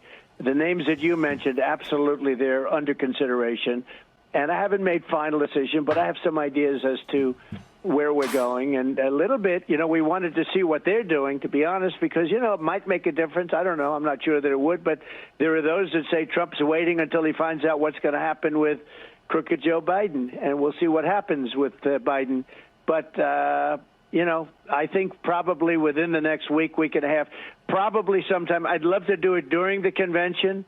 My people say that's a little complicated. In the old days, they would announce the vice president during the convention. Today, with modern-day technology, you can't do things that you could have done 50 years ago very easily. But probably a little before the convention, but not much. It could even be during the convention that we'd do it. I'd love to do it during the convention. I think it would be a very interesting build-up and important for the convention. It would make it even more exciting. It's going to be amazing in Milwaukee. If you announced it right now on this show, I think it would make a lot of news. I'm just saying. God, he's such a bitch, dude. You're such a bitch-made motherfucker, okay? Oh, I would make a lot of waves. Like, come on, please, sir. I sucked your dick hard enough. Well, if I did it, I'd love to do it with you. But we'll be announcing soon, and I think everybody's going to be very, very happy. The choice will be very, very good. It's going to be a great vice president, meaning a person that can do a fantastic job. Like, these guys constantly talk about how everything is woke and gay, and then he just, sucks Trump's entire cock, dude. He eats his asshole for, 18 minutes straight. This is unironically gayer than actually just sucking on a penis. You know what I mean? Just enjoying a nice fresh penis on a summer afternoon. Okay? This is way, way gayer than that. What are we doing here? The fuck is this? Anyway, it'll be a great vice president. Won't betray me when I want to do a coup. That's the funniest meme, by the way. J.D. Vance, his pig, would absolutely betray him before he even did a fucking coup. The notion that J.D. Vance is a loyal person to Donald Trump is great. It's a funny meme. You talking about penis like his ice cream? Yeah, dude. I am. As president, because you always have to think of that first. And then second, somebody that helps you get elected. And there's nothing wrong with that. Mr. President. Talking about it like it's a fucking tasty treat, Do you think Mike Lindell has a chance? No, but it is pretty funny that there were genuinely a shit ton of chatters in here who unironically were making the fucking claim that it was going to be, what's his face? Not Mike Lindell, the Mike Flynn. That was so funny, dude. That was awesome. Just more classic moments from the fucking Hasanabe broadcast right there. and I just had to like walk people off this cliff. Like, hey man, walk people off this ledge. Like, no, dude, you're pretty crazy. Here's why. Wild. Can you hit that Michael Lindell accent real quick? I miss it. That's right. It's Michael Lindell. I've dropped everything for Donald Trump, and by God, I don't feel even a little bit of remorse or shame. Everyone is saying that I gotten worse since I got off the crack cocaine, but turns out the machines are coming after. Turns out the machines are coming after our president, Donald Trump. That's Jesse Ventura. He does sound like Jesse Ventura. I'm Michael Pillow. I don't know. I just think this is just a fading empire. It doesn't really matter at this point. But I wonder if the pillow's good. A fading empire. Yeah, of course. That's what you see us as. Yeah. Your parent. We hit a jackpot after World War II. We rebuilt Europe. Probably blew it in 1.5 generations. So the mafia. I was trying to distract from what you were vomiting out of your face. You're old. It's just so funny that he's like so disappointed and offended. Yo, pull up. What are you doing? Oh, he got so excited. He got so excited. Yeah, I see your face. Your fucking face, dude. Get over here. We're gonna do fun shit. Like apparently someone. I'll show you in a second. Actually, hold on. I'll show you in a second. We're just watching this classic Adam Friedland clip. I don't know. I just think this is just a. I've seen just a fading empire. Of course you have. You're a Doesn't really fanboy matter at this point. But I wonder if the pillow's good. A fading empire. Yeah, of course. That's what you see us as. Yeah. Your parent. We hit a jackpot after World War II. We rebuilt Europe. Probably blew it in 1.5 generations. So the mafia. I was trying to distract from what you were vomiting out of your face. You're older than me. Why are you drinking so much coffee? I'm really sleepy. You keep waking me up to lift weights. That is true. I don't do that at home. That is true. Dude, these guys, I'm killing them, by the way. Like, I make them play basketball sometimes twice a day. I make them lift weights. I won't let him eat, even though he snuck one by me today. He snuck a burrito by me. Yeah. Early in the day. But it's just like, I've never seen this man drink this much coffee before. This time around, he's like trying to keep up with the schedule that I've placed upon myself and him. And he's basically dying. Yeah, it's a hard time. Am I allowed to have this many coffees? Yeah, Is that part of the routine? yeah, I drink a lot of caffeine too. So, Ottoman Overlord training as Janissaries, yeah, 100%, 100%. I need to make sure that these buxom young lads are plump and ready to go to battle. In Australia, you can do like the DNA testing. Oh no, they check your lineage to see if you're like a convict if you came on the First Fleet. Do you have that in Turkey for Janissaries? Could you test if you were like? I think if someone's like tall. So you're potentially Serbian. Yeah, most likely. I mean, my family is from Greece. Oh, like right. my father's side is like completely from Greece. Like they're Turkish, but from Greece. So you know they got kicked out. You know what that fucking means. You know. Yeah. Well, they did a border swap, right? Yeah. But it's like, you know, that's kind of a pretty solid indication that there is a lot of Balkan in me. I've never done the 23andMe. Hasanabi has a body built to row an oar in a galley. Yeah, but I'm Turkish and he's Serbian. So it'd be our job. I'm the one making him work. To be fair, if I wasn't, we enslaved his people. If I wasn't a slave, my job would have been to raise pigs, because no one else in the Ottoman Empire could do it. It's just dirty. Exactly. We can't touch them. I would have been the pig man. Yeah, it's haram. And you had to. That's I'm another try a big one. I've never had a big one before. Okay, didn't hear. This is a fresh. I mean, don't know. If I like start convulsing, having a panic attack on stream, is it like a safe word? Is there something? No. I just have to sit here and cry. Serbian, but he's white. Wait, what? What do you? That's what I was talking about when you were in Melbourne. What? Oh, I forgot what was even the. I don't know. I don't remember the rationale. I remember Serbians being people of color. Yeah, I would have been cracked at rowing. 6C with some goofy form, 6'10", 2K, and a free ride to an Ivy. Yeah, no, I was built to row. I found that out when I started rowing. When I started rowing for fun, like as my cardio, I was hitting like unimaginable numbers, even when I was like significantly more out of shape than I am now. And I think it's like naturally my body was built to row. I was It's the only time in my entire fucking life where I have literally picked up something and was like immediately good at it. I've never been good at anything from the start. You've done it on a boat? You've actually rowed I've never done it on a boat. No, Just I the don't know. machines. But it's like, it literally is just like on the rowing machine. Remember when I was in exchange in Colombia, I met this like Spanish guy who was the coach for the Spanish Euro handball team. And he told me I had the perfect body for Euro handball. He might have been coming on to me, to be fair. It Well, was a hostel, that is what I was a young boy. the Croats play. But so they have that. the Hrvats, they play handball. Yeah, they love it in Serbia as well. Yeah. They have that thing. Have you measured your ape index? No, it's like when you look at your arm length compared to height. Yeah, no, it's stupid. My arms are like way too big for my body. Oh, really? Yeah, I think mine too, because of my arms are definitely way too long for my body because of my very wide frame. Because you aren't lanky enough. Source wrote in college, if you say so. But oh wow. But what was I gonna say? Oh, my shoulders are very broad, so my arms are incredibly fucking long. That's why I need to get like XXL no matter what I get, like on suits, like suit jackets. So annoying. Yeah, it's really shitty. Ape index is defo a racist dog whistle? No, no. I think it's just like apes have long arms in comparison to the rest of their body. I think that's what it is. Yeah. You are really good at staying in a seated position for a long time. No, I wasn't good when I first started. I would get like angsty and shit. Like it took me fucking 5 years to be able to get to this point where I can like even sit down straight and well, not even straight, but anyway, let's unpause. You had Reagan was the president when you were a teenager, right? Yes. Okay. When I was a teenager, Bush was the president, and I fucking hated Bush. Hey, why would you ever invest that in anybody else? Because they killed 1 million people. Nah. That's fair, right? Okay, so I wanted to show you this. Oh, I thought you already watched this. No, I didn't. So Chatters came in here and were like, dude, have you addressed the video that came out on you? And I was like, what?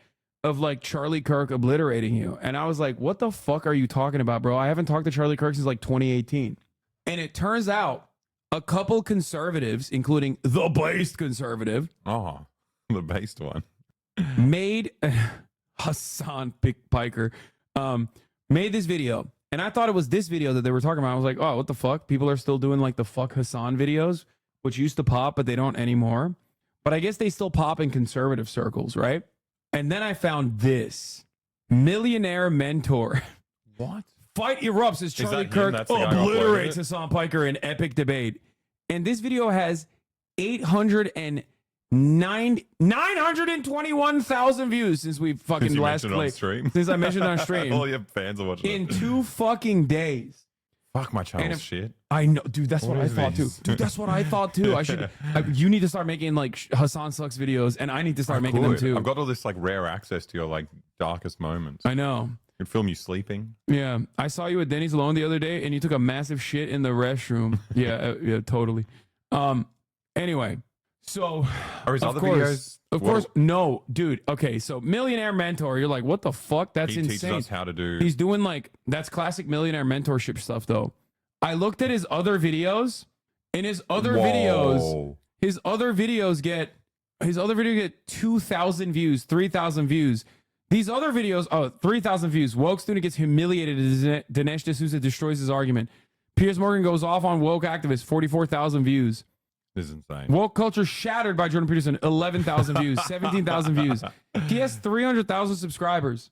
Wait, what the fuck? He owes you money. And then we looked at his You've like, given him we looked at his biggest video. social blade, and last year, in the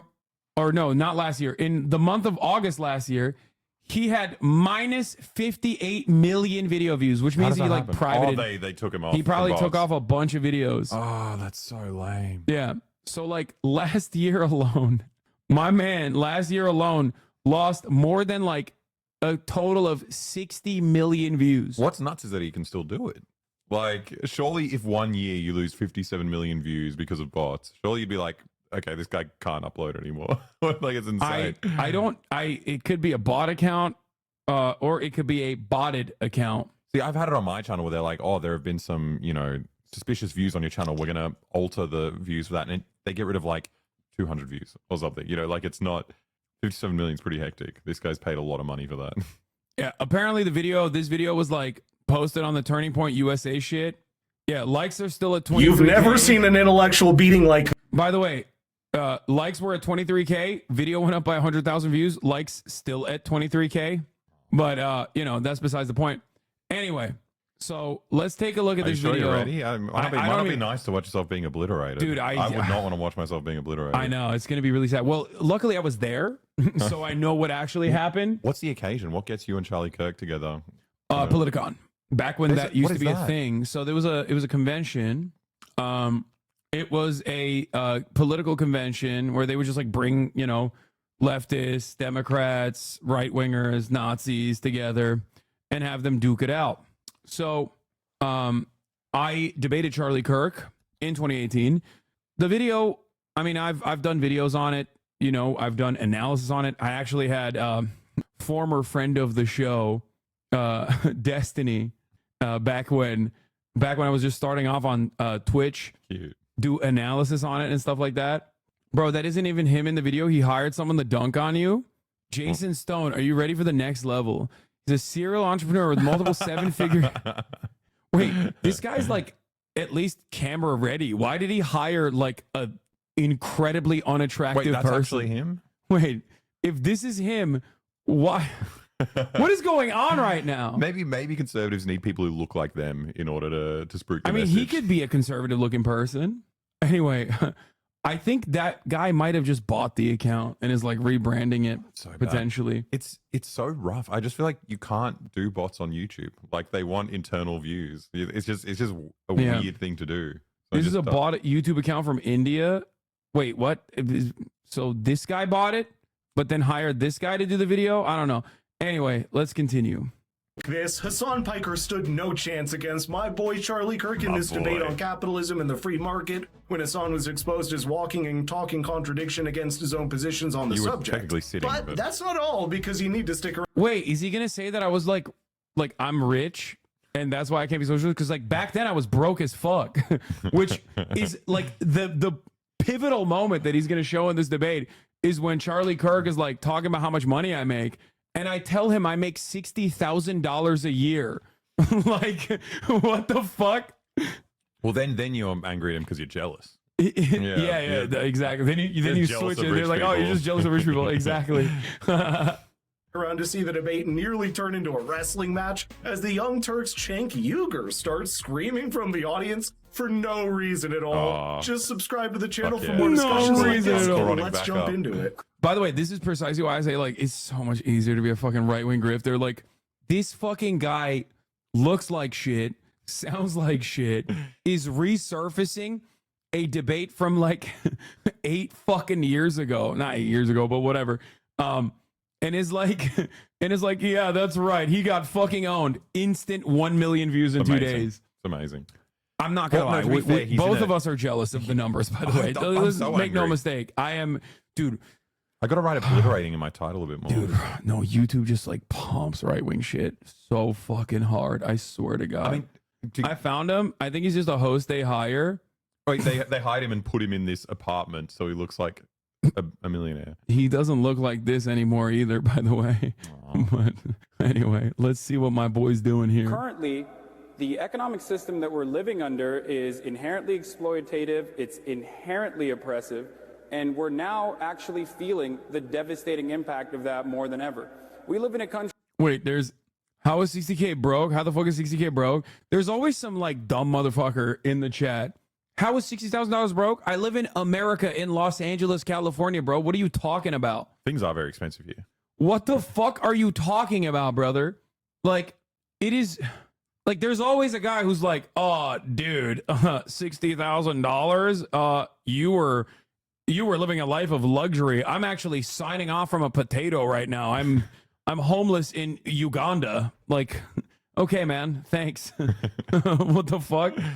Socialism is famously a race to the bottom. Yeah. It's just, Yeah, that also is the other side of the equation that we don't even ever fucking get to discuss. But also, $60,000 now is pretty much broke everywhere in the United States of America. $60,000 back in What's the back in 2018 wasn't great for California, but like might have been pretty solid for like Oklahoma or whatever. What's the median in America? Because this is like the median wage in Australia, $60K US. Right now, I don't know. Let's see. Times have changed. Median wage in the U.S. is 45. Why do you say $45,000? I don't understand. Well, maybe the different cities in America are cheaper, but I could like. Wait, 60K USD is the median wage in Australia? Pretty no high. shot. What? It was 45 just like 5 years ago. Oh my God. 65. Is that Australian or is it 98? Yeah. 98 is me. 98's high. 98,000 per year, and the median salary around 65,000. Oh, the average is median 65. Wait, that's not American? No, Average that's is got to be Australian dollar dues, right? Yeah. Because like a teacher's starting salary is like 55,000 Australian. Yeah. Anyway, let's Country continue. where there are 40 million Americans. We live in the wealthiest nation that has ever existed, the wealthiest nation on the planet, and we have 40 million Americans living in poverty. We have 18.5 million Americans living in extreme poverty, according to the latest UN reports. Climate change is happening no matter how hard people try to deny its existence, and its outcomes are devastating, especially for millennials, and this is something that we need to focus on. And unfortunately, every single time we tried to bring about any sort of socialized solutions to these problems that the free market obviously fails to provide solutions for, we get called socialist, and that idea is inherently damaging. We live under an inherently oppressive capitalist dogma, and I'm here to talk about that because I think that at least questioning that and striving to find a better system is exactly what young people should be doing right now. Right. So, inherently oppressive. So, small business owners are oppressing their employees. Come on, you're hyper-focusing on small business, dog. I'm talking about capitalism versus socialism. Even though 85% of all jobs in this country are created by small businesses, even though under this president, poverty rates have gone to the lowest level in the last 65 years. Do you want to ask questions? Wait, hold on. Let me finish. I let you finish, right? Okay, go ahead. Let me finish. 3.9 million Americans have gone off food stamps and into the labor force under this president. That should be applauded by everybody. When less people have to... They cut. That's my favorite one. Yeah, when they cut food stamps and they force people into even worse conditions, and they're like, "What a fucking dub! What a whopping dub that was!" Like, when we killed poor people. We created lots of jobs. These people are doing 3 jobs now. Yeah. People used to do 1 job back in the day. That was some pussy shit. Now they're doing 3. Oh, it's awesome. To go to government for money and for meaning, and they instead are able to go to a job and have a paycheck. That's a good thing. And so the final thing I'll say is this, and you'll find disagreement. Just because someone gets rich does not mean someone gets poor. In order for you to get rich in a free market system, you must have a good idea. You must create value. You must employ people. You probably borrowed money. And you have an 80% chance of that business not succeeding. In a free market, yes, we applaud success, but you must take... Why is this on objectively hotter then, but I'd much rather have him now? Hey. I don't think I look that different there than I do now. Responsibility for failure, and you have seen in the last 100 years I'm just wearing a suit. The standard of living increased for all people across the world. Things get better, prices go down, and we are able to enjoy the abundance that only a free market system can create. And you know what? I don't have to call you guys socialists. Bernie Sanders got it calls mounted himself like a socialist, 10 meters and in we the should air. reject socialism. Conjecture versus hard statistics, that's the bird's eye view of this debate, but I want to pick at something that Hassan Piker just remarked about capitalism as supposedly inherently exploitative. Okay. Let's hear. 6 years later, he's got the comeback. Yeah. It took him. I can't wait. I suspect that he's going to talk about the extraction of surplus labor value is good, actually. You fucking idiot. Poor people don't know what to do with all that money. That's true. All that money that they're generating for their bosses, it's much better served in the hands of their bosses. Duh. Easy. How can Hassan make that explicitly Marxist talking point and yet not claim to be a Marxist? The entire edifice of Marxist thinking lies in Dog, that was literally fucking 6 years ago. I think we're way past that point. People call me a terrorist now, okay? We've moved beyond like, oh, Hassan, is he Marxist? Is he not a Marxist? No, they're like, Hassan is a Marxist, Islamist, fundamentalist, Al-Qaeda supporting terrorist now. That's like Hamas Piker. Yeah, Hamas Piker is what they call me nowadays, motherfucker. This guy's still talking. This guy's arguing against me from 6 years ago. Oh, back when things were so much better, then I could. They were better for him as well. He was fucking hot 6 years ago. Oh, damn, that's rough. It happens to us all. Things were so much better. That is like the one big L. I should have never said what I believe in, and I should have just been like, "What are you talking about? I love capitalism, but also like, wouldn't it be great if workers had more control over their lives? You know, that sort of shit." Everything's fine. Yeah, Everything's literally fine for everyone. No, I don't mean it like that. I just mean like advocate for the same things I advocate for without saying I'm a socialist. I think that I would have a better way of being able to reach a broader audience and convince them. Well, it's just such a dirty word here. Yeah, I know. It's so fucked up. During the profit motive as an exploitation of the working class and as a means to extract their labor with minimum possible compensation. But the problem is... Wait.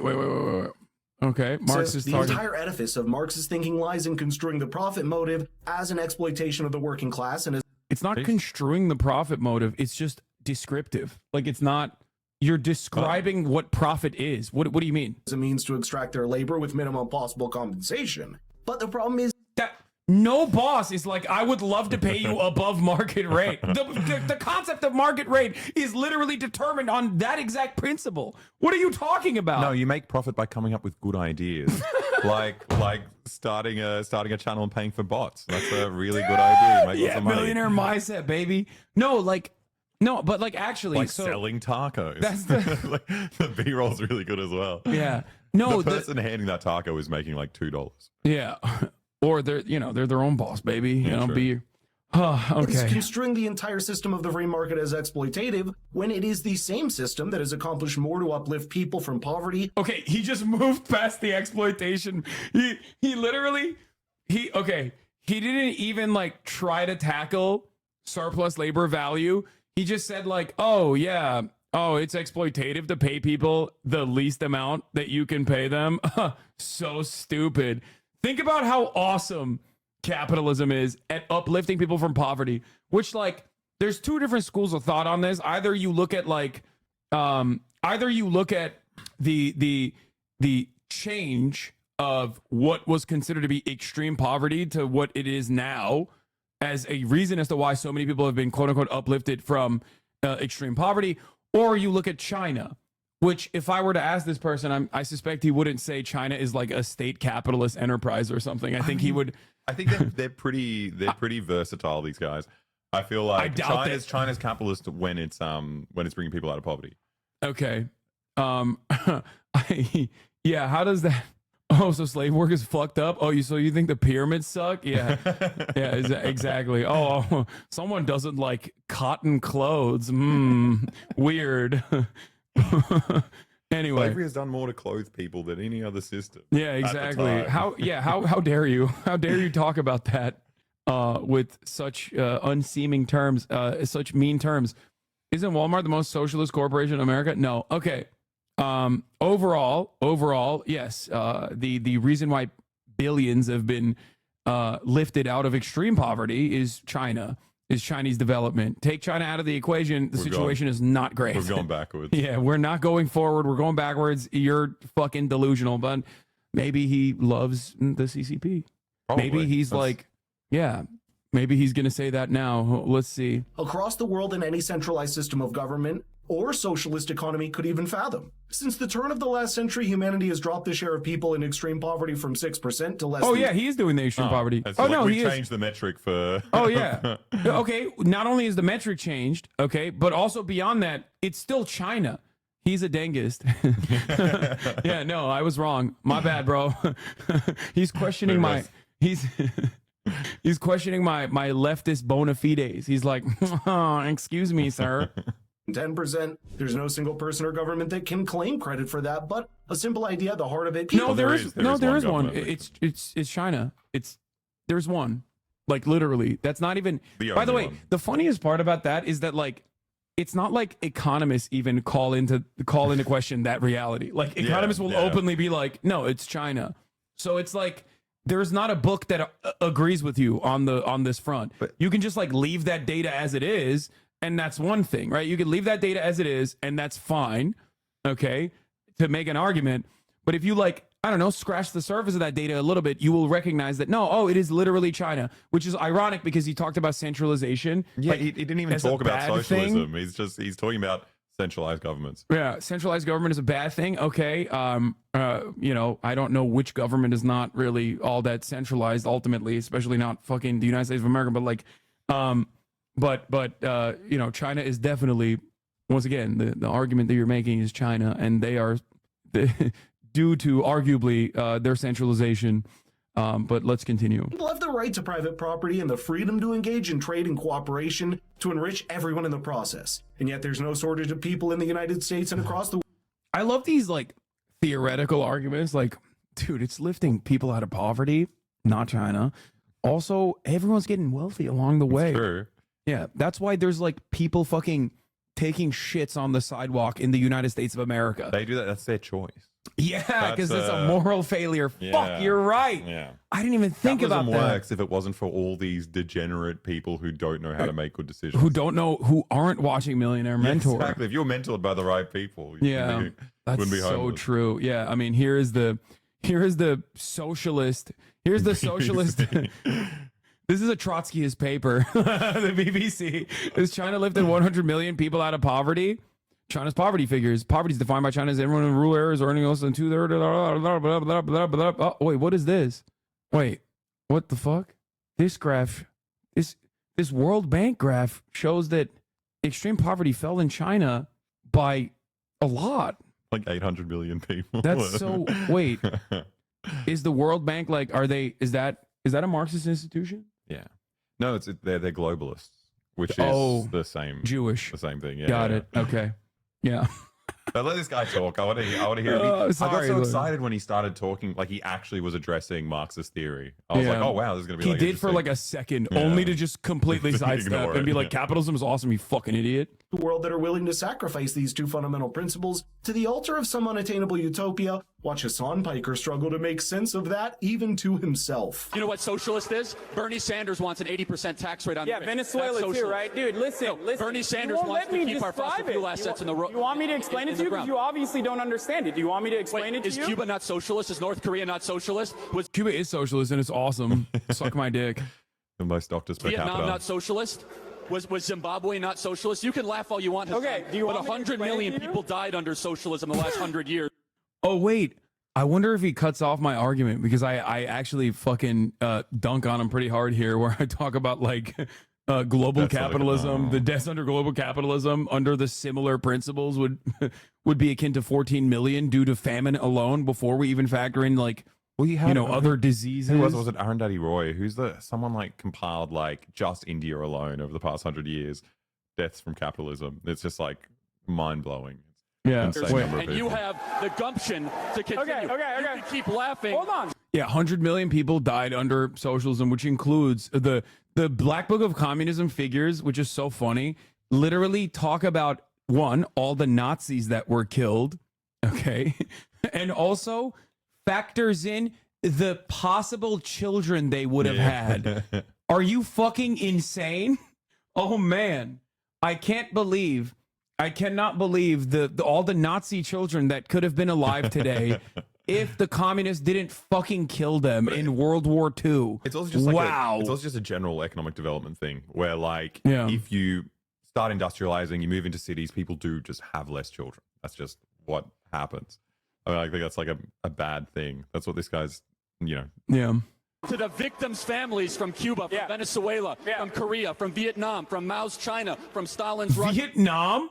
Wait, dude, he was just dropping so many bombs in there. I didn't even fucking. It took me 6 years to hear him say Vietnam. Who was more victimized in Vietnam? I wonder. Who was responsible for more deaths in Vietnam? Communism, which under the watchful gaze of Ho Chi Minh, gave the Vietnamese people liberation and autonomy and sovereignty, or the American Defense Department that dumped so much fucking Agent Orange in Vietnam that children still have fucking birth defects in the country to this day. Anyway, Russia, the number one killer of citizens, from innocent civilians the last 100 years, has been the very idea that you shamelessly wear on your sleeve every single day. Marxism has killed more people than any other ideology over the last 100 years. Okay. Thank you for those words. You're welcome. When 100 million people die under a communist dictatorship, and some of those millions are also Nazis, which is included there, whatever, you blame communism. National Socialist Workers Party? Or you blame... I forgot about that. Hitler's a communist. Oh, yeah, Hitler. Oh, yeah. Adolf Hitler, famous communist. He was such a communist. He wanted to kill all the other communists to make him the best one. Yeah. Dude, World War II was leftist infighting. Yeah, FDR, also communist. Yeah. Think about it. Yeah. Wow. Let him cook. You blame socialism, but when 7 million people die every year under our current global capitalist environment, where just by famine alone, before we even talk about imperialism and before we even talk about the damaging wars that are happening all around the world, then it's the individual. So you're essentially telling every single person that's poor, it's your fault that you're poor, it's your fault that you die under a capitalist system, but if you were under a communist system... I have never said that. I mean, that's literally what you're saying. No, it's not. So whose fault is it? Whose fault is it that 7 million people every year die just by famine-related diseases and famine under our current global capitalist structure? Which, by the way, has a massive abundance of food production. Like when you know, we're killing all the fucking birds, or when we're trying to maybe restructure under... you know, when you're trying to move an agrarian society to the industrial giant over the course of and engaging in collectivization efforts over the course of multiple decades, while also fighting a massive fucking war against the industrial might of the Nazis, obviously there's gonna be some miscalculations along the way with you know, crop rotations. Like that's I would say that in and of itself is, you know, still pretty bad, but nowhere near as horrific as like having an abundance of food, like a surplus of food. It's just there. That's just there, but because of the profit motive, like it's funny, you know, people have to die. They focus on these guys coming in like Stalin and these famines, and it's just like, what about the famines like under the Tsarist Russian Empire? Like, that shit was brutal. Like, it's just like, no, that's irrelevant. You know, all the famines that were going on up until then don't count. It's the ones that when the communists came. No, personally, I think it's unconscionable. It's unconscionable. Sorry, it's unconscionable to have an abundance of food and have like the capacity to basically feed every single person on this planet,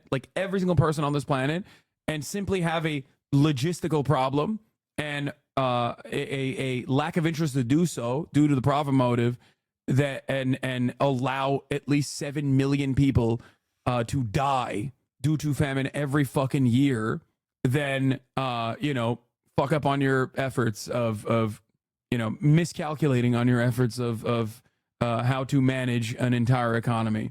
You know, I think it's significantly worse. Whose individual fault is it? Yeah. Why is it with the system when it comes to communism, but it's actually go from 40 years to 80 years in America for women and 76 years for women. You're not answering my Global question. poverty is at its all-time low than it ever has been. It's dropped below 10%. You're not answering my question. You're not answering. You're talking about There's something not a completely singular different. person why individuals might die, unfortunately. However, what's going to stop that? It's unfortunate when they die. Oh, yes, yes, Hassan. Death is unfortunate. Yeah, I know. I love what Charlie Kirk just did there. It's incredible. Sick. Yeah, he's wearing I think those are the fucking Kanye foam runners, aren't they? Aren't those the Kanyes, by the way? Like the wave runners? Because like this was literally when he was like first linking up with Kanye, I think. Anyway. That people like Hassan Piker would first decry the corruption by what is fundamentally just crony capitalism, and then call for a select few people to have centralized control over the economy, with seemingly no understanding that centralizing power also means centralizing corruption. And guess what? That's exactly what is happening in every state. I don't see a difference between those two. I think centralized corruption and dispersed corruption are both bad. Like, I don't. Yeah, no, like, you don't understand. Isn't dude. it worse when like the government? No, you don't understand.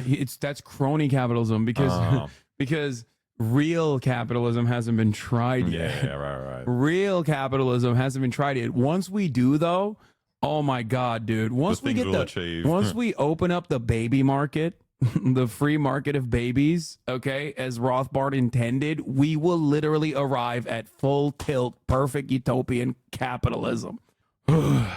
Okay. Anyway, yeah, you can have decentralized socialism. Yeah, in your mind. Okay. I mean, I think that sounds nice. It's just Yeah. like, Yeah, if you no. do, the Americans are going to come in and wipe the floor with you. Yeah, that's great. It happens sometimes. Could happen. That's a nice idea. Yeah, I like it. Anyway, let's continue. State and country that has tried to implement socialist economies, where people's greed for wealth makes them want to seek political power rather than. I don't understand. Like, dude, the greed for wealth is good under capitalism. like that's your modus operandi. Like, that's literally your operating principle. That's what your starting point is. Like, greed is good. Like, what the fuck? Produce something and sell it into a marketplace, but let's give Hassan the benefit of the doubt because maybe what he really is calling for is socialism in the sense of redistribution and welfare systems. Looking from this perspective, there's He's saying maybe Hassan's a Keynesian. I want to think that he just wants a welfare state, like a robust welfare state. Like, no, dude, I don't just want a robust welfare state. Anyway, you could also interrogate my opinions as I have like broadly stated them very loudly and proudly, almost to a fault, for the past 6 fucking years since this debate happened. There's one critical flaw in socialism you hardly even see socialists themselves deal with. It is that socialism of this kind works very well in theory when you've got the wealth to begin with. But to lay out the right incentive structures. Wait, but America does have this kind of wealth to begin with. Sounds great. So is he saying that like this kind of socialism would work in the United States of America? Oh, thank you. So nice. Thank you for agreeing with my point, I guess. It's the red shirt. He's on our side. Yeah, dude, I'm telling you, he's literally advocating for socialism with Chinese characteristics. For people to create the wealth in the first place, that's similar to what the debate is with something like the medical industry in the United States. The world needs the United States medical industry to invent new medicines, surgeries, and equipment in order to benefit the field across. This is also just a straightforward lie that like Republicans say all the fucking time. Every single novel chemical compound discovery still happens ultimately with publicly funded research. That's number one. And number two, the United States of America isn't even the leader in novel chemical compound discovery when you look at novel chemical compound discovery per capita. As in, other countries actually spend a significant less amount of money for novel chemical compound discovery than the United States of America does. And the only reason why America is good at novel chemical compound discovery in general is because obviously there is a massive fucking country with a shit ton of immigration specifically for this kind of work. So that's it. Well, it's also funny when you look at Cuba that has like the GDP of 10 houses here in LA, Yeah. and they were the first ones to fucking stop HIV transmission from mother to child. Yeah, through childbirth. And they have it's a, just like you like can a do lung, that on they a have a fucking lung cancer shoestring. vaccine as well. So yeah, and they're doing that with no money. Yeah. They're just doing it over there. It's crazy. Yeah. U.S. Pharma also just won't produce life-saving drugs if it isn't profitable enough. I know, it's so fucking stupid. And also they stop people from like actually like making innovative things by like evergreening their drugs. So it's just Yeah. like doing like tiny little changes that have no purpose, and they Yes. just give you like property Yeah, rights. It's and no one else it's can do it. Juggling patents by finding new. A lot of the R&D spending when a patent goes in to the hands of a private pharmaceutical corporation, a lot of that R&D actually is just finding new delivery mechanisms so you can extend the life of the patent for long periods of time. But even that's just like anti-capitalist. I don't know. It's kind of funny because you got India that it's trying to make these changes, and they just keep getting like bullied out of it by like the kind of property rights of Western pharma companies. Yeah. Across the world, and yet the socialists still live in some kind of utopia where both benefits of that innovation can be socialized while the incentives for people and companies to produce that innovation can be retained by giving them enough of a profit motive. For example, 90% of new drugs and medicines fail to make it to that phase 3 of trials, and more than 90% of Now he's just talking about America. Like he's talking about the FDA. And again, yes, the fucking failure implies that this cannot be a capitalist endeavor. What is he talking? I feel like he's making an argument for socialism every time. Maybe that's why so many people like it. Yeah, maybe that's why He's they telling liked the it. views. Except when you look at the comments, they're like, Hassan is dying from a famine of common sense. The problem with socialism is that you eventually run out of other people's money. Margaret Thatcher. Imagine fleeing your country because of how socialist it was, only to come to America and say capitalism is shit and socialism socialist Turkey. If socialists understood economics, then they wouldn't be socialists as Hayek. If Hassan Piker makes only $60K a year, how did he afford a $3 million mansion he just bought in Los Angeles? 2 days ago. You can't, bro. How are you supposed to? A rich boy complaining about capitalism. You can't have a conversation with a person who's that stupid. Like, in his mind, there is no way that this video is like 6 years old. Like the debate that he is watching, and he just thinks like, "Oh, dude, I can't believe like this guy's just lying to so many people about how he's making 60 grand a year. What an idiot! He tried to hide it, and he bought a $3 million mansion. What a fucking jackass!" But also, if one of their guys, what is this guy called? Millionaire Tips, Millionaire Mindset. I don't know what his name is. But if one of them was like, I make $60K a year and I bought a $3 million mansion, they'd be like, that's my God. I love this guy. Like, teach me how to do it. You know, it's just, yeah, I don't know. Yeah. I mean, yeah, this shit is so old. It's been 3 years since I bought the house, by the way. Like, that's how, even the fucking house memes are old. Why is Hassan rich? Why does he not divide his wealth? Why do people come over to America not to migrate to social countries like North Korea, China, including Hassan? Hassan and Jake, millionaire socialists? I mean, the reason I migrated to Australia was because America bombed my country. Like that's I think that's a pretty normal reason to flee, but I don't know. Charlie is a walking, talking encyclopedia of facts against socialism. Isn't Hassan the same guy who said Americans deserve 9/11? I never want to hear someone rich talk about socialism unless they're willing to start it themselves and give their money to others. This man is saying like, why don't you arm and facilitate a people's revolution? But also, if you gave money to others, you wouldn't be rich. Like, I don't understand what he's saying. I don't want to hear a rich person do this unless they weren't rich. The OG fuck Hassanabi from 200 years ago? After the Austro-Turkish War of 1788, Serbians would again fall under Ottoman rule. For the next 16 years, they would face extreme oppression and slaughters by their tyrant lords. But this was about to change, when in 1804, a young Đorđe Petrović, after being elected by local chieftains, would rebel against the Ottomans in an attempt of independence. He just didn't know what was good for him. He just didn't know. But I want to see what happens. He didn't know. He would lead every battle and even earn the respect of Napoleon. Although the revolt would fail, he would be remembered for his bravery and rage, being nicknamed Karađorđe. What is this music? It's funny as well because he doesn't speak Serbian. The guy who's doing it is like, why are you making like a This is thirst very trap odd. for a nationalist hero? His name is Balkan Guy. Come on, bro, learn to pronounce it. What kind of Balkan does he do? You think he just only does like Serbian edits? I've never seen like an American. Dude, his name is Balkan Guy. There is a 75% chance he's a straight up Nazi. Okay, I'm sorry. His name is Balkan Guy. It is depressing the kind of fans you get as a Serb. It's so bad, bro. I met this guy. He's like fucking liberal politician in Australia. Liberal over there is right wing. And he's everywhere else outside of America. And he's just like, yeah, I love Serbs. I was like, oh, okay, that's cool. I haven't heard that. And he's like, yeah, the way you guys did to the Muslims, we got to do that here. And it's just like, oh, thanks for the support. Like, what the fuck? Yeah, you just get the worst people become fans. Would you say that if the Ottoman Empire had successfully reformed and modernized, it would be better for everyone under it? I mean, he would say that. Yeah, I would say that. Oh wait, can you put on? I sent you a video on Discord earlier in the day. Oh yeah, about. I only saw. Did you watch it? No, I only saw the comment that you made after the video, and I didn't see the video at first. And I was like, "What the fuck? Why did you send this to me?" Because you said Serbia is the greatest country in the world, and I only saw the comment. And I was like, "What the fuck?" We've got like the highest level of cooperation with China out of any European country. Even more than Hungary? We're smashing it. Yeah. Damn. Where they're only like. What do they have like weird terms for a partner for the future or something? Vassal state. You're the Belarus for China.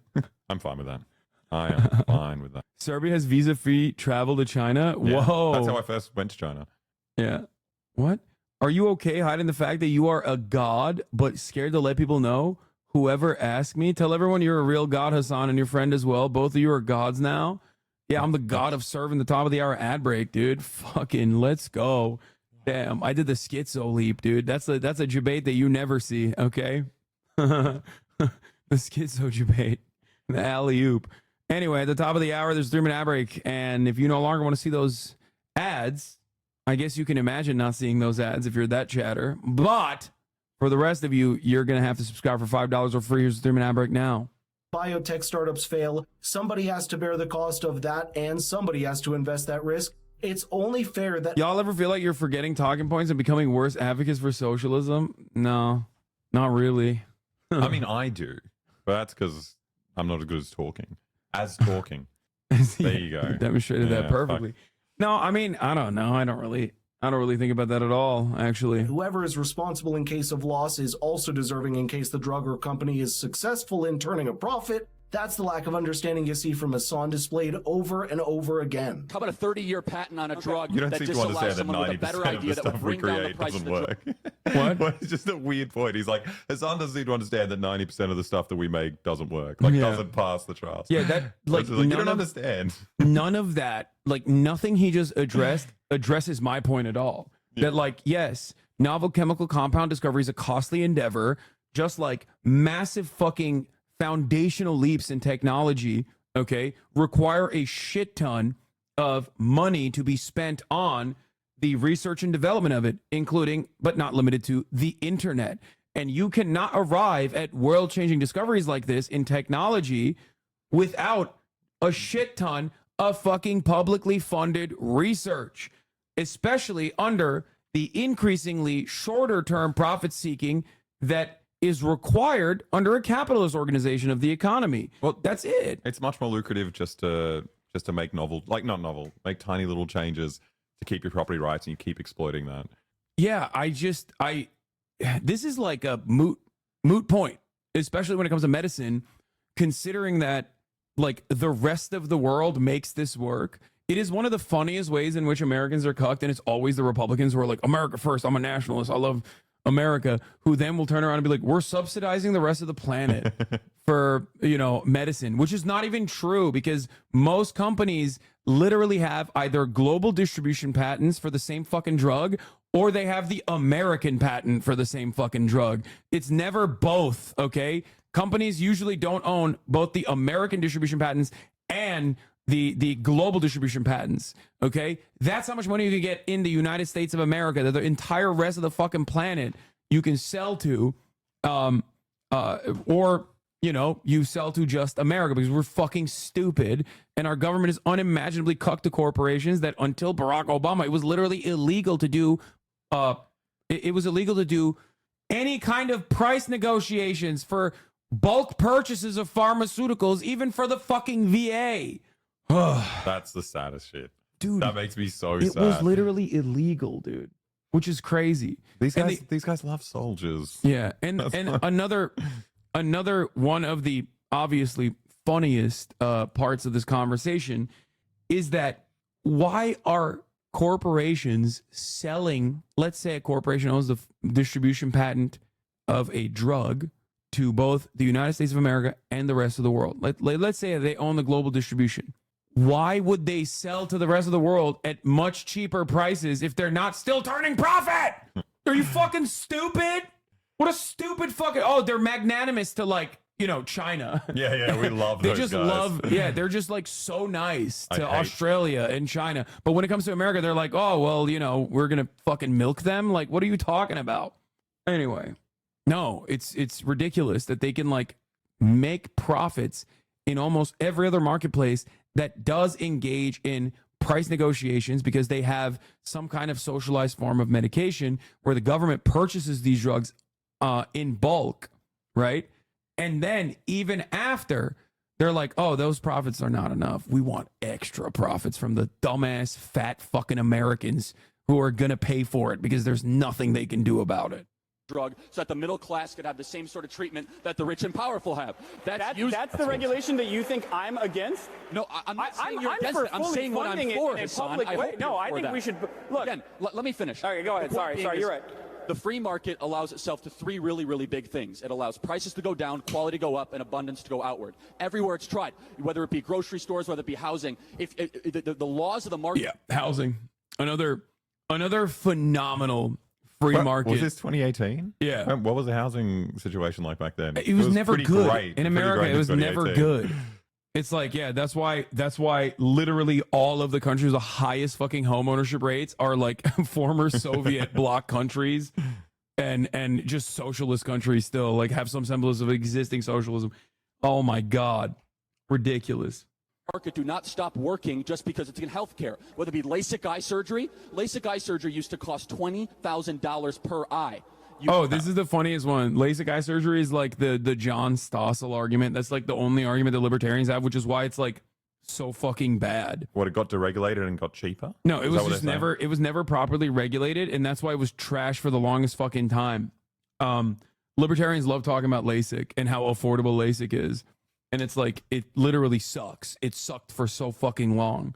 Insurance companies technological advancements that are because of the make it free easier market. and more Because affordable. the insurance companies would not cover the LASIK eye this surgery. Is ridiculous. It was a cash business. Doctors went outside of the traditional system, and all of a sudden now it costs $500 per eye for LASIK eye surgery. Everything you're saying is flat out false, and also what's false about because that? we live under a mixed economy, Charlie. So it's a consequence of both publicly funded research and also certain private elements. So when you try to turn around and look at technological advancements that are happening in virtually every field, okay, virtually every field on an international scale, and assume that this is just a consequence of free market capitalism, well, let's talk. Yeah, no, it's actually unicorns, dude. Unicorns are so giving Hassan, us magically the. Hassan, this answer me a element. question. If we're going to lie about this stuff, then we might as well just go all the way out. Does insurance cover LASIK? Does insurance cover LASIK? What does that have to do with anything? Because when you don't have the insurance lobby within the negotiating of prices, then the consumer knows exactly what everything costs. Are you gonna, the reason why healthcare costs so much in this country? Wait, what? Isn't He's the trying to insurance say, lobby he's trying to say that like insurance lobby is like engaging in like rent-seeking behavior, or regulatory capture, or any number of different like things, such as like they are the reason why prices are so high. Which there's truth to that argument, except I'm not pro insurance. I'm pro abolition of insurance and abolition of any kind of privatization in the field of medicine due to inelastic demand. So I don't know why he's making that argument at all. The argument that the You go insurance into a lobby hospital, makes the prices no one better? knows what anything costs. No one knows what anything costs for how long you stay there, for how long the procedure is. Yeah. The greatest counter to this is like you're in an emergency room, okay? You got shot in the gut because luckily we have a lot of freedom and everyone has a gun and can use to shoot you, right? Thank God for that. Bald eagle screech. Okay? What are you going to do? Are you going to pull up on your fucking Google Marketplace to try to figure negotiate here. Come to on. figure out which hospital is cheaper for their emergency room facilities? Like, what do you mean? Price transparency is not the end all be all of making healthcare less costly. Okay? It's fucking ridiculous. No, I'd rather die. I think I'd rather This die. dude is just watching your video, not even reacting. How does that 1 million views? I think people are stupid. That's No, the I think in a answer. year he's going to lose 57 million again. Yeah. it's obvious where the views are coming from. Component of a market is pricing.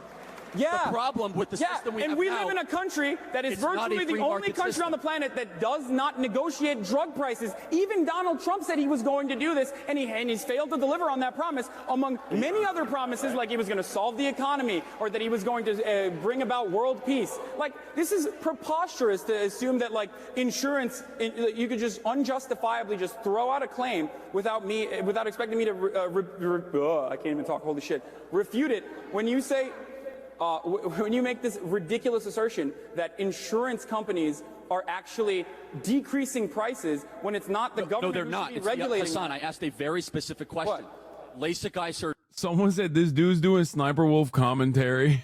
Yeah, he's just sitting there like, he didn't even Not talk. covered by insurance. Okay. Consumers went straight to the doctor, so they knew how much it cost. Therefore, prices went down, quality went up, and accessibility went outward. That's what why is it happens in when a virtually market every is other- allowed to exist. Again, there's only one person that appears to have done their homework on the issue, and that is not Hassan Piker. All you see from him. Yeah, that's why healthcare is so good in America. Yeah.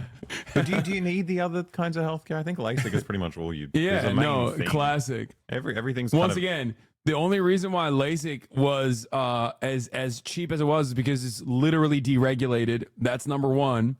And technological innovations have obviously made it easier to do LASIK in general. Having said that, however, the idea that like price transparency, because he has to triangulate his messaging to what Donald Trump was saying at the time, and Donald Trump was saying like price transparency, I'm going to give price transparency.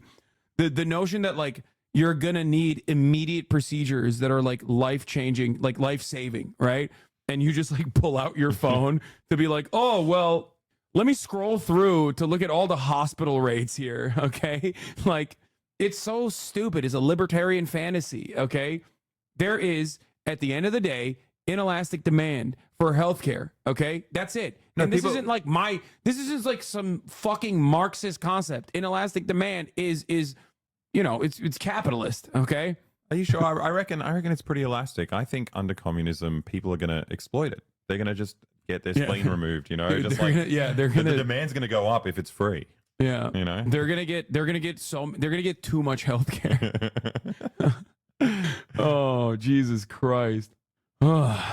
Is listing out a bunch of problems that exist in the world and making no effort to connect that to anything that fundamentally stems from the free market. The truth is that most of the world's problems that he listed have no clear line drawn to capitalism inherently. For example, British researcher Alex de Waal did an extensive study and found out that most of the world's famines today are not a result of lack of food, but from military and political action in places like Africa and the Middle East. Which is famously not a capitalist endeavor. No, for the past 20 years, communist countries have been rampaging through the third world. It's so fucked up.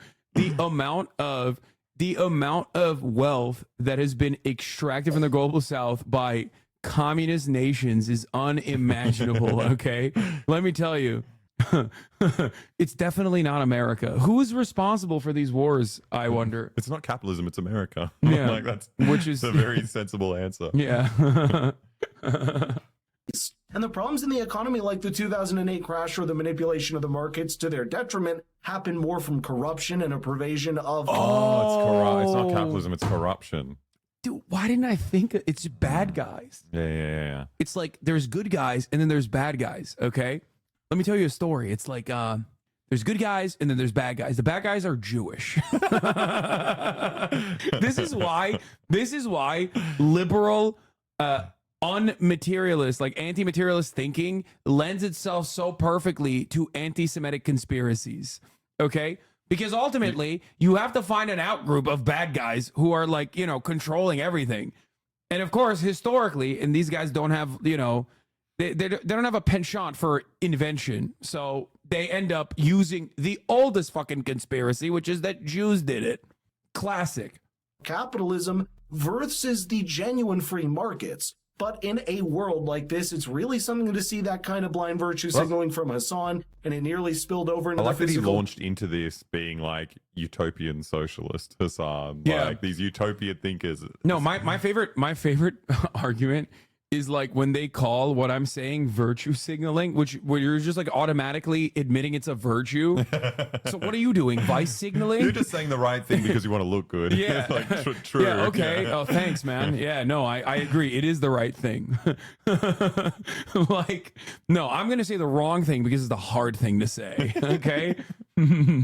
Domain, just take a look at this incredible moment. So Hassan, why don't you give 95% of your money away and go live on a commune? Do you really think that that's how it works? Do you really think Why that that's not? how it works? Go This is go as live silly. what you preach. Look, Because every single this let me is finish. as You silly. talk uninterrupted for 5 This minutes. is- Hassan, let me Okay, finish. go ahead. Sorry, you're right, you're right. I live You're right. what I practice. Make I'm your a free market ridiculous capitalist. tweet, I point. employ people. I took a risk. I have my own. Yeah, I enslave them.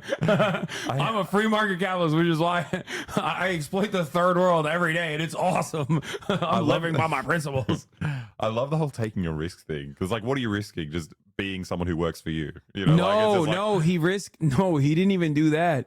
He took a risk by going to a the very Koch wealthy, Foster Freeze, who died like a couple years back. His risk was going up to Foster Freeze, who his dad knew because his dad was a fucking contractor, and asking him for money. That's pretty which risky. he got. That's He risky got. though. It could have been embarrassing if he said no. Would have felt bad for a little while. But regardless, don't you love that they're doing why don't you give away all your money? When I was making $60,000 a year, like that doesn't even make sense even now. Obviously, like it's the same argument that they make to me now. They're like, Hassan, you're rich. Give away all your money then. And it's like, yeah, dude, if I gave away all of my money, okay, if I gave away all my money and we eradicated global poverty, I would do it in a fucking heartbeat. What are we talking about? But the amount of money that I have, unfortunately, is not going to do that, okay? It's ridiculous. Foster Freeze went out of business too. Yeah, maybe he gave too much money. Well, he went out of business because he's dead. But go live in a commune. Oh, man. Start a business every single day. I practice what I preach. He wants other people to contribute to what he considers to be a good idea, what he considers will make the world a better place. That you have the freedom to go live as a socialist. Go do it, Hassan. What's stopping you? Okay, right. so here's why this is ridiculous. this is And the last point I will make is this. Here's why that conversation is absolutely preposterous. If I gave away the measly earnings that I had and gave away 95% of How much do you make, that Hassan? wouldn't necessarily even push the needle. I will be very honest. It's really embarrassing, especially because my boss is sitting right there. I make $60,000 a year, okay? And that's a really good salary, but it's not like what Ted Cruz's wife was talking about the other day when she said $174,000 salary a year. It's not like we're going to buy a second home anytime soon, but that's besides the point, okay? You're trying to attack me, which is ridiculous, like asking me what my salary is. Sure, I'll reveal it willingly. You brought it up in context. I'm asking, No, why don't you live like a socialist? Okay. Go live like a socialist. That's so like, oh yeah, dude, how much money do you make? It's like, okay, I make 60 grand. Like, what am I, who am I saving with that? I need government assistance, dumbass. Oh, that's so funny. Oh, Jesus Christ. Yeah, he fucking owned him. He has a lot of money now. Why didn't he give it away? How many people can I save with the amount of money that I could redistribute? It's like, I love when these guys basically turn into like anarchist babies on Twitter who are like, oh, if I had Assange money, I'd open up a soup kitchen immediately. I'd like stop streaming and immediately just open up a soup kitchen. It's like, okay, so then what next? Like, where's the stream of income coming from to maintain the soup kitchen? Like, what are we doing? Oh, I haven't really thought about that. Yeah, that's why, because you're a fucking 14-year-old anarchist, okay? You read Kropotkin, and now you think you unlock the secrets of the world. You fucking baby. The end. Anyway. The point is larger than that, Charlie. I live like a capitalist every single day, Cenk. I live as a capitalist. I live What do I do? I get charity every single year. Hold on. What's my salary? Less than his. Charlie, take a Come on, Cenk, let's go. Charlie, what are you doing? Take a seat. All right, no. Take a seat. You're going to take a seat. You're going to take a seat. I love that the fucking people that, dude, that's so awesome. That was a legendary moment. What was he yelling back to him? You couldn't pick up. What Cenk was saying? I don't know. I don't remember. But I do find it really funny because he's like, I live like a capitalist every day, Cenk. I give to charity. And it's really funny because, like, normally these are the same people who are like, oh, you got emotional, you lost. But of course, like when Charlie Kirk is like crying like a baby on stage, you. Yeah, when he's crying like a baby on stage, they're like, "Oh, that's actually cool that he did that." No, he got emotional as fuck. Oh my God! What's my salary? All right. Ridiculous. All right, behave, everyone. Jesus Christ. Okay. I practice what I preach. Charlie. You do not practice what you preach. Charlie. All right, hold on. I live like a capitalist every single day, I Cenk. don't want to give him the attention here. Everyone. I live like a capitalist every single day, Cenk. This is what his face looks like now. Yeah. When you put up the video, I'm like, I live like a capitalist every single day. I live like a capitalist every single day, Cenk. I live like a capitalist every single day, Cenk. I wish you could redo this, fuck the bass and all, but I hate seeing him getting to you. You handle heckling like he started with so legendary now. What do you mean? He looked pretty chill there, to be fair. What did this guy say? Oh, I missed it. Nobody beats creation, not even with a really strong preference of governing self in the death spiral. What? What is this guy doing? World already showed their colors. The slave population wasn't producing enough. What the fuck? Dude, there's so many people like this in my chat sometimes, like where they're just like, they should be taking their medication. You know what I mean? It's just, I find it so depressing. It's like these people are so siloed that they like come up with their own like political theory without any kind of conversation with anyone else. Yeah. We need to keep that guy? No, we're keeping him. Cenk got so pissed that you said you got paid $60K. Yeah. Aww. Yeah, he was mad. He's like, oh, why are you leaking the secrets? 5,000 60,000 donors across the country, my friend Cenk. We are funded by the grassroots of this country. You Foster Freeze. Dude, Turning Point USA is funded by the grassroots of this country is so funny. I mean, it's true in their ideology because this is just a guy who pulled himself up by his bootstraps. You know? He's a regular guy. He's just super rich. It's just funny because it's like the exact opposite of grassroots, obviously, because it's like billionaires and millionaires. Like, it's literally just astroturfing, like making it seem like you have this like robust people back movement when it's just like a couple people. It's like 8 people giving you the money. You could try to demagogue it all you want. $60,000, Hassan, that would take him more than 50 years of living with zero expenses to buy the $3 million mansion he just bought in Los Angeles. But wait. It's like a 2018 video and he linked to an article from 3 years ago. Yo, I can't have a conversation with a person like this. This is like not a human. Like this person is too stupid to be declared like a human being. He's like medically something else, dude. What the fuck? That's crazy. Like, how do you deal with 1 million people thinking that like this debate happened yesterday and I wasn't making 60 grand back then? Like, how do I deal with that? You say you're good at basketball, but last time I checked 30 years ago, you couldn't walk. So something doesn't quite add up here, son. Someone's lying here. How old is this video? This video is from 2 days ago, chatter. Turning Point UK is a bad idea. They're trying to, because there's a charity with that name, helps the homeless. What? Bro, forgot to make this video 3 years ago. 3 years ago, this video would still be old. It's a debate from 2018. He watched a debate from 2018 and linked to an article from 2021 to be like, wow, dude, kind of weird. How did you buy a $3 million house with a 60 grand a year salary? Maybe we all heard that wrong. Play it back. Yeah. Take a seat over here. Oh my God. What's my salary? All right. Hey, Charlie. You do not practice what you preach. Charlie. All right, hold on. Last point. You don't want to give him the attention here. Everyone, 35,000 donors across the country, my friend Cenk. We are funded by the grassroots of this country. You can try to demagogue it all you want. $60,000, Hassan, that would take him more than 50 years of living with zero expenses to buy the $3 million mansion he just bought in Los Angeles. No, he's stupid. He's just dumb. So much of conservatism just revolves around just being stupid.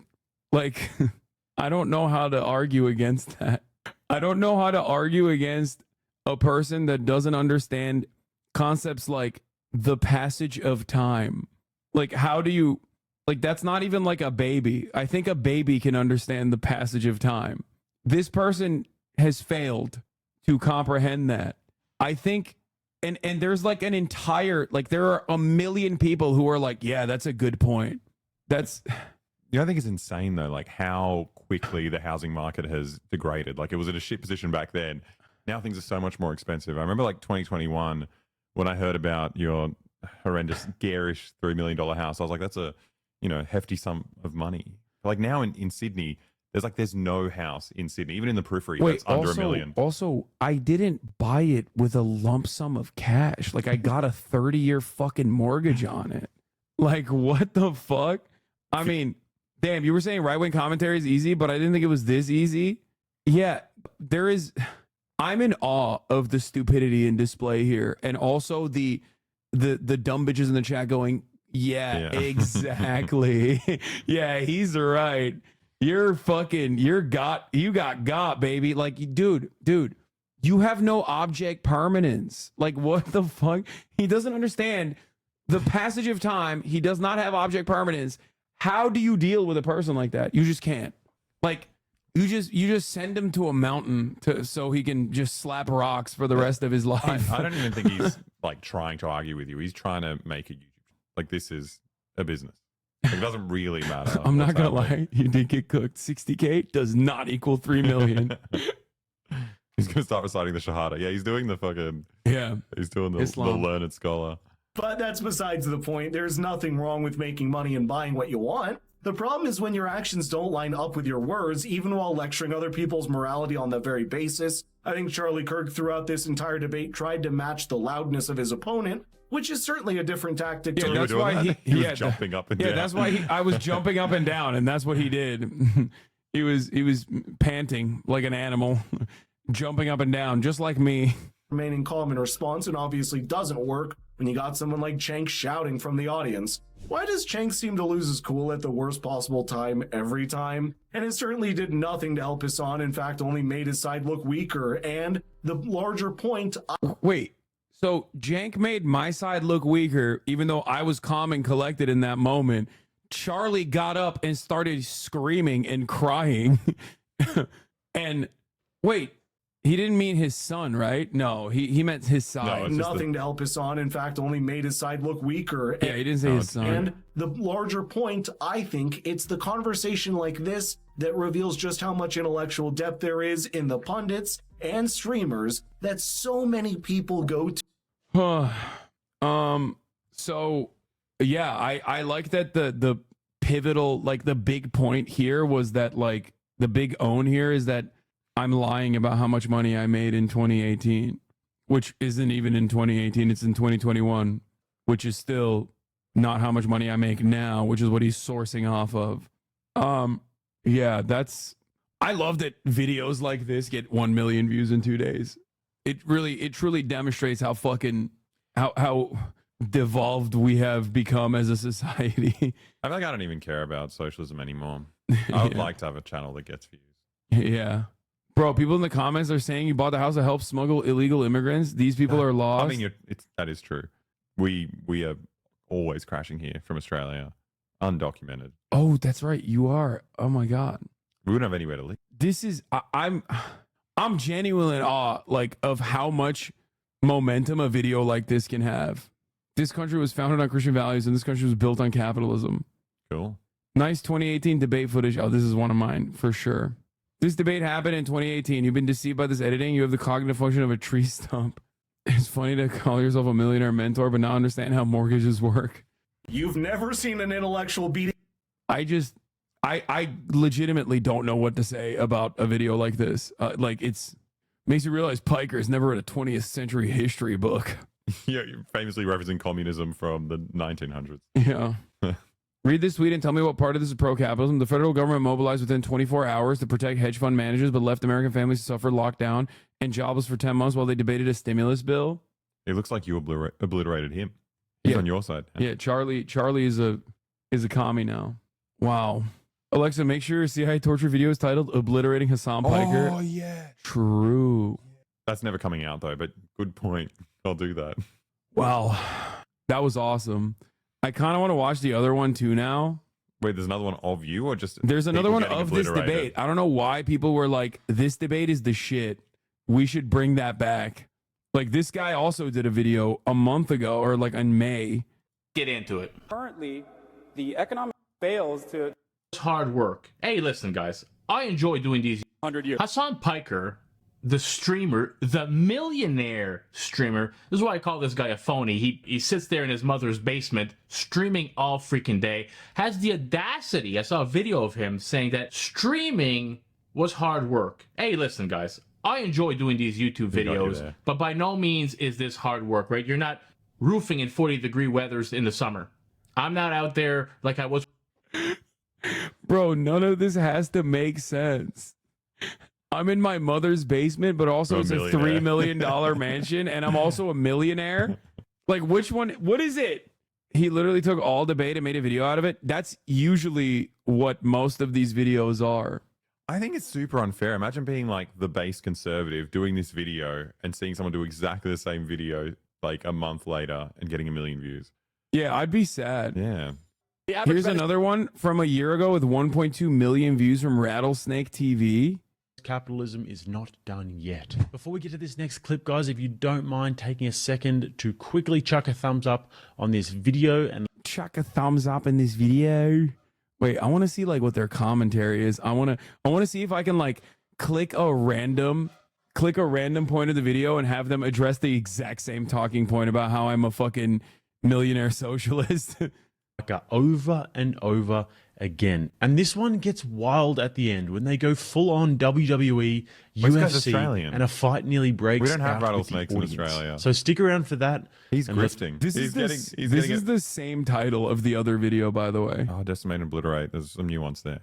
And yes, they have generous social safety nets. But this is in some cases because they have so much money and also because they have a high value added tax or VAT, otherwise known as goods and service tax, which disproportionately affects the poor and middle class. Because obviously they spend a higher amount of their income on goods and services. Furthermore, they also have up to a 200% tax on cars, and that went down to 100 recently, but that's why they're always riding around bikes with baskets on the front like idiots. And lastly, Who's they're he also talking about, though? Just general rest of the world. Yeah. I think is a very thing. culturally homogenous and traditional societies, and traditionally they're actually the hardest countries to get into.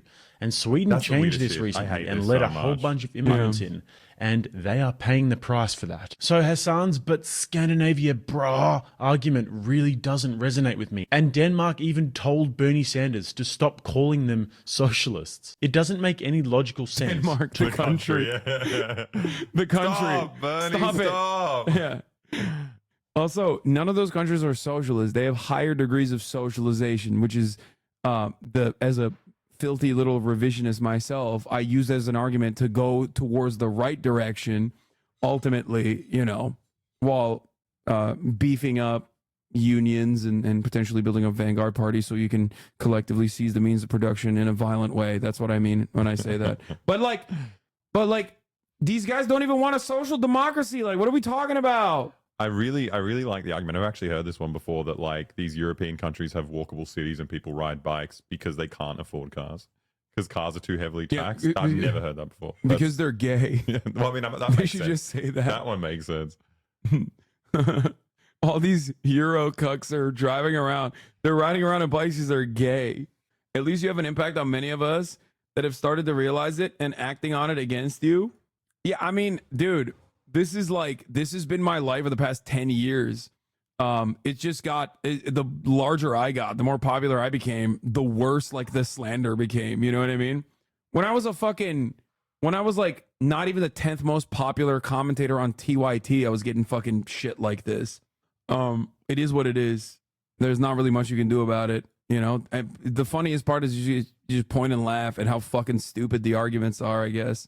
Let's see what he says here. So regularly goes comment enough about Fleet Havana, Cuba for Miami, Florida. I don't know, They maybe our flee sanctions Miami, have Florida something to do with for it? Havana, Cuba. So I don't know enough about this Veterans Administration to have an opinion, and my American friends can let me know in the comments about that. But on the debating side, Hassan so regularly goes for the appeals to emotion and the ad hominem attacks, which are obviously logical fallacies.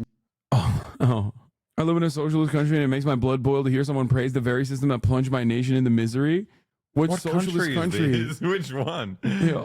It's an ad Currently hominem. in a socialist country, this person's like writing YouTube comments from North Korea. Like, what's Hassan at $60,000 per year. How on earth did he buy a $2.7 million the house? price has gone down? What? It's kind of nice. It was $3 million before. I mean, it was 2.7 when I bought it. It's probably much higher now because the fucking housing market is dog shit. But imagine being a Hassan fan. I feel really bad for those 12-year-olds. Me on It's the other coming hand. off to chat. Yeah. If How do you have- guys feel about that? I will never work a 40-hour work week if the government ever takes 60% of my income. I'll die. I'd rather die. I'm not gonna eat. Yeah.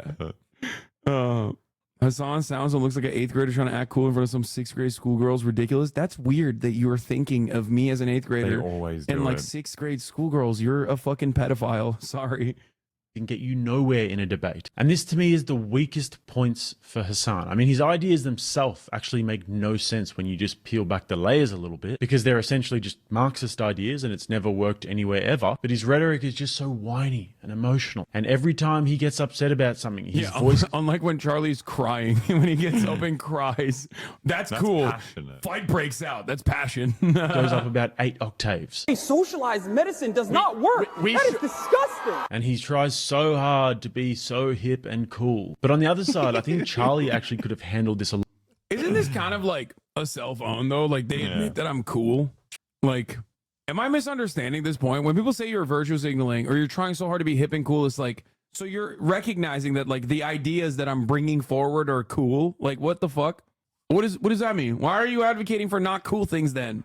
Follow up with no Locked that in examples. himself. That if Charlie were to stay nice and calm, show a stoic temperance, and just focus on being very sharp and compendious, the contrast would have been day and night. You can see that Hassan was actually trying to get a reaction from Charlie here. And interestingly enough, when he does get that reaction, you see him briefly laugh and then like wipe the smile off his face. That's because this is extra He parasocial. should do the posture angles. What's that shit called? Oh, I To don't. check if you're dominating in the conversation. Oh yeah. because Charlie took the bait. But Charlie's very strong from here on in. This is the kind of deregulation that already caused the 2008 housing All right, market crash. I'm not going to get And into that's- No, oh, you're not going to get Fannie into and the Freddie specifics rating when agencies, I know what the fuck Federal you're talking Reserve, about? Federal Reserve lowering, Oh, whatever, Federal Reserve dude. lowering interest rates. Hold on, what's Fannie and Freddie, genius? What's Fannie and Freddie? Tell me what that is. Tell me about the rating agencies. Tell me about how we should have allowed Wells Fargo to pay a price, and those people should be in prison right now for doing what they did. I agree. And lying to federal regulators. Charlie and it was, sounds like and it a was communist to Democrat me. Congress and a Democrat Senate and a Democrat president. Advocating that to did jail not- Let me- bankers, I'm Hassan, on board, dog. Hassan, Let's we do just it keep right on talking now. over each other for the next 45 minutes, or you can let me finish. The final thing I'll say on banking regulation, one of the biggest misrepresentations of reality is somehow that free market capitalism contributed to the 2008 financial crisis. It was the rating agencies. Well, the rating agencies, they're businesses, right? They're trying to make a profit by giving people AAA ratings. No, you don't understand. They were communists, dude. Yeah. The rating agencies are socialist, and so is Wells Fargo. This is insane. Yeah, predatory lending is actually a socialist concept. That's like, you're so dumb for not understanding this fundamental truth. In bed with Fannie and Freddie Mac doing AAA bond rating with B and B minus rated bonds. No one looked what they were actually rating. It was the government institutions that were telling Wall Street to. Yeah, what's the ideological position of the American government? I'm pretty sure they're Yeah, Pretty that's sure. right. Yeah, no, that's right. That's what happened, I think. That's continue to go after subprime mortgage lending. They did credit default. the rating agencies force Morgan Stanley to bundle junk loans. Dude, no, you're wrong. Morgan Stanley is also socialist. So they were acting independently in a socialist way when they did that. Swaps on top of it, leveraging the entire American economy with Alan Greenspan artificially lowering interest rates after 9/11, playing with cheap money. Pair that with the community.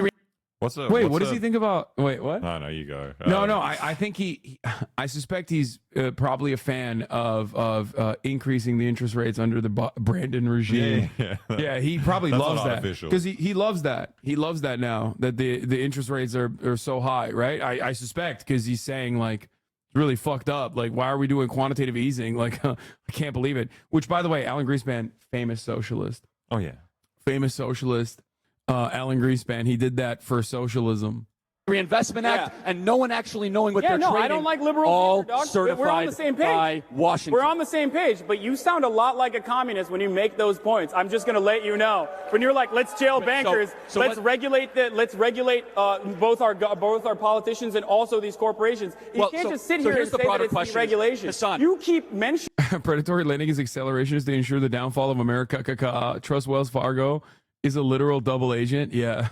They were trying to do permanent first world genocide by collapsing the housing market in America. The failures of capitalism, and then your solution to the failures of capitalism I've mentioned more the failures of capitalism, corporatism, more free market. failure of statism.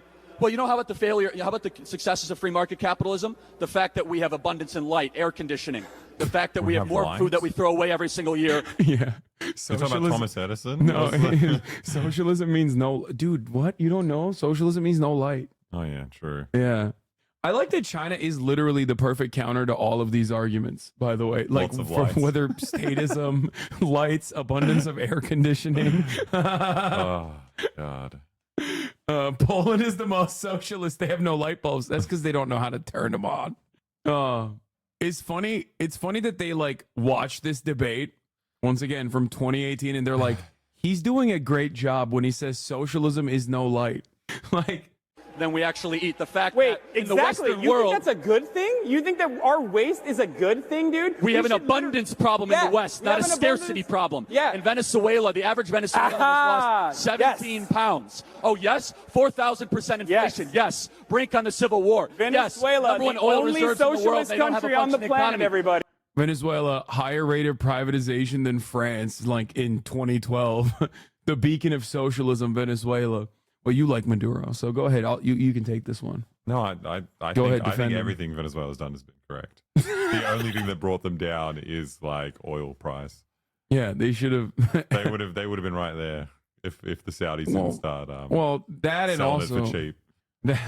that and also not immediately arresting and nationalizing the entirety of the food production in the country. In my opinion, that is a genuine problem. The Chamber of Commerce after the first coup should have literally been, dismantled. Every single enterprise that is privately owned should have been given to the state. And they would have been like, yeah, sorry, you get to do one coup. If it fails, we take everything. They also have like a million Charlie Kirks there. There are so many, like, all the private channels are guys like him. Yeah, that's what I'm saying. They're too fucking cucked. Like, you got to do full Cuba. Like, you can't do half measures. When will these dumbasses learn? I think it might have been one of the more like red hot things that Corbyn said. When he was like, the failures of Venezuelans, so they didn't get rid of everyone when they came in. Was it Corbyn? It was some English politician who was like, where the fuck, how could you say that in England? Like, you're getting in so much trouble. This is why I ask this clip. I mean, I do low-key kind of mean it, though. If you know the history of, like, if you understand the history of, like, Venezuelan coups and whatnot, like, the entire media apparatus that is internally ran by, like, 8 food, like, they're like the grocery store franchise owner owns like every fucking media company, and they're constantly pumping out reactionary ass propaganda. It's literally, there's so much of that. And they're meant to be a socialist country. They're not like, they're very, very democratic. Lyra Peach, Cuba is so great. People escape on rafts. I know. Cuba is so bad that like we have to keep them under full blockade. That's why. Yeah. It's just so bad in Cuba. And not because of the largest imperialist force on the planet consistently dominating it for the crime of fucking resisting against our guy, Batista, that was literally fucking running slave camps the entire time. Oh, I'm from Venezuela, says Lyra Peach. Good on you. Okay, great. Cool.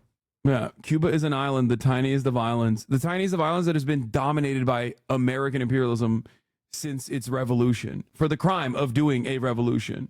They will literally tell you the embargo doesn't hurt much. Why don't we stop it then? If it's not like, if it's inconsequential, why don't we stop it? I don't know. We're just having fun with it. Like, what's the reason? I don't think people getting in rafts from Venezuela to go elsewhere are just looking for a fun vacation. Wait, what? Who the fuck is getting on? The only people that are getting in rafts to go to Venezuela and getting arrested. Oh yeah, I've seen that. Oh my god. You got to take a look at our New Zealand's prime minister. He's the king of the thumbs. Have you been to Cuba? No. I had the opportunity to go. I mean, there's protests because there's no food or water. Yeah. Once again, first of all, protest because there's no food or water in Cuba. What the fuck are you talking about? That's number one. Number two, yes, Cuba is extremely poor. Let's just take a deep breath and think about why it's poor. What do you think is going on in this fucking tiny ass island? Like, what do you think? What do you think is happening? You think that it's just like, it's run by pure evil people? Is that why they're like, haha, we have so much food and resources, but I love not giving it to people. But I love that it's always like taken in a vacuum. You look like next door to Haiti, who doesn't have these issues. And you're like, what's happening to them? Why aren't they fucking famously, you're super right. rich? Yeah. Anyway, out of all your debates, I don't think you've rolled Charlie harder than this. I'm not clicking on that. I'm not saying it's their fault. I'm saying what is going on. Yeah. I mean, no one's disagreeing with them. It does seem like, yeah, if you were, Cuba is. You kind of are though. Cuba is so great. People escape on rafts. Like, whose fault is that, you think? Okay. Like, you can't come in here and be like, Cuba is so great. People escape on rafts. And then you just like avoid the top of the hour, which is the elephant in the fucking room here. Okay. Anyway. Yeah, isn't it suspicious that all of these countries that are that have so much discontent or so much poverty happen to also be on the receiving end of crippling sanctions? I think it's coincidental. That's probably just a coincidence, right? Like America, America's actually doing helpful sanctions. Well, they're on these sanctioning countries. them to get rid of the regime that caused all these problems. Yeah, Like, that's the true. thing. Once they're gone, That's sanctions true. are gone. everything Like gets better. when the problems didn't exist, though, when obviously like Venezuelan oil was a pretty hot commodity, and Venezuela was like seen as like this beacon of light. What did they do? Oh, that's right. They tried to coup then. Back then, that was also a helpful coup, though. Anyway, what is America's doing so great? It will not sign the war crimes treaty. Yeah. It was a good coup, not a bad one. I've learned from you that the USA has a hand on it. Yeah, Oh, that's because you know, you're probably consuming a lot of, without recognizing, a lot of right-wing content. It's probably not signaling as right-wing content, but that is what's going on. Yeah. Anyway, here's the 3-minute ad break now. Yes, the fact they have 42% unemployment. Yes, the fact that Maduro continues to exploit his citizens around the lies of Karl Marx. Yes, is that what we're talking about? Yes. He's so cute. fucking nerdy. I love him. Ay. If Cuba had just let the American casino mob bosses stay in control and had the money, then they wouldn't have so many problems. Capitalism wins again. Yeah. It was so good. That's why they were sending a steady flow of weapon shipments into Cuba as the revolution was happening. That's why they just to, defend Cuba, obviously, which was good. Everyone was happy about it when that was going on. Is this the He event asked that he you out to asked? drinks? Yeah, Is he that a did. thing? I think it was this event. Yeah. Do you want to hook up with you? What's the? He what literally vibes are you invited me to getting? go get drinks with like Mike Cernovich. I was like, that is the worst. I would rather kill myself immediately. Whoa. George Stephanopoulos just made a stunning comment. He told someone with the shoes in New York that he doesn't think President Joe Biden can serve another term. Why is this Hey. groundbreaking? Hey, how you doing? Good. What do you think? Do you think Biden should step down? You talked to him more than anybody else have lately, and you could be honest. You don't think he can serve 4 more years? All right, that's an answer. You talked to him more than anybody else have lately, and you could be honest. You don't think? This is how we'd edit a boy video if nothing happened. I'm That's not sick. really sure what's going on here. Don't know who he's talking to or what he said. What is this? White House lied again? New. POTUS saw Dr. Kennard on January 17th as a part of his neurological exam that was reported a month later, White House says. That's despite the White House saying today that the meeting between Kennard and O'Connor was not related to care for the president. He just hangs out with doctors every now and Yeah, then. what do you That's mean? pretty He just cool. he hangs out with both of his doctors, his own personal physician and the neurological specialist. That's why, because he likes to have fun. What? Political streamer isn't a real job. You have 5 cars and 6 houses. Also, your dog is trans. What? Your does that dog mean? is trans. That's the one bit. Yeah. I still don't think he has. I still personally don't think he has Parkinson's. I think he has Alzheimer's. Yeah. They're working with Dr. Kennard to develop a cure for Havana syndrome, but you guys are ruining the surprise. Anyway, you are not a neurologist. Yeah. So Is he saying you're not fit to diagnose the president? I don't think Yeah, any I mean- neurologist would diagnose him without without meeting actually with him. seeing Yeah. him, but It's so good. yeah, I'm not. I just don't think he has Parkinson's. I think he has Alzheimer's. That's all I'm saying. I think speculating about his condition is a bit silly. The fuck do you think we do here? What do you mean? This is literally what do you think these guys are doing? They're speculating that he has Parkinson's. Also, it's the president. What are we talking about? No, I will speculate on his health all day, every day. The worst part is, he's just going to lose, then immediately die. I can't wait for a pundit to say it was from a broken heart. This one's going to go crazy on Ruth Conda Twitter. This is definitely illegal. Yeah, arrest me, sir. Bro, they would have to arrest like 200 million person. Americans, okay? Like more than 200 million Americans. Who has not over the course of this past week, who has not speculated that the president has a severe mental health complication? I mean, Jimmy Carter, will it be at Biden's funeral? Probably. He's still alive. Yeah, he is. looks so barely. rough. Wait, what is this guy doing? Is he at a concentration camp? Soviets took control of the North and started building a Soviet-style socialist economy. Today, North Korea is languishing in desperate poverty. It's just this thing happened in what, like 1945? Yeah. And now, which I love, dude. South Korea under like American rule was military dictatorship. literally more brutal than like what you think North Korea is right now. Okay. And also, I wonder what massively consequential global event happened to yet another country that not only was like almost completely wiped out, wasn't even a country. They designed it as a country on their own, wiped it out, and then also dissolved the only other country that was their lifeline I wonder how this country was so fucking poor throughout the entirety of the 90s, like into the early 2000s. Like, I wonder what happened. These people live in fantasy land. Okay? I'm not like this man to my left. I'm not going to run around saying everyone's eating hot dogs and hamburgers in North Korea. They were. Okay. That's what I saw. I'm just talking about my experience. Yeah, I mean, you did go there. You did go there. Here's the proof. You have the poster that you stole, Otto Warmbier style. Skill issue for Otto. you didn't. Messed up. But rest in peace, Otto. That was fucked up. The glorious kingdom of Goryeo didn't exist for a full 400 years for you to claim Korea is a fake country. An extreme political corruption and totalitarianism, whereas South Korea is a rapidly developing and thriving economy. And all of the fastest growing economies in the world, i.e. China, India, and many African nations now, have been able to do so because they've instituted free market principles. There are literally... when I think of the bounties of free market capitalism and decentralization, I think of Somalia. Like these guys literally forget that the overwhelming majority of poor countries that are still being absolutely ruthlessly stolen from are still capitalist countries. Oh, they're more capitalist than a lot of these countries. Yeah. So what the fuck are we talking about? India, another socialist country. Oh, Jesus. Literally 0 countries that make the same progress by instituting Marxist policies. They literally all fail and normally turn genocidal. But I'm sure that if Hassan had his way, then the socialist utopia would be brought about. But Charlie is about to put... I love the non-genocidal capitalist countries of the United States of America and Israel.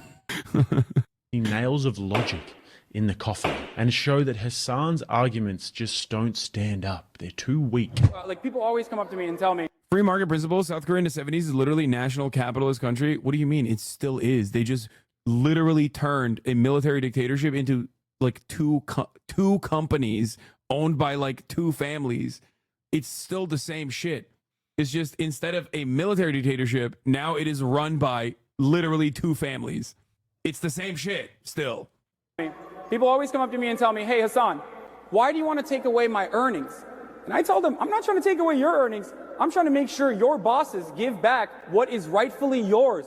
These are your earnings. You work for them, okay? And it is very obvious that corporations are not magnanimously going to, anytime soon, give you back those wages. So we have to implement regulation. We have to implement certain policies. This could be UBI. I don't really like it that much, but this could potentially be taxes on the wealthy and corporations. There are many different ways to do it. Or this could be regulating the wages in some way. Or allowing unions to exist in countries. I can't believe you're booing this, man. Here's the big philosophical difference and problem, is that Hassan says, well, I don't want to take your worker earnings away. I want to go after your employer, essentially to make sure. I don't have the right to tell anybody what to do with any of their money. That's the big difference. Yeah, no, totally. That's but the why boss I think has the right to. Yeah, the boss has the right, which is why we should bring back slavery. Like, I don't understand. Wait, I don't have the right to tell this guy what to do. I don't with know. it. I can't do that. No, what do you mean? Just like enslave people again. What the fuck? Hassan, is that you're trying to. It's their money, Charlie. It's the workers' money. They are just taking No, away it's and not. accumulating the profits for themselves. I'm not. And by the way, I'm not even saying abolish all profit. Marxist argument. How come he gets Just a because it's microphone Marxist and- doesn't mean it's a bad What are idea. you Stop yelling being an to? idiot, dude. God You damn got a it. little lapel? Like, What? How come you got a little lapel and he gets the microphone? I don't know. Yeah, I don't know how that worked out like that, but it did. Oh, okay, so I'm so glad. So glad you admitted it. You mentioned that. So it's so silly. Like as if we implement Hassan, socialized medicine, Hassan, we're I going to didn't eat say rats like Venezuela. I didn't or that say it was because bad. It's I Marxist. said it was Marxist, and now I'm going Okay. to tell you why it's bad. Oh, okay. The problem with the Marxist Venezuela. argument is the incentive structure. In a free market system, incentives, everybody is incentive to create value, get a job, or take a risk and employ people. Under a Marxist socialist system, you're incentivized to either run for political office, get as much power as you possibly can, to try to extract money away from people that don't have it. What about cooperatives? Like, I don't understand. There's multiple different ways to do And this. do that voluntarily. Go do what No, the but Amish do. you Go don't live in northern understand. New York. No, but In a- dude, Famous communist Amish people. They are pretty sick. Sam Cedar was pissed about the microphones too because it meant that he couldn't talk back when he was getting yelled over. He saw how Charlie was able to yell over you and opted for the hand mic. Yeah. America, we have people that live in cooperatives today. Don't tell me how to live my life. You can live your life however you want to. It's just, look, the big difference and distinction. Problem. Yeah, it's just freedom, dude. I don't understand. Like, it's the freedom to fucking die if you don't work for me. It's not, death is an incentive. Yeah, it's an incentive to get a job. Yeah, being homeless, seeing all the homeless people, like, what do you think is gonna motivate people to get back to fucking work? Okay, we gotta have these homeless people around. Hey, what the fuck is going on my goddamn phone, dude? Is someone out there? No, the aircon is not working. Oh, I wondered why it started feeling so nice in here. Is that it's impossible to live as a capitalist in a socialist country. You can live as a socialist in a capitalist country. It's impossible to have capitalism without socialism. You could never. How's that? You could never implement capitalism without public roads, without the infrastructure necessary to bring private industry. What the hell are you talking about? You can live in a socialist country. It won't be great. If it's a fully socialist country, I don't think we've been able to figure that out yet. So I'm not even saying that a fully socialist country will be great. But you have never. Coward. Yeah, he got you there. Fucking, I'm a coward. Ever lived in a fully capitalist country. You pay tolls. You What pay is tolls. going on? So that's it. That they're That's a user financing. fee. Toll roads only. There aren't any other kinds of roads in America. Toll roads only. That's awesome, dude. Sometimes I do want to live in that fucking anarcho-capitalist dystopia that they want to talk about, so I can just like buy Charlie Kirk. You know what I mean? When all of his like donors die out, and then I can just buy him. Beautiful. And make him my man slave. There he goes again. Ottoman talking about buying white people again, dude. I'm sorry. It's just Lord forgive me. I'm back to my old ways. Oh, Jesus. Your tax dollars still pay for the toll roads, so that doesn't worry either? Yeah. Never tell a libertarian. never talk to a libertarian about how, roads will be built. Toll roads are so fucked. Sydney has the most meters of toll roads out of any city in the world. We love that shit. Whenever we want to build a road, we just outsource it. Yeah, put his ass in a coliseum. Get the emotional reaction, it's a win. And look at this. Just as Hassan did before, when Charlie gets that emotional reaction, he sits back and laughs about it. But Well, that's what they were saying about you. Yeah, but he like got up and started jumping like a monkey. What are we talking about? Anyway, why is this fucking AC not working? This shit's so annoying. We were tough Trump, for all you people in Cuba, congratulations. on it, and we would not have Russian warships and nuclear submarines surrounding Cuba 60 miles off our coast. You know that, right? For all of you people in Cuba, congratulations. You're now being protected by Russia. Congratulations. Can you imagine that the press, the fake news, those people, they don't even talk about it. We have nuclear submarines and 5 warships in Cuba, and they don't even talk about it. What do you have to say to that? I say that sounds kind of nice. I don't know. Like, Good it's on ya. sad Good that on ya. Sad that it has to be the Russians to do it, but like. Does your electric company automatically change the thermostat like they do here in Portland? Yes, they try to do rush hour rewards, and it's like, I don't want it. I don't want the rewards. Insane with air conditioning in America. What do you mean? It's fucking hot in here, man. It's summer. That's like, you can't be living in winter your whole life. It's weird. I was so excited. Last night it turned off, and it was the best sleep I've ever had. Yeah, I had to fucking fix the breaker. I'm lying there with like cold air just like going into my ear, like punching me in the brain. Like, I don't understand. I like a neutral feeling. Yeah, it sucks. I don't know how the fuck you do that. Oh, that's pretty funny. I've seen the this. Whataburger app works as a power outage tracker, handy since the electric company doesn't show a map. Still nearly 1.9 million power outages. That's capitalist innovation, right? You can't trust a government to do this shit for you. You need a fast Dude, food. no, you don't understand. Texas is socialist. Oh, yeah? Yeah. This is socialism, dude. This is Vuvuzela. This is Venezuela. H-Town till I drown, baby. Well, there's a use for an app we didn't think of. Hope you and everyone else are okay. Can you DM us a good mailing address? We'd love to send you something for using the app so creatively. Yes, and thanks, says Barbecue Brian. You know he loves them barbecue burgers. Abundance of AC equals capitalism. Your house is just communist temperature. Yeah. You just got to turn off the lights. Then you'd be there. All of our internet was out for most of the day, too, because Spectrum sucked their own dicks too hard. Oh, fuck yeah. The AC's back on. Let's go, baby. Oh, God. I love America. I love capitalism. In America, you have to check power outages on a hamburger app because the privately owned utilities are incompetent. That's great. Oh, what are we doing, man? What the fuck are we doing? Gaming. No. What? Any tips for adding to the meat department? Eat more. Oh, we were gonna watch the Amazon video. Another. Oh, sick. Yeah, I I hate forgot. This shit. It makes me so jealous. I mean, I like that someone's doing it. Yeah, getting caught working undercover at Amazon. Yeah, sure. I just have a quick chat with you. Yeah, sure. There is a window right there. Yes. I wanted to chat with you because I noticed, I mean, kind of biology, but noticed that you share a significant resemblance with some of the person that is called, I'm not very familiar with them, Paula Butler. Right, okay. Yeah, similar looks. Similar look, similar resemblance. Right, okay. So, That is, yeah, that's me. So the British, the UK Amazon facility is where they were pissing in bottles famously. It Yeah. wasn't even an American one, which is so crazy. Like, how are you so cucked that an American corporation is enslaving you this hard?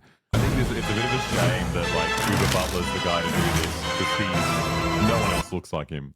He's like a super blonde bucket hair. Yeah. Well, in England, Amazon. They're the world's biggest online retailer. Their founder is one of the richest men on the planet, and they're such a big part of our day-to-day lives now. I mean, I used to use Amazon all the time. I kept on hearing these stories about Amazon not being a great place to work. Amazon patented cages for staff to work in 2016. I've even heard stories about people being disciplined for having heart attacks at work. It seems like people think Amazon are getting yeah, I mean, how else are you going to motivate the workers to not have heart attacks? Have I heart don't- attacks on your own time. Yeah, Do what it do at you- home. time off task, time off task. Like a robot starts beeping. We've noticed that you are standing in place and squirming quite a bit instead of packaging. away with quite a lot, and I'm an expert in that field. See, my name's Uber Butler, and I've made a career out of getting away with stuff. I made my garden shed into the #1 rated restaurant on TripAdvisor in London. I faked my way to the top of Paris Fashion Week. And for my next heist, I'm setting my sights on Amazon.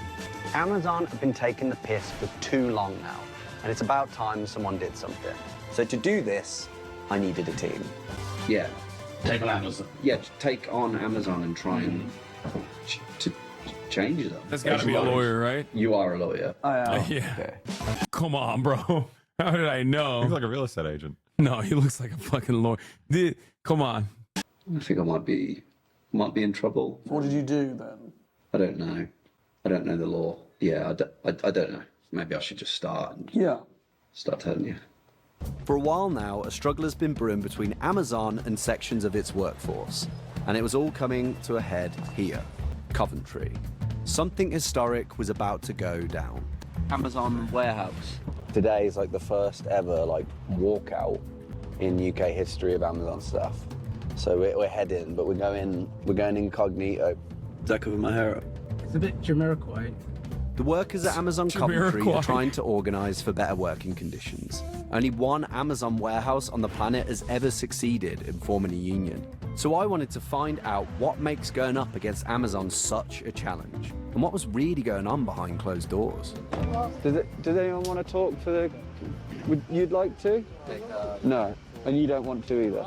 Not really, because I won't get myself in any hot water. Okay. I'm one of those got through the hot ice already. If there's another situation, I would give you a full statement. Yeah, but appreciate that. I'm just, I'm wary of these at the moment. We get money. Damn, that must hurt. This is just like a boy bit. Nah, it's my own fault. Should do more work. Yeah. Like, Just classic hot guy. just skirts on his looks all day. Doesn't think he needs to work. No, this is beautiful. Whatever we Nice, go someone's doing and it. whatever we decide. And that's why, in a way, the associate, they feel like prisoners, not workers. I kind of got the sense that Amazon's workers were worried what would happen to them if they spoke out about what was going on. Amazon have reacted pretty badly to workers trying to form unions in the past. They were even issued a cease and desist for retaliating against the only currently established Amazon union in America. So that is what Coventry's workers are up against. They might not want to recognise unions. Hi, we're here and we're staying here. People feel scared to speak up. That's abundantly clear. Yeah, they are scared. They don't want to lose a job. They've seen people come and go. So if Amazon's workers can't talk to me about what's actually going on inside, then I need to find another way to see if Amazon's workers are being mistreated. I'm going to get inside Amazon. Awesome. Coventry Fulfillment Centre, BHX4. My own personal Fort Knox. And I want in. It's hard to even get close to this place. You can't just walk up and have a look. No. Thank you. Go back, please, yeah? Thank you. This is Amazon property. It's a private property, yeah? The whole place is surrounded by this perimeter fence, constantly patrolled by guards at all hours. Get past them and you'll get to a set of gates that can only be accessed by employees with a very special type of card. Or maybe a subtle art of persuasion. I was just really wanting to come and have a look in the centre. You know, I've got an offer that should be nice. Just weren't interested. Right, so if you can't get through, then what about going over? Attach yourself to a drone, zip right over the gate. Oh, yeah, it didn't. Okay. But there's a back door. Get in a box, post yourself in as a return, jump out wearing an Amazon uniform, and you could bypass the whole lot. Dude, these just one animations, everything is fucking. Yeah, this is really good. But then I had an even more ingenious way of getting into Amazon. I applied for a job. I think I got it. So I've got the job. I've found a way in. But now I need some special equipment. That's an undercover camera. Not really use this. Amazon patented shock bands that make keep on working. If workers slack off, the wristband will know, and Amazon has a patent for it. That is so. Nudged you via vibrations when it judged that you were doing something wrong? What if your supervisor could identify every time you pause to scratch or fidget, or for how long you took a bathroom break? What may sound like a dystopian fiction could become a reality for Amazon warehouse workers. This is from 2018. They do track your time off task. The company has won 2 patents for such a wristband, though it was unclear if Amazon planned to actually manufacture the tracking device and have employees wear it. In any meaningful way. And I know you've done a lot of undercover. I was thinking if they catch me, I'm going to say I'm recording Undercover Boss. No, because that's a lie. You can't lie. If you're caught, you can't lie. You are there in the public interest. So the problem is with that is that look, your brand, it's a lie. Your brand is jokester, prankster. This is the one part of this film where you cannot be either of those things. Mm-hmm. Did no one recognise you? I sprayed my hair brown. Right, okay. And I swept it back and had glasses. And I went under the name Paul. Hello, I'm Paul, and But surely you need to show your ID for Amazon to get a job. So on the first day, I went in and had my induction. You know what's so nuts? We were looking up. We were trying to make this same video like 2 years ago, and you can't actually, like, it's really hard to apply for jobs at Amazon in Australia. Like, they do it through third-party recruitment agencies that don't advertise that they're Amazon. So we really wanted to get into a warehouse, but you can't find which job will get you into the actual Amazon warehouse. It's nuts. Like, I don't know how he did it, but you can't apply directly to Amazon. Paul. So I was supposed to be at 12, sorry. Is everything okay with all that? Oh, God, sorry. So I was late to my safety induction. I'm not sure if I'd missed anything important with regards to like safety or anything, but no one pulled me up, so I just joined the other new recruits and tried to catch up. Amazon say they always reschedule any missed inductions. Explosive. It was really rammed home to us that whenever we left the warehouse floor, we'd have to go through multiple airport-style security scanners. It felt pretty intimidating, like they didn't trust their own staff at all. Everyone must use the screening system when leaving the FC. Any alarm sounds, additional text will be performed. I obviously knew I was going to go off like a Christmas tree every time. Why would you be going off like a Christmas tree? Because I had a camera strapped between my legs. Did you have a contract of employment issued by them? Yeah. Yeah. And what did the contract of employment say about filming and speaking to people? I didn't really read it. Right, okay. Fuck it. Doesn't matter, does it? All right, yes, I agree to that. And I agree to that. So I was all trained up, which meant the next day I would be on the warehouse floor. And that means I'd have to go through the scanners. Got literally a camera strapped right here by my testicles. So if the scanners don't get me, then there is a God. Amazon's employees have to go through this every day. I mean, it felt more like I was walking into some sort of nightmare. Hi, mate. I've got a pelvic screw. True or false? Nice, that's so False, smart. Right. Is that bad? Well, what happens next? Which side? Sorry? Which side do you have on it? Here. What, the right one? Yeah. This one also there. That's Maybe my glasses as well. Pelvic screw is so good. Thanks, man. I was in, but I was really rattled from almost being rumbled. So I went out to the smoking area to calm my nerves, sat down next to my new colleagues and introduced myself as Uber. Which was not good. No. His name is also It's like, insane. yeah, no one has that name. Because I was in disguise and under a different name. Yeah. So I was a bit panicky then. I just started today. So, yeah, any tips on how to...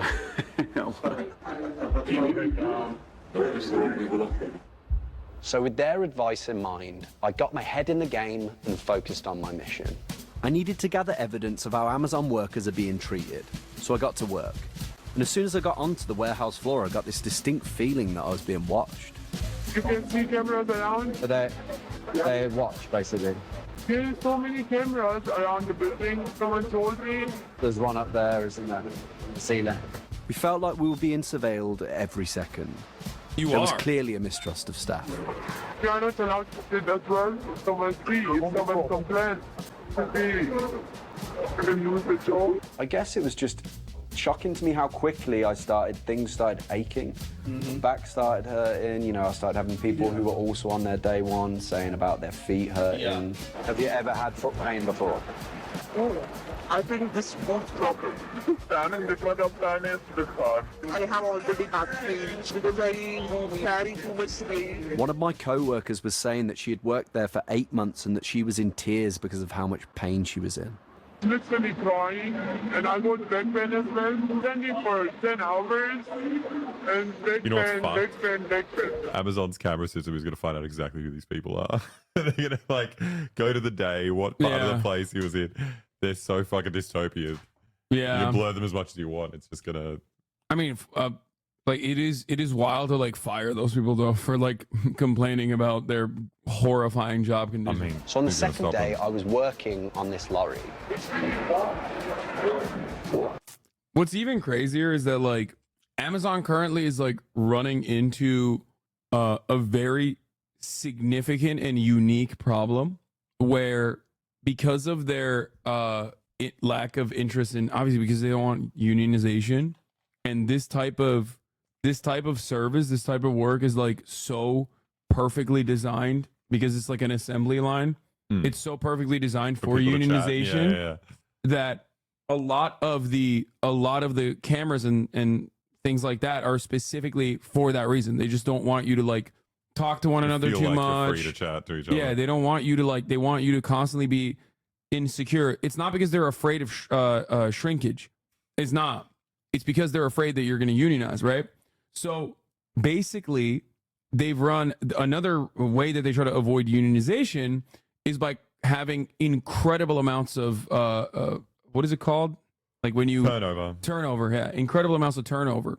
But because it's a distribution facility, it has to be everywhere, right? So you can't just like move your distribution facility elsewhere. So it has to be everywhere. And because of the high turnover everywhere, they're running out of people to hire. There's no fresh person. They're running out of people that they haven't hired already. Maybe that's how he got in. He's like, I know you're Uber Butler, but like, fuck, we don't We don't hire have anyone anyone. else. So like, what is really, really terrifying when you think about it is like, Amazon has a monopoly on e-commerce. That's number one. Number two, they have your address. Like when you work for Amazon, they have your address. They could just like, in a world where like you can't get any fucking delivery whatsoever other than like Amazon, they could just like shut off your Amazon delivery, for example, because you did this like in the future. This is straight up techno feudalism. The turnover rate is 105% on average per center. That's why if you get fired by Amazon, you can reapply in 60 days. And if you quit, you can reapply the next day of awesome. employment. Yeah. The fan didn't work. Doesn't work. It's really hot. Yeah, I know. I was told that we needed to take turns on shifts on this boiling hot lorry. We're inside a truck. But I was never rotated out of the van as my supervisor said. and instead worked there for 4 hours. On day one, I'm boiling hot. I'm in pain. Like, I mean, am I just bad at my job, or is this? Well, that sounds more like a health and safety issue. Right. They're not provided a safe work environment. Is that a law? Could be an issue, yeah. It hadn't taken me That's long to great. collect evidence of workers in pain and potentially unsafe practices at Amazon Coventry, but I was about to discover something even bigger. I was one of about 100 new employees on that day. What's the deal with hiring so many people? You know, union, so many people joined union, so yeah, Trevor just told me. Yeah, it's called scabbing. Like, which Called being clever. Yeah. It was a pivotal moment for Coventry's union hopes. They needed the support of at least 50% of the workforce to establish Amazon's first union in Europe. I mean, they were so close. But if Amazon took on hundreds of workers, that could change everything. So many people are standing there without working, just standing there. But you know, after a man, you can see, you can pick all of them out. This was wild. I was shocked. Oh, they didn't. Oh, it wasn't even scabbing. They just Tipping flood the the numbers, market. yeah. Yeah, they flood the market with like new people. Oh my god, dude, this is like Pinkerton shit on steroids. Like every new invention, like every new technological invention is just like immediately put to use against the working class. It is so dire. But with this evidence in my hands, I knew I had to just keep on going. I mean, what else was I going to find? Amazon owns Twitch. Forgot about that. Amazon owns everything. AWS runs like most of the internet, dude. There's no way to like avoid Amazon.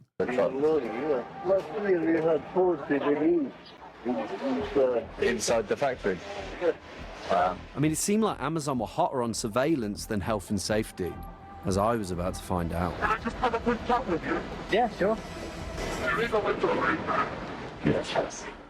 So I'm working undercover at an Amazon fulfillment center, but I've just been pulled aside for a chat and it didn't sound good. Already on the first day? I wanted to chat with you because I noticed, I mean, kind of quite out of deep but I noticed that you share a significant resemblance with some of the person that is called, I'm not very familiar with them, Omar Bakr.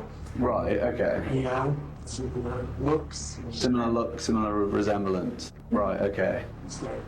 That is, yeah, that's me. And yet people cry that Kick is owned by Steak when Twitch is ran by this company. Both are ass. Yeah, you're right. That's why, because Twitch is owned by Amazon, they should also compete in the pedophile marketplace.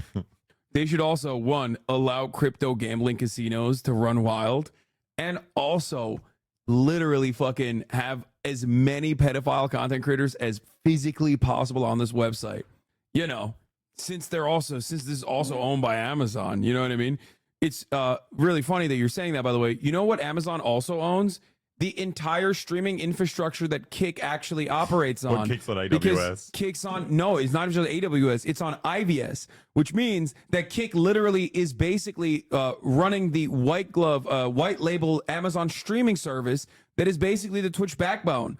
Like it's the same infrastructure. That's terrifying. Okay. Yeah, it's just basically fucking reskin Twitch. You know, it's reskin Twitch with The pedophiles, pedophiles. yeah. So sick. IVS is on AWS. Yes, I know. But AWS in and of itself is not the product that we're talking about. Familiar with your shows or whatever you're doing. You don't wear down glasses that make you a little bit more expert in it. That's very It seems a wig. It's not a wig. It's not a wig. You could dye your hair. Yeah. In what seemed like no time at all, Amazon had monitored and identified me. They'd clearly done their research and were quick to ask me. Do you know about the confidentiality agreement that you signed? Yeah. I needed to Dude, get just out of there leave. before they Fuck found my that. camera and all of the intel that I gathered. I should leave now, basically. Why? What? Because I'm... You're not wrong. They're literally like, why? Why do you want to leave? Just keep working. You have to keep working. We're gonna We own you now. No, you have to keep working. You're a slave. Because it's... Yeah, I need to go now. Thank you. Get the fuck out of there. Voluntarily leave it. Yes. Such freaky language. How do you not get your contract terminated talking about this stuff? Because one, Jeff Bezos or like, you know, Amazon executives don't even know what the fuck Twitch is, thankfully. That's number one. Number two, I make them a shit ton of money. Like, I'm still, at the end of the day, one, not a large enough force to actually threaten Amazon's bottom line because they are the God King on this planet. And two, I'm a top content creator on this platform. I make them money. There's no way to beat the overlords in this regard. What I find really impressive is that Vice has sponsored this. Like, this is nuts. Like, we've tried to pitch similar things sneaking into places to different media outlets. They're so scared of any hint of like legal pushback.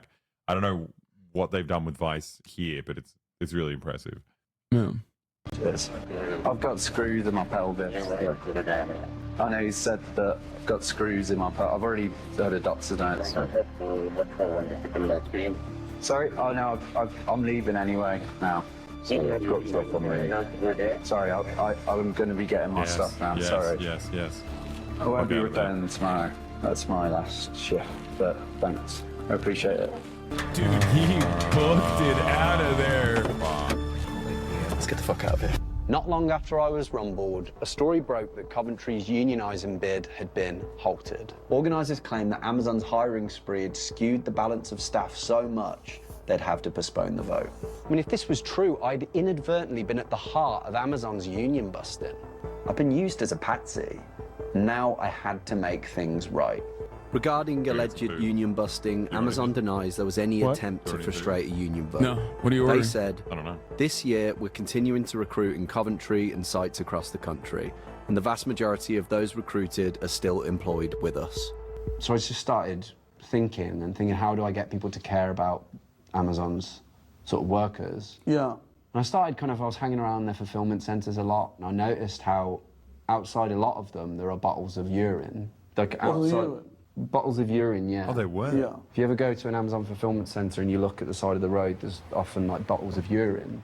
Just for the record, it definitely was urine because I sniffed it. Yeah, and then I thought, where on earth is this coming from? So I went to speak with Alex Press, a Labour journalist who hosts a podcast about Amazon. Hey, the better Alex. Not the phony Alex and Alexa. What? That's Gal, number one. Number two, this is my other... I collect Alexes from all around the country and all around the world. It's a meme. I have my lawyer Alex. I have my labor journalist Alex Press. Yeah, this is the better Alex who stays at my house. To confirm my suspicions. People are pissing in the bottles. It's a pervasive problem, one that all the delivery service partners and the company itself are very aware of. There's no time for bathroom breaks because you don't want to get written up for being off the clock.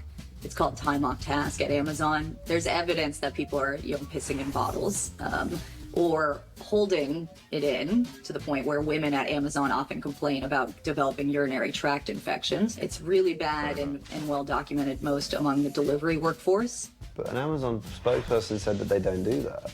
Yeah, well. Excuse me. We're making a film where we're talking to Amazon delivery drivers. When was the last time that you pissed in a bottle? Oh, today. Yeah, today. I mean, it's just like a thing, every day. It's unfortunate, but we have to do it. You see it in the back seat, back there. This is... Holy shit. Great journalism. I have to talk to you about something, about these guys specifically, actually. Amazon delivery people. Yeah. I've been meaning to, and Alex is the one who actually linked me up with them, but I've been meaning to do some content with Teamsters. Oh, they are unionizing in the Palmdale facility and across the board, actually. They're unionizing Amazon delivery drivers from Amazon. Yeah. As part of the Teamsters union. Yeah. We'll talk about it. How does it make you feel? Let's think of some ideas of what we can do with them. Yeah. There you go. Now you can have your fucking pissing competition. Now you can have your Uber style. No, I literally suggested that. Yeah, I think that's great. Wait, what the Who fuck? can piss more? Wait, dude, that's so funny. Well, now everyone's got it. No, I suggested it to them. Yeah. I suggested that among other things. That's so funny. It's honestly degrading, It's kind of like, in a way, you feel like you have no option. So I've spoken to drivers all over the world, and it seems to be the same everywhere. What is it? This is the toilet. And the reason that they piss. I'm an Amazon driver. There's not one day I don't piss in a bottle. Bro, you said it like you like it. Though.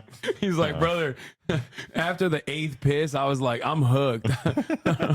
Even on days when I'm not driving the delivery truck, I'm still pissing in the bottle. Even on the fucking weekends, baby. You want to stay in form. It's become a part of my life. Bottles is just because they're under such crazy pressure to meet targets. The algorithm tells that she needs to. Nothing like warm plastic pressed against the tip of your dick. You peed in a bottle before? Yeah, no, I have not. Really? It's hard to control the force. Because if you go too hard, it just like comes straight back at you. Oh no. Yeah. To make a deliver once every 3 minutes. So they're being monitored by a dispatcher at all times. I am like the dispatcher lead. You get a direct monitor of how many packages everyone has done, how long they've been working, how many packages they've done, the percentages of them. They don't give you enough time to schedule a break, and if you do, you'll probably end up going overtime. They would call him and tell him, you are 10 package below the average today. You know, people are going slow, usually end up getting fired. If I'm looking for a McDonald's or for a toilet, for a public toilet. Exactly. Now I found out that every bottle of urine that is found in their car at the end of the day counts against them. We go off like a point system, so it's like if you pee in a bottle and you leave it, and you're gonna get a point for that. How many points until they might have trouble? Well, everybody has like their own system, so our point is 10-point system. Yeah. So there's fleets of Amazon vans all over the world chucking bottles of urine out their window. Amazon are flooding the world with piss. It seems like such a waste. Of piss. Yeah. You want it. That's very nice. Oh, collecting the piss on the side of the road? Oh, I'm collecting all of the bottles of urine that I can find from Amazon's disgruntled and overworked drivers. The people at the top of Amazon tried to... Oh my god, bro, what the fuck? One of I those... feel like you get demonetized showing that on YouTube. Dude, that dude We've always blurred out our piss. Dude, what the fuck? This issue under the carpet. So I'm going to make their drivers' urine something they can't ignore. See, the #1 product in any Amazon category gets a special promotional badge saying it's a bestseller. And if I can get one for Amazon drivers' piss, then they will proudly display it front and center of their own platform. He's so make good. a drink. That's awesome. Damn, bro. I should be fucking opening my home to Uber instead of these fucking clowns, dude. Never come here. He's way too cool. Yeah, that's true. Out of the driver's urine. We just need to come up with like a name, a label, a design for a logo. Has it got to do with... She shot the doco like a fucking Guy Ritchie movie too, which is incredible. Like a boy video done by someone who's actually Energy's talented. good. Has it got to do with piss? Piss energy? Busting. What about drive? Drive's not bad. Shall I look if it's been taken? This is one of the worst parts about streaming, low key, is that like you can't do the high effort. I wanted to. This is like this was my dream when I first fucking started. Yeah, the doco. That's what I said. When I started, I would like imagined a world where I would be doing shit like this, and now look at me, I just fucking sit around and watch other people doing it. Well, me and Alex always talking about moving on to streaming. Actually, it's pretty good. Grass is always greener. What do drivers want when they're on a shift for Amazon? They want to piss. Yeah. They want to be released from their shift. Release energy drink. And they want to release. Release energy. Yeah, that's not bad. Release There's energy. nothing. Release. You can see it. It sounds like it would be good for you. Can't tell piss as a drink. It is a release. Basically and taken away. Energy drinks have a look to them, don't they? You need to be released, and maybe a little letters energy. The Amazon orange nice. kind of looks. Yeah, it does look energy drinky. It looks like I imagine your vat of piss looks. We need more healthy piss with colour. A little more yellow, bright yellow. That's too. That looks like too hydrated. That looks like Wes Anderson's designed it. Yes, that's it. I would totally drink that. That's like a pain. Yeah, definitely. Would you drink that? The cod's just arrived.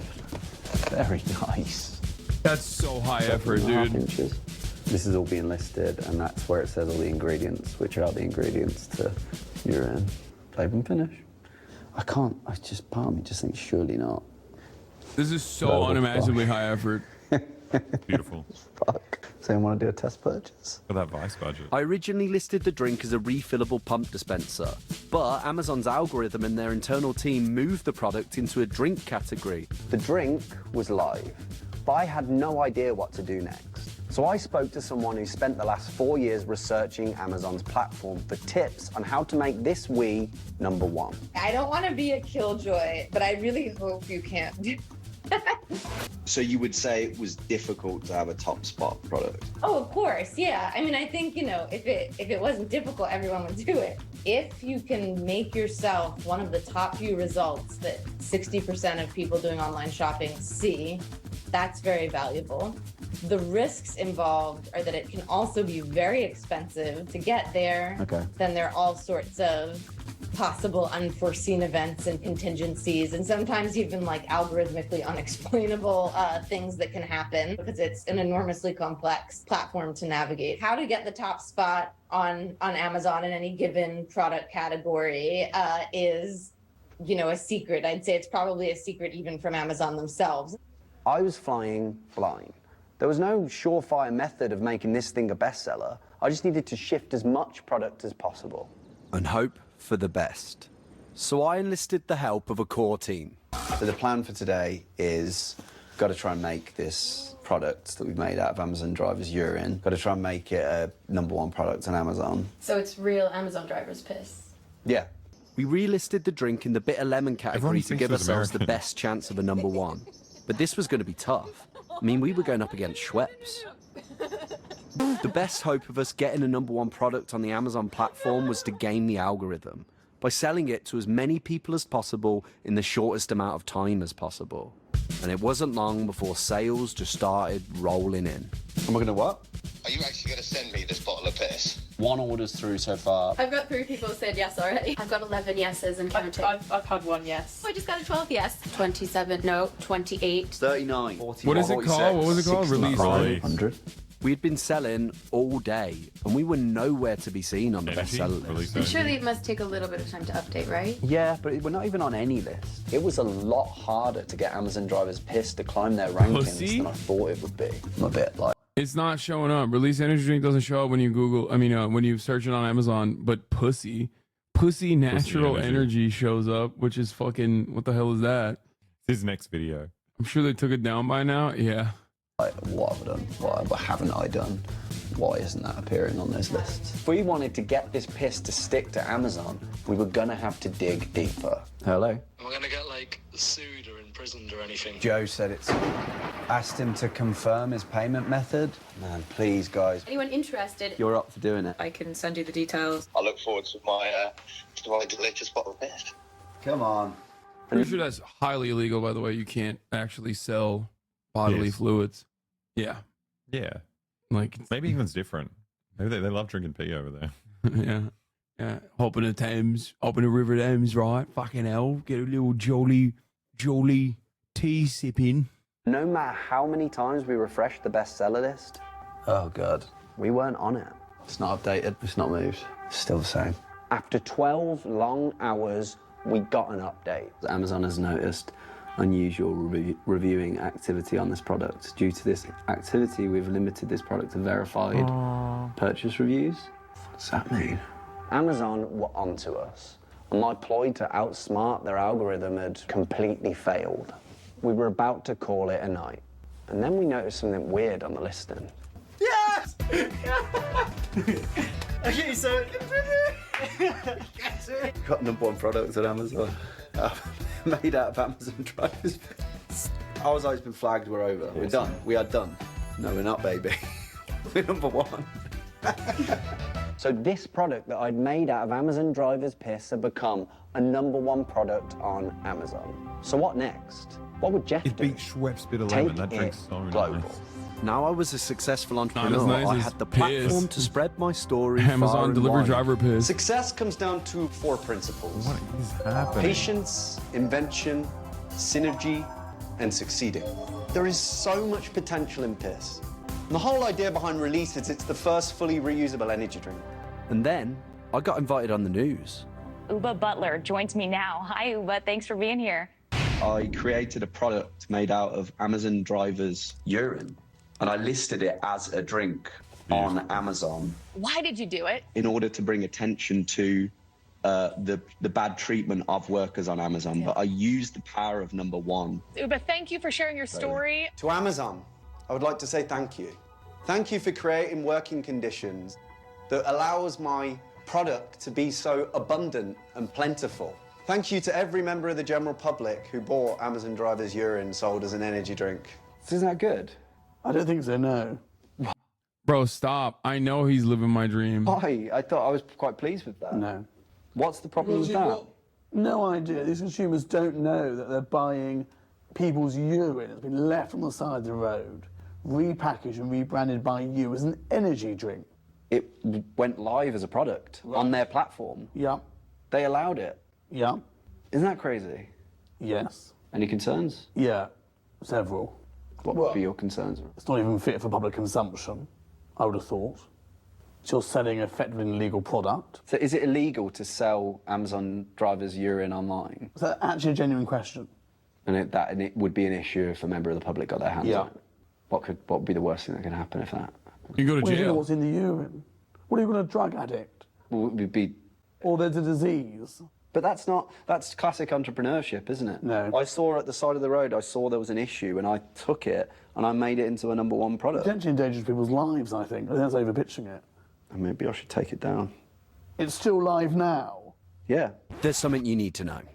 At no stage did any member of the public get anywhere near receiving a bottle of urine as a drink. I had a close syndicate of friends buying the drink and controlled every purchase. So no one unwittingly bought any. There were one or two purchases I didn't recognise the name on, but I cancelled them because I just thought, well, I don't want to disappoint anybody. Exactly. And more importantly, you didn't want anyone to drink the urine. Yeah, that too.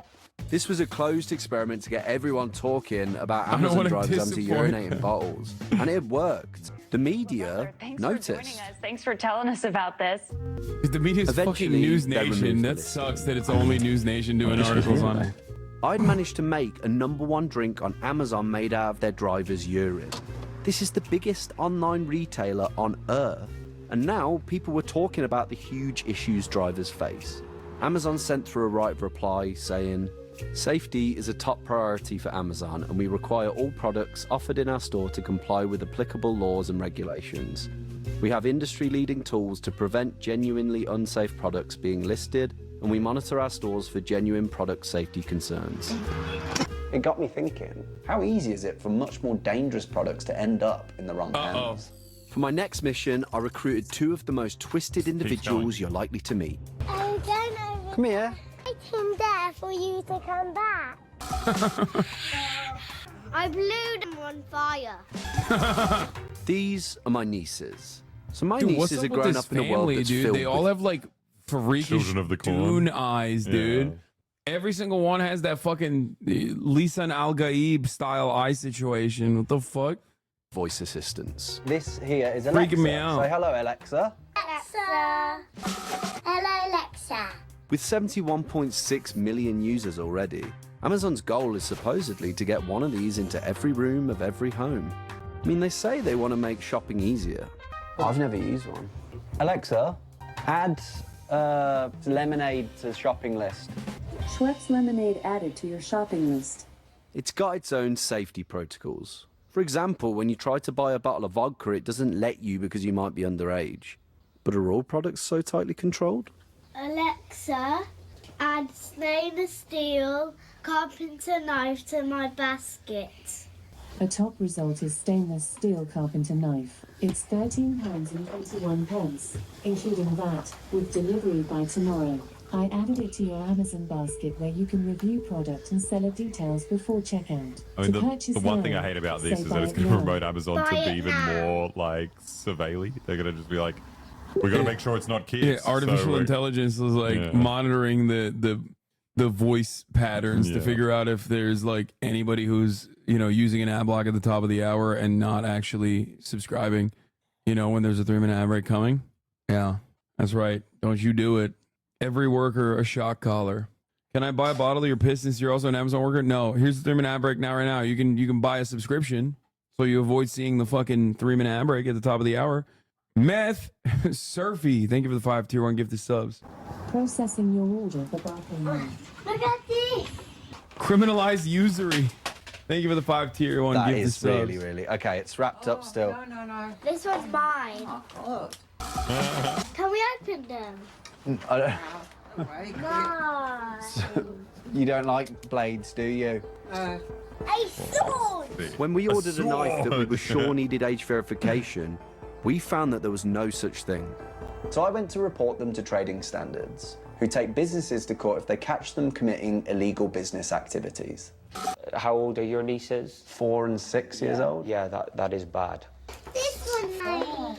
In 2016, Amazon, with a number of other retailers, signed a voluntary agreement with the government to do their part to stop kids accessing knives. With all we hear about knife crime, you know, gangs, children dying, it's extremely worrying how easy it is for anyone to buy knives online. Unsurprisingly, it's illegal to sell any bladed items. Dude, the UK is so cucked that, like, they're trying to do knife control. That's so funny. I'm sorry. Item that isn't a small pocket knife to a Kids buying minor. knives in the US. It's also illegal to Dude, yeah. Freedom. It's buying guns in the US. put these items through the letterbox without any age verification. I wanted to know what the consequences would be for businesses who sold stuff like this without age verification. Turns out if a case gets to court, a business can face a fine of around £5,000. £5,000? Yeah.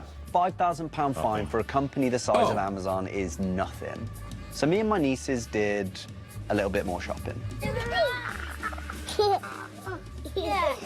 Not from third-party sellers, but directly from Amazon themselves. Whenever you want to add new items, try saying something like, add apples to my basket. Add basics, folding, pruning, sort to my basket.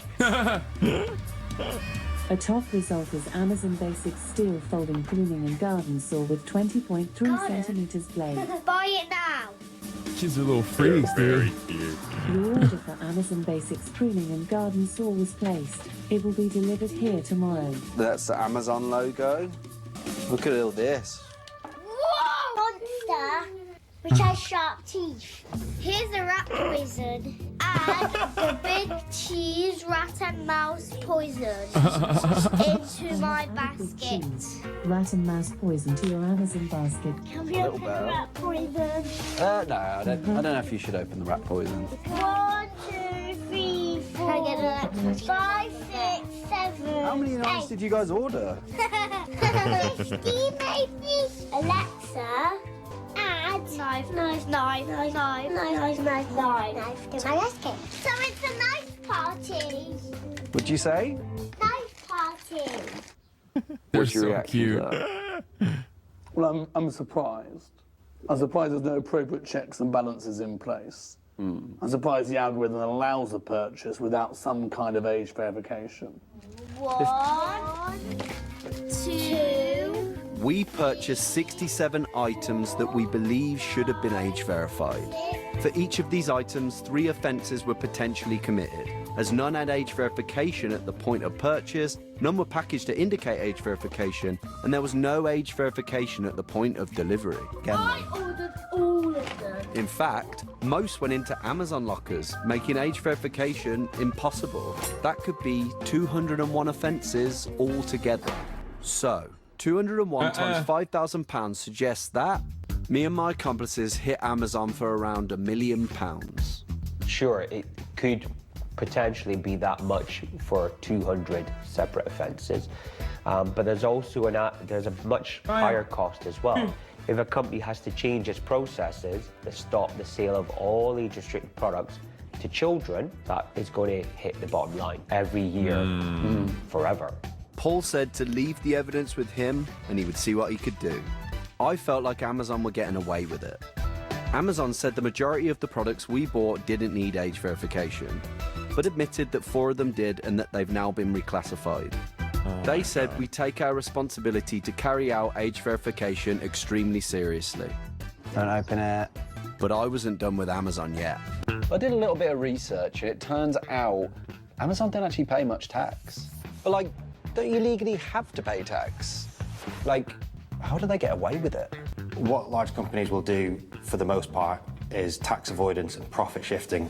You only pay corporation tax on profits. Instead of declaring that they're making a profit in this country, they will bill you, say, through a third-party country such as Luxembourg. Yeah, it says on the Amazon receipts, it always says EU SARL? SARL, yes. So SARL is something that commonly appears on Luxembourg companies. We buy something from Amazon. We think we're buying it from the UK, but really we're buying it from Luxembourg. The Luxembourg company then gets a UK Amazon company to deliver it to our houses. But the revenues and profits are almost certainly declared in Luxembourg. And it's not because it's a centre of finance, it's not the City of London. It is for secrecy and tax purposes for the most part. So is it easy to have an offshore company? If you've got enough money and legal expertise, very easy. Do you think there's enough resources there to actually go after these companies?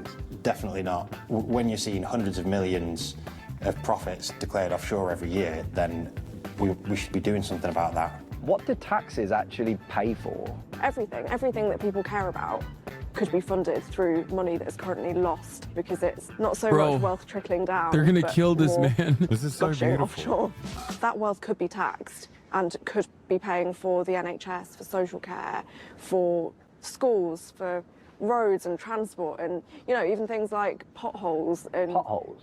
How long would it take for an Amazon Prime delivery without using the roads that are paid for with our taxes? We get angry about things we can see, right? And with a pothole, that's you can literally see infrastructure crumbling, right? And that makes people angry. And if Amazon paid more in taxes, there would be less potholes. To put it bluntly, yeah. So, my plan is to help Amazon do the right thing. I'm going to trick Amazon into paying tax. The first thing that I did was I went on the internet and I found a load of pothole filler. Afternoon, parcel. Oh, God. So the plan was to fill in the potholes with the pothole filler from Amazon. So I needed the builder, Craig. I also needed the getaway driver. For the sake of convenience, that was also Craig. Next up was finding some of Britain's most menacing potholes. Like that. Right, okay. And how did you find the potholes? Local viral potholes. If you go on your local news website right now, I guarantee you one of the top red stories is someone angrily pointing at a pothole. There was one in Coventry that was called the Grand Canyon. I managed to get the Coventry Tele. That's so, bro. That's so funny because it's those potholes are baby shit in comparison to Los Angeles potholes, bro. I swear to God, it's crazy. To do yeah, I saw survey. Did you see it? Yeah. Yeah. Christina's been at war with that thing for a long time. This lady's granddaughter had broken a car in it. No one would fill it in, so I went and filled it in for her. It's got to be an in-out operation. Yeah. Quick. You stop the traffic, I'll do the job. Straight in and out, 2 minutes. 2 minutes. Book it in. Right. I think if we just do it and we do it with enough authority, no one's going to question us. Can pass. Oh, mate, you've absolutely smashed it. We just filled the canyon. Is the potential problems that might arise the fact that I've basically been a pothole vigilante? Potentially health and safety, it's not done to appropriate standard. There's a car crash, someone trips, slips. You may now be the one that's liable. How much money is that likely to cost me? Well, how many potholes do you do again? A handful. Yeah. Next pothole? Yeah. In there. This one. Let's go. Don't know if we've got enough left. I think we've run out. I think that's it. People were beeping their horns, they're so happy. What? They were saying, who's doing this? And I was saying, Amazon. Don't thank us, thank Amazon. They're paying for it. You know who's paying for this? How? Amazon. What's this? I'm confused. How's Amazon paying for this? I don't know. Maybe he's trying to show them that they'll get really popular if they start paying taxes. Got to do with Amazon paying taxes. Remember earlier how I ordered all the pothole filler from Amazon? Apparently, Amazon use robots to process their refunds. But they do it by weight, they don't even open the packages. So to test this, I emptied all the pothole filler I'd be using and took the empty packages down to the beach. Filled them up with sand until they weighed exactly the same. And I went on Amazon and I filed for a refund and said that the product was, I just didn't want it anymore. Right. So someone literally, there's a dude in Miami that is going to prison because he built an entire empire, like a multi-million-dollar empire doing this. I think I know you know this because you listen to the same podcast that I do. I don't know what you're talking about. Okay, you are immediately started nodding along because you know No, it's the no. TrueAnon episode. No. Yes. Oh, coincidentally, when they had What is that? Is that a podcast? No, I don't know. TrueAnon? You don't know? Don't be I embarrassed. heard Don't one be of them embarrassed might that you be- love might be Brace. coming on stream soon. What's Well, what's that apparently about? not because he's leaving tomorrow. But That's how you get us I got a to free America. RTX 3070 from doing this. Okay, bro, that's crazy. Don't admit that. What's pretty great.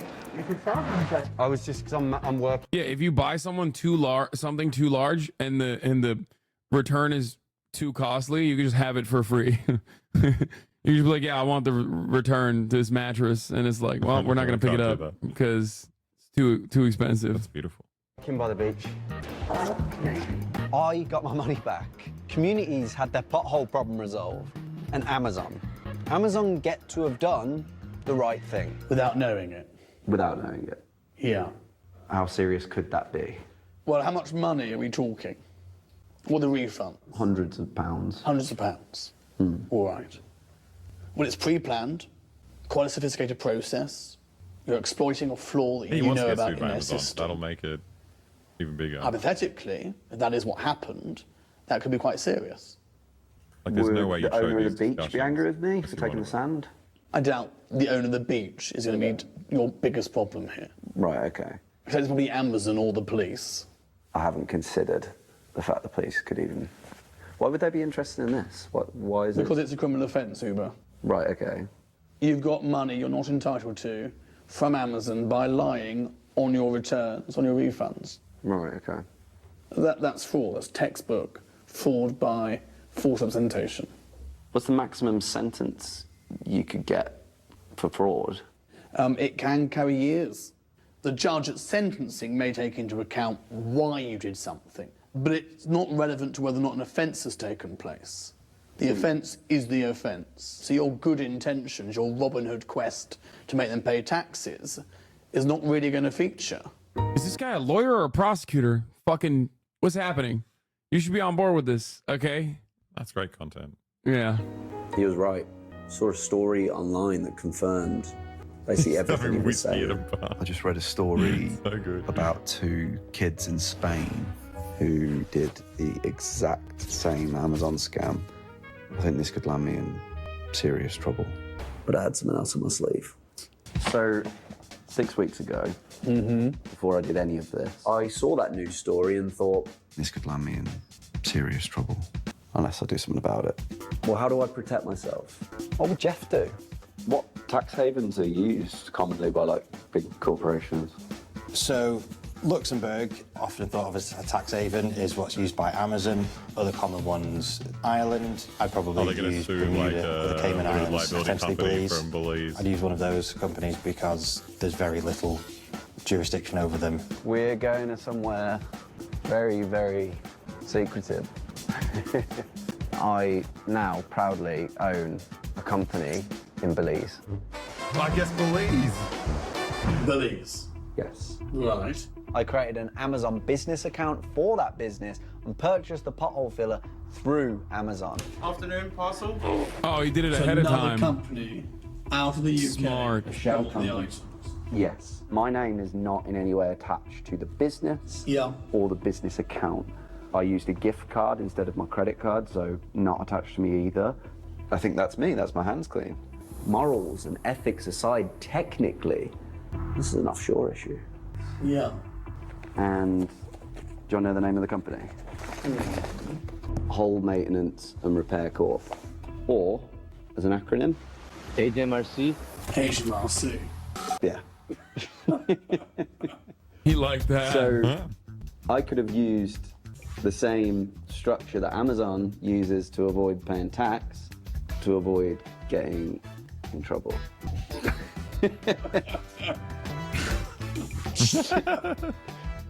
This is cinema, dude. This is so good.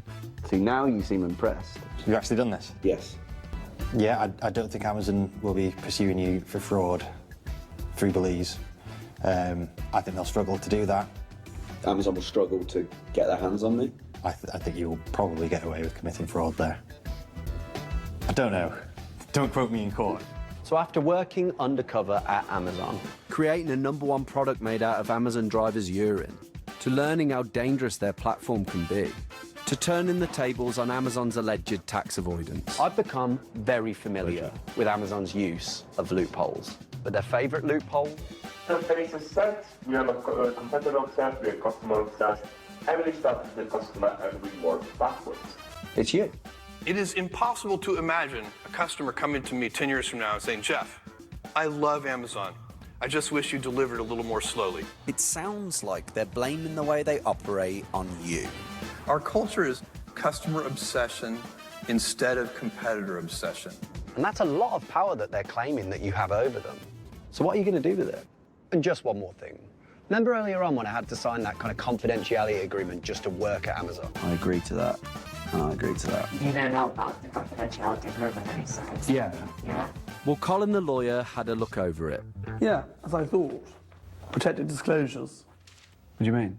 They can't stop you revealing in the appropriate forum, in the correct way, criminal wrongdoing, breach of health and safety legislation, breach of safe environment for work. How much would you have charged to have looked through this contract as you just had if I'd walked in off the street? I would have said it'd be about £300 an hour to look for the agreement. £300 an hour? I would have thought for an average employment lawyer. So then, basically what you're doing right now is providing legal advice to every single Amazon employee out there on the NDA that they've signed. Fuck you for screwing me over. So if you're an Amazon employee who's dealing with health and safety breaches, dangerous working conditions, or just mistreatment at work, and head to www.ndanoway.com to receive Colin's full free My advice is being based on academic commentary. It's not legal advice. Hopefully there'll be a disclaimer saying it's non-binding. My true advice, don't publish this film. In response to our investigation, Amazon denied our allegations of poor working conditions within their warehouses. Nothing is more important than the safety and the well-being of our employees. Amazon in the UK has over 50% fewer injuries on average than other transportation and warehousing businesses. Like many jobs, the roles in our fulfillment centers do require employees to stand while working. We encourage any employee that needs the help to seek the support that is readily available to them. Yeah. You go up to your manager and you tell them you want to sit down, so they fire you on the spot. Safety team check every hour to ensure the working temperature is acceptable. Additionally, we use... Oh, the real reason why they're talking about the air conditioning, by the way, is because they used to have a process in Amazon facilities, which Uber did not cover here, I don't think, unless I missed it. They found, this is really fucked up. Dude, I don't know if you know about this. They found that it's cheaper to just have an ambulance ready to go at the facility instead of having air conditioning. People died. One of the Amazon facilities where people died, they literally put boxes on top of him and then continued their day of work. People did not know that there was a dead employee under the pile of boxes.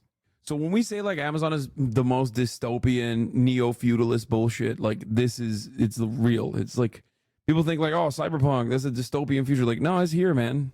No way that happened. Both of those things have happened. Look it up. Didn't people die in a fucking tornado too? They wouldn't let him leave. Google it. A 20-year-old Amazon employee died at work. Indiana issued a $7,000 fine. Holy shit. He was en route to the jam in an elevated lift when his head collided with a conveyor and became trapped by the machinery. He died of blunt force injuries. Fucking gruesome. After an 11-week investigation, Indiana safety officials found that Amazon failed to ensure a workplace free from recognized hazards. Yesterday, the Coventry Union voting began again. Oh my God, Uber blocked me? That's crazy. Wait, what? I'm blocked by this dude. Why? What did you do? I don't fucking know. That's crazy. I'm gonna text Alex right now and tell Uber to unblock me. The fuck? That was such a good video. Holy shit. That's amazing.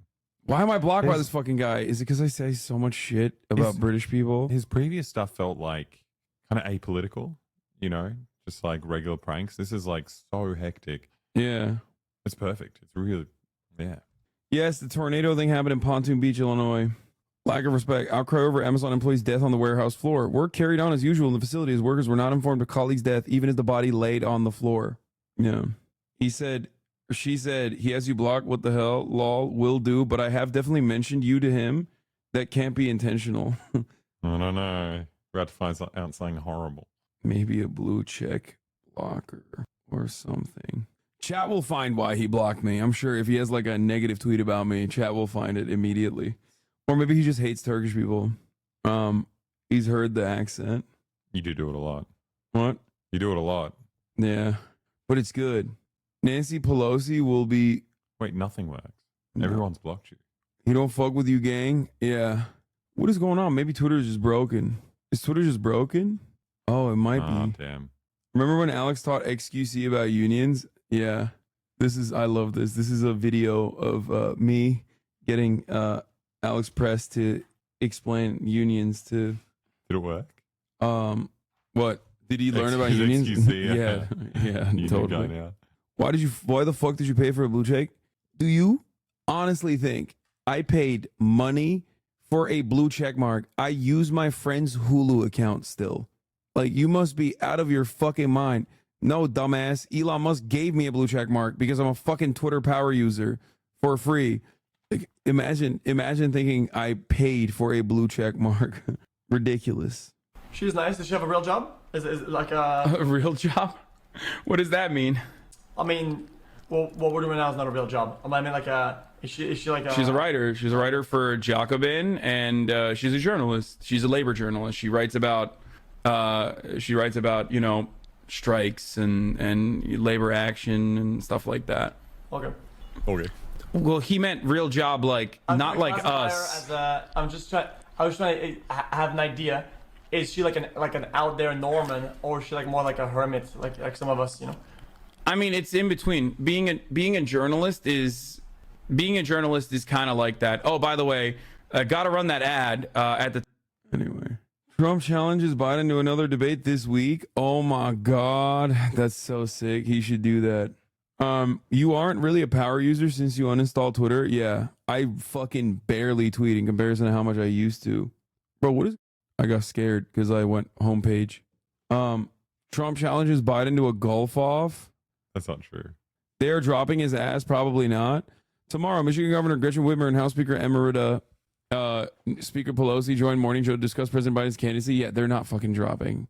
They're not dropping. And posture is diabolic right now. Yeah, because I'm fucking tired. It's 8 hours, bro. It's been 8 hours.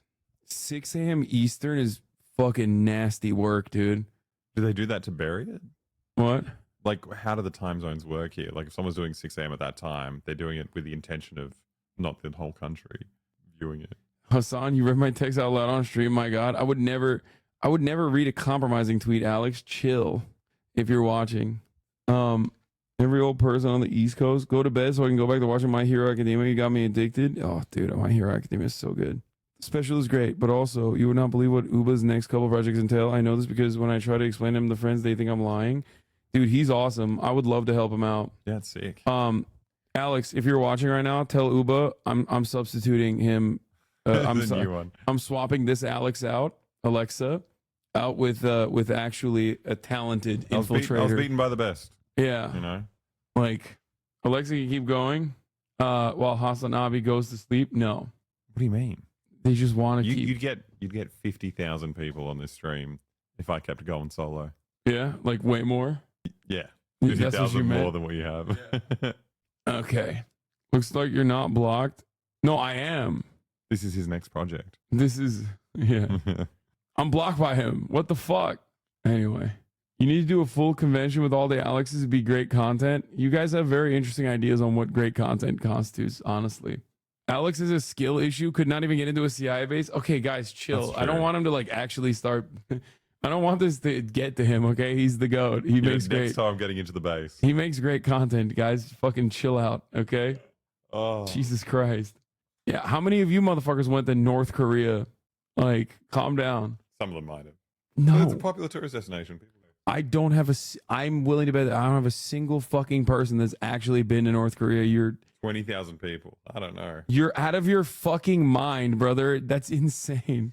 It's because we're jealous of the Rabena shirt. I know. I keep asking him to get me one and find me one, and he's like, "It doesn't exist." I got it from working for Ribena. Ribena. Follow him with the alt account? No. There you go. You got a chatter from the DPRK right now. Yeah. People are saying I'm in the DPRK. Yeah, that's believable for sure. All right, that's it for today. Thank you, Alex. Thank you, Alex. Thank you, Alexa. Which I is get an- it. I get it. You don't want me here. It's which is fine. another It's form fine. of Alex. We'll play spooky games one day. Anyway, love you guys. I will see you all tomorrow, okay? Peace from the Middle East. Bye. I went to the border as far as you can get doing the tourist thing. I got my stamp on my passport. Isn't that a liability? This man didn't even get to I experience. didn't get a stamp. They gave me like a fake passport to go in. Oh, so you don't get questioned? Yeah, yeah. Okay, well you shouldn't admit that. You know how many fucking, you know how many FBI agents are probably watching right now? No, They're I like, had to get a different kind of visa to come to America because I went to North Korea. Oh, really? You can't get like the normal day before visa. You have to go for interviews where they ask you what's so great about North Korea, and then you convince them and radicalize them. All right. Love you all, everybody. Thank you, Alexa, for coming on. Peace. Bye bye.